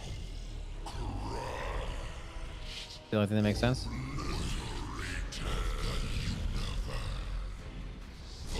That's all the same people. There's 4 of us doing it. Yeah, like Alice comes down, but then like look when you guys go into here and the beams come up. Look, there just no one's moving. Oh like yeah, I see what happened. What happened? Timber was just a bit ahead of the vent. Yeah, Timber's not in. There's a circumstance against like the character gets dragged kind of. How long a break? 1 sec. What are you doing up there? You wanna put up the break timer? I can't do a break timer. I'm out of the game. We are on a break though. Purple names? Purple. Purple. We're on a fake break. We're on a fake break right now. We're on a fake break. Right, pull timer. Read officer chat, everyone? Yeah, on it. Yeah, let me just read out the chat real quick. Yeah, I'll read that. Exile, how about you just I mean, fucking Boom makes answer? a great point. There's no way they kill it if we go to sleep. Yeah, I mean, that's a great point from Boom there. I'm gonna have to back him up on that Literally one. what Boom said. Boom, you've got a That is fucking Yeah, I'm kind of thinking this boss is crazy. I don't think we're gonna kill it in the next hour, to be honest with you. And I think probably our biggest chance of losing is not just We think sleeping. it's a 9-hour break angle. Retweet. Yeah, I think it's a 9-hour break angle. No, bro. How about we take a fucking 3-hour sleep? Like, Yeah, the question is whether we wake up at 10. 10:30. We're waking up later. Like start at 10:30, right? I've been waking up at 9. Let's pull a Sark. Start at 10:30. We'll start 10 or 10:30. No, we can go 5 a.m. I think we should start at 10:30 personally. Sleep is important. 10:30. Isn't that? 10:30 is crazy. My So alarm's 10:30 I mean, if you want 10, 10 is good. I'm fine with 10, but you know, someone's gonna fucking. 10:30 is splitting the difference. Yep. 10:30 EU time. 10:29. No, fired up, man. What's the like 30 minutes of like surely 30 minutes of extra sleep is worth more than 30 minutes of extra pulling if we're tired at all, right? Yeah, I think 10:30 sounds good. Yeah, I think it's important to remember that this boss at the end is fucking impossible. So we need. No, it's not impossible.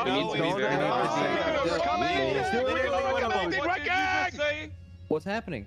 Why are you saying it's impossible? No. Like impossibly hard, not impossible. It's actually easy. I've been saying it's killable. I've never said it's unkillable at all, bro. I'm just making sure here. I'm saying the boss. Okay, I'll use a different word. The end of the boss is fucking insane, so we need to be well rested. You need a fucking rocket science. You need rocket engineering to fucking figure out the end. Yeah, 9-hour break or 9.5-hour break. Yeah, we're procking a 9-hour break. That's a long break. Holy fuck. We fucking own with the P1 no lust. I think we own P1 no lust. Also, there was like before, was it right after lunch today? We had 20 polls where 18 of them were P3s. Like fucking insane gaming today. And the last 2 hours were extremely good too. Like extremely good. Yep. Great job. Wake up tomorrow, kill boss. The break timer, please. Yeah, we're at 12 out of 20 games on details, by the way. The second is 20, we kill it. All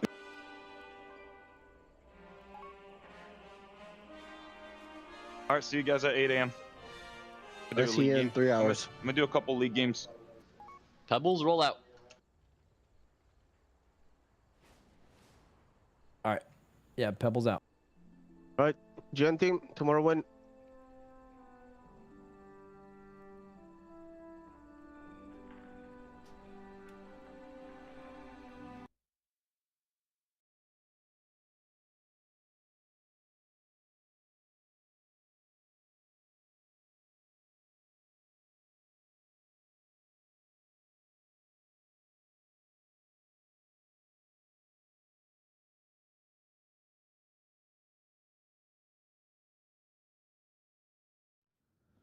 All right, and welcome back from that Monster Energy listen-in.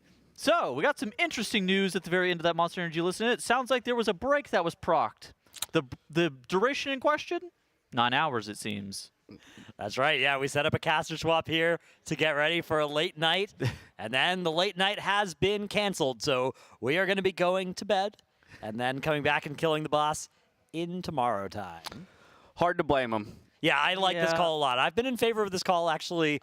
Loki, I've been thinking it would be a mistake to stay up too late on this boss for exactly the reasons Max articulated there at the end of that Monster Energy listen-in. Yeah. Which, as you can hear with even how I'm speaking, as you get to difficult parts late in the night, things start to go wrong. Phase 3, the end of that phase, is a super difficult part of this fight. You do not want to be there while you are all sleepy. You want to be showing up there with every single neuron refreshed, with those morning monster energies as well coursing through your veins. That boss is going to get absolutely melted tomorrow. I mean, we were talking about this during the break. They could be 35 pulls away from being able to kill the boss. And then, I mean, you're not... That's 35 well-rested pulls or 400 sleepy pulls. It's like if you raid in like a 4-hour guild and you proc the 5th hour, no guild has ever killed a boss during the 5th hour. It's just never happened ever. I've killed a decent number of bosses in the mythical 5th hour, but yeah, it's hard. Sometimes you start getting worse faster than you're learning more. Yeah. But either way, it is going to be a nerve-wracking night's sleep here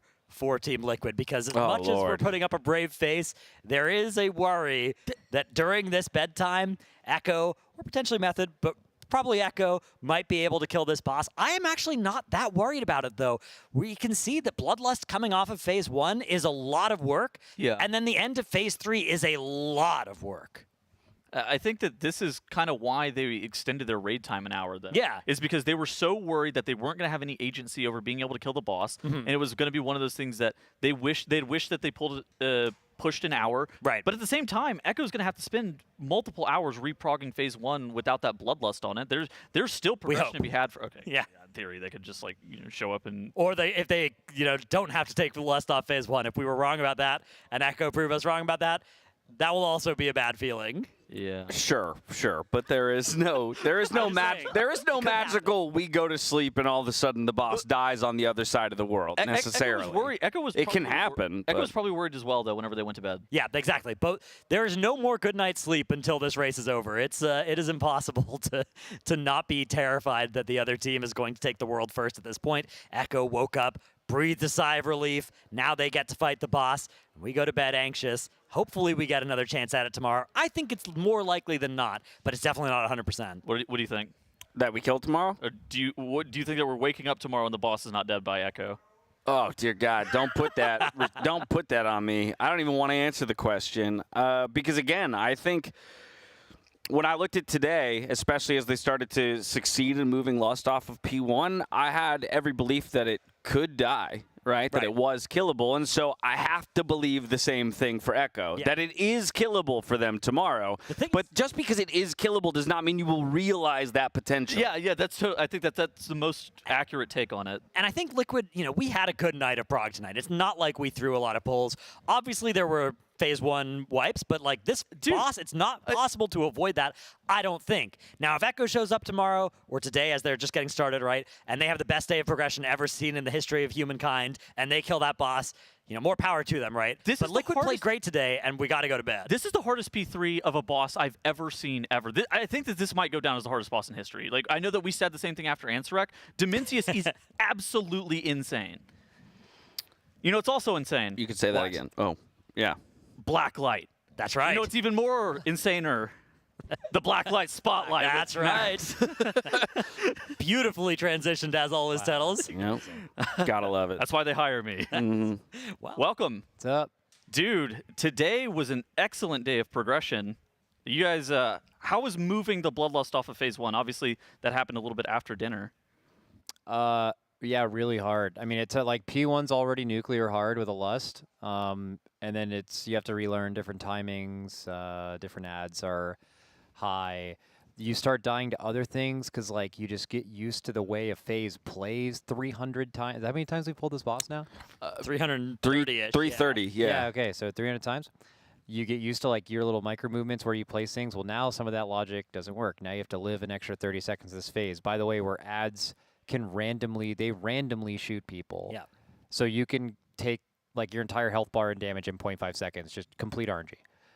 So you have to get used to that. So yeah, it's really hard to relearn, but we got really good at it at the end. We were chaining. Honestly, like today is so weird because like I don't think our percentage on the boss went much lower. Maybe we woke up around. Do you guys remember? It was like 30, and now it's 17. But yeah, which is like been huge leaps, but like actual progression. Yeah, like yeah, if you're like not like a casual race fan where you like kind of see percentages and who passes who, and you're like really about that shit. You're like watching the raid. Like there were so many leaps today of different points. I think there was a stretch after lunch where we went to P3 18 of 20 pulls. Yeah, that's insane. Like this, I feel like this was one of our best days of progression ever. But at the same time, it's like this boss is just so hard. It's so hard. Yeah, that post-lunch chunk of progression, as you're talking about, was absolutely nutty to see, the consistency of reaching P3. But to your point, I think a lot of people won't recognize that after then you decide to move the Lust. Sure, we had kind of 20 polls or 25 polls where we only make it to P3 like 2 times, and then something switched. You guys took like a 6-minute break, and all of a sudden, we're making it a P3 extremely consistently without the Lust. And in fact, at times, even matching like P1 push times that you guys had with the Lust. We had a no Lust P1 today. That was faster than one of our slower like lusted P1s, which was pretty insane. Yeah, that is wild. We want to keep this really short for you guys because we know that you're going to get to bed and then come back tomorrow. So my only kind of question comes to how the fight is ending and just the ridiculous difficulty that is posed to the Raiders with those final couple tank mechanics with no space to work with and like thinning margins. Is it just we see everybody's name changing the game on the damage meters? Is that basically the call at that point? Yeah, you just have to. Yeah, that's just been a bit that's happening for a few days. Yeah, it's all recency bias. Everything you're doing right now is the hardest thing you've ever done. Right. It's like the thing you're currently faced with. But like, yeah, it definitely. The end of that boss is absolutely. And we were kind of thinking like, man, it's so hard to get to P3. Like P2 is insane. P1 is insane. No Lust P1 is super insane. And then you have to do all of that, and then you get to P3, and P3 is way harder than all of that. So yeah, it is. It's kind of crazy. It's hard to tell because I think strategically, I'm really happy with what we're doing. Like moving the sucks from like the side to across, and you just like fight the suck as it's pulling you in. That all feels really good, but you just can't. you can't out-strategize this fight. It's like just the amount of room you have at the end. You just have to play beyond perfectly. Like if you strafe in a direction, you just die. Like there's no space to actually play the game, and you have to run a complete circles around the room while you're getting destroyed. Yeah, it's a wild fight. Toughest boss you've ever fought? Like I said, I don't know. Like right now, it feels that way. We've killed bosses that have higher pull counts than the one we're currently fighting, but obviously I don't know how many pulls it's going to take to kill this boss. But I would say, yeah, like I've never seen our raiders just get to like that point in P3 where I guess with Lust now it's like getting around 20% with everyone alive, and it's just absolute mayhem. And then you're going to need them to not only live that, but they're going to need to live for like another minute, and then kill the boss. But all of our CDs are coming up right then. Like right now, I wouldn't be surprised. Like any pull we had, I think we could have gotten like 10%. And that's not like a fully clean pull or anything like that, like to the enrage. That if that happens, the boss is dead. But doing that is crazy. Like that is insane. My chat was asking me, like, what are you gonna do? Like what if, like, how can you go to bed? Like, what if Echo kills it before you wake up? Yo, if they kill this boss before we wake up, fucking grats, like that you insanely deserve it. If anyone kills this boss before you wake up, like you win the tier, like you were the best guild, because this boss is crazy. Yeah, I think we will kill it tomorrow with a lot of optimization, but that's why we kind of felt comfortable going to bed. Is like we weren't even playing really bad. We were playing great right all the way up until the end of the night. It's just why, you clearly, are we going to kill this boss the next hour, right? The answer is probably not. So why would you why would you grief your sleep and not play for tomorrow, right? Because I think it's possible that no guild kills this boss today. It's possible, right? Yeah. It's insane. So, well, I'll ask you that same difficulty question tomorrow after you kill the boss. But for now, I think we're gonna let you go. What time are we starting tomorrow? Good question. We talked about, because we went an hour late and we don't like messing up our sleep at all. So we talked about doing we normally start at 10. And we might start at 10:30, which is like kind of splitting the difference. Yeah. Waking up a half an hour late. Cool. So all right. maybe. Yeah, I'm good. Nothing for me. Let's get to bed. Yep. Cool. Let's get on out of here. Thank you so much, Max, for joining us with the Blacklyte Spotlight. I think that answered a lot of the questions in regards to the decision-making process behind, going to sleep here. And honestly, too, I feel like that was pretty telling that Max feels like there could be a bunch of pulls still in the future. Yeah, I mean, that has been my feeling on this boss. People have asked me today in the cast room, like, hey, you think he's going to die today? And I've said, no. I like projecting a brave face here on the cast. I like lying to you, chat, for the last 6 hours and making you hyped about the potential of an imminent kill. But looking at this boss, no. That boss is crazy. Again, like Max said, if Echo get it, more power to them. They deserve the win if they can do that. But I think that we are going to wake up tomorrow and we're still going to have the chance to get this one. It just feels so bad whenever you're not in control of your own destiny. That's the hard part. So of course you're going to have the thought process of, oh, let's push our raid back further. Yeah. But I think that Max's analysis of, are we killing this within the next hour? Probably not. That to me seems you like might, pretty accurate. But you definitely have a higher chance of killing it in the first hour after you wake up tomorrow. And if you don't think that Echo are that likely to kill it in the next 8 hours, you should just take the sleep right now. Yep. I think it's important to have voices like that, and Boomy, who we heard as well, in the end of that Monster Energy listening, right? There's always the stay up faction and the go to bed faction. Just like in every guild, there's always the overtime faction, the add extra days faction, and the let's not do that faction. And those forces being in harmony, having somebody who can make the call and, make an intelligent decision, favoring whichever faction is speaking the most sense at any one time, that is a vital part of any guild. Dude. It's going to be so hyped tomorrow morning if we wake up and Echo hasn't killed the boss. Man, we'll be pulling the same time as them for a couple hours. Could be a vibe. And you know what? I bet they'll be even more tempted than we were to stay up late as well. I think that they would be almost forced to. I think it's an it dies or we die situation. I think it would be. Now, they could just wake up and just walk through phase one and somehow be able to figure out how to do that without bloodlust quicker and then make it into P3 and we could wake up and the boss could be dead. Yeah. Look, I don't like betting against Liquid. I don't like betting against Echo. But what I really don't like betting against is Dimensius right now. That boss is absolutely crazy. So I think he's going to live for a little while longer, and we're going to have a very exciting next 24 hours. Any final thoughts before you hop off the desk? Oh, my goodness. I hope they can sleep. That's all. I hope they can actually get to sleep, because I think that's one of the big things. No. Okay. But I'll be awake. Don't worry. I will not be missing this one. I've got there's no several M's squirreled away in my hotel mini fridge to facilitate that. This guy was planning ahead. He's been thinking ahead. Yeah, it's all been leading up to this moment. Don't you worry. You'll catch me with a full backpack as I leave tonight. Suspiciously Monster Energy-shaped tummy. All right, well, it's time for us to go get our backpacks full of Monster and head on out of here. Thank you guys all so much for watching. We're going to be back. It sounded like 10:30. 10:30 was the call. To be confirmed. Yeah, TBD, probably around 10:30. Shout out to all the sponsors that help make this great event a reality, and those are Coinbase, Alienware, Philips Hue, Blacklyte, Monster Energy, Zenni, RaiderIO, Wowhead, and Warcraft Logs. I was joined by Drashnos. Yes, me. The evolution of the duo name has been phenomenal just today. What would you prefer as like your merger name? Yeah, there's what? Well, there could be. Yeah, Drashnos could be good. Look, we got to workshop it a little bit. We got time. We got time. We'll sleep on it. We'll be back tomorrow. Good night, y'all. Good night.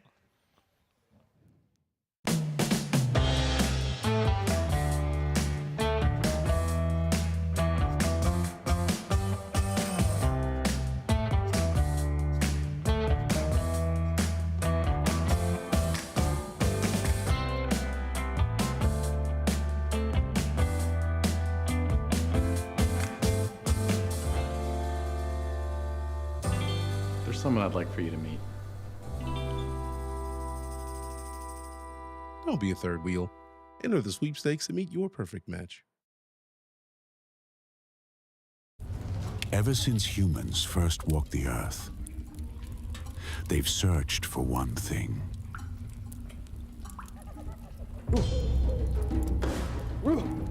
Civilizations advanced, yet suffering continued.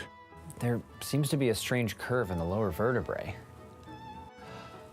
I'll call this the lumbar. We must give it support. But doctor, I'm seeing spots. We mastered silicon chips and cathode ray tubes, but comfort was still offline. There really should be a chair made for gaming, with cushions and maybe wheels. Until we got it right. Man, I wonder what my ancestors went through before this. Elevate your space with Blacklyte. Hey, psst. Have you unlocked your blue yet? This is my blue. Sharp, stylish, and ready to win.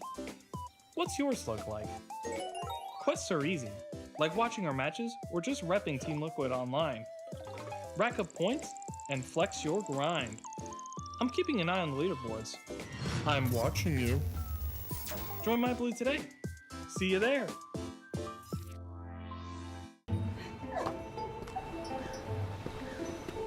Hey, what's up? Why'd you want to meet all the way up here? Do you ever think about your future? How people might remember you? What are you talking about? You never know what tomorrow brings. What if I told you there's a way to see? Why would I need new glasses? Just put them on. I don't see anything different. They're just regular glasses. Huh, that's weird. It's almost like I'm seeing the future. Whoa.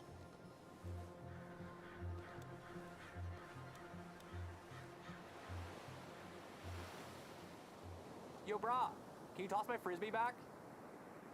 Alienware's highest performance desktop yet, equipped with powerful Intel Core Ultra processors. With an innovative design engineered for optimized gameplay. Encounter the return of Area 51 at Alienware.com.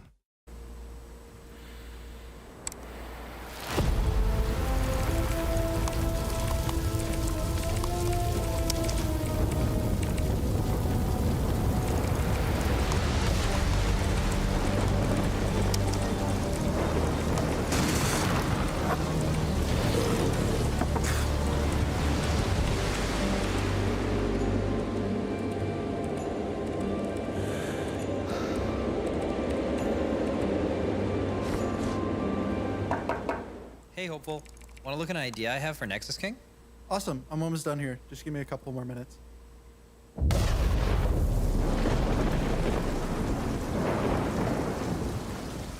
Hey guys, we're looking at the new Race World First Apparel collection. Let's get started. Shadow Tee, new design. We have the Alliance jacket, blue and clean. Had the Void hoodie, super warm. Had the Horde jacket, new style. We had the Sylvanas Sherpa, very soft. Had the new race jersey, has Dimensious on it. We have the Derp hoodie, great for raiding. We have the Void tee, new print. We have the mouse pad, slides real smooth. And finally, we have the Derp tee. If you guys want to grab any of this, you can at tl.gg/RWF.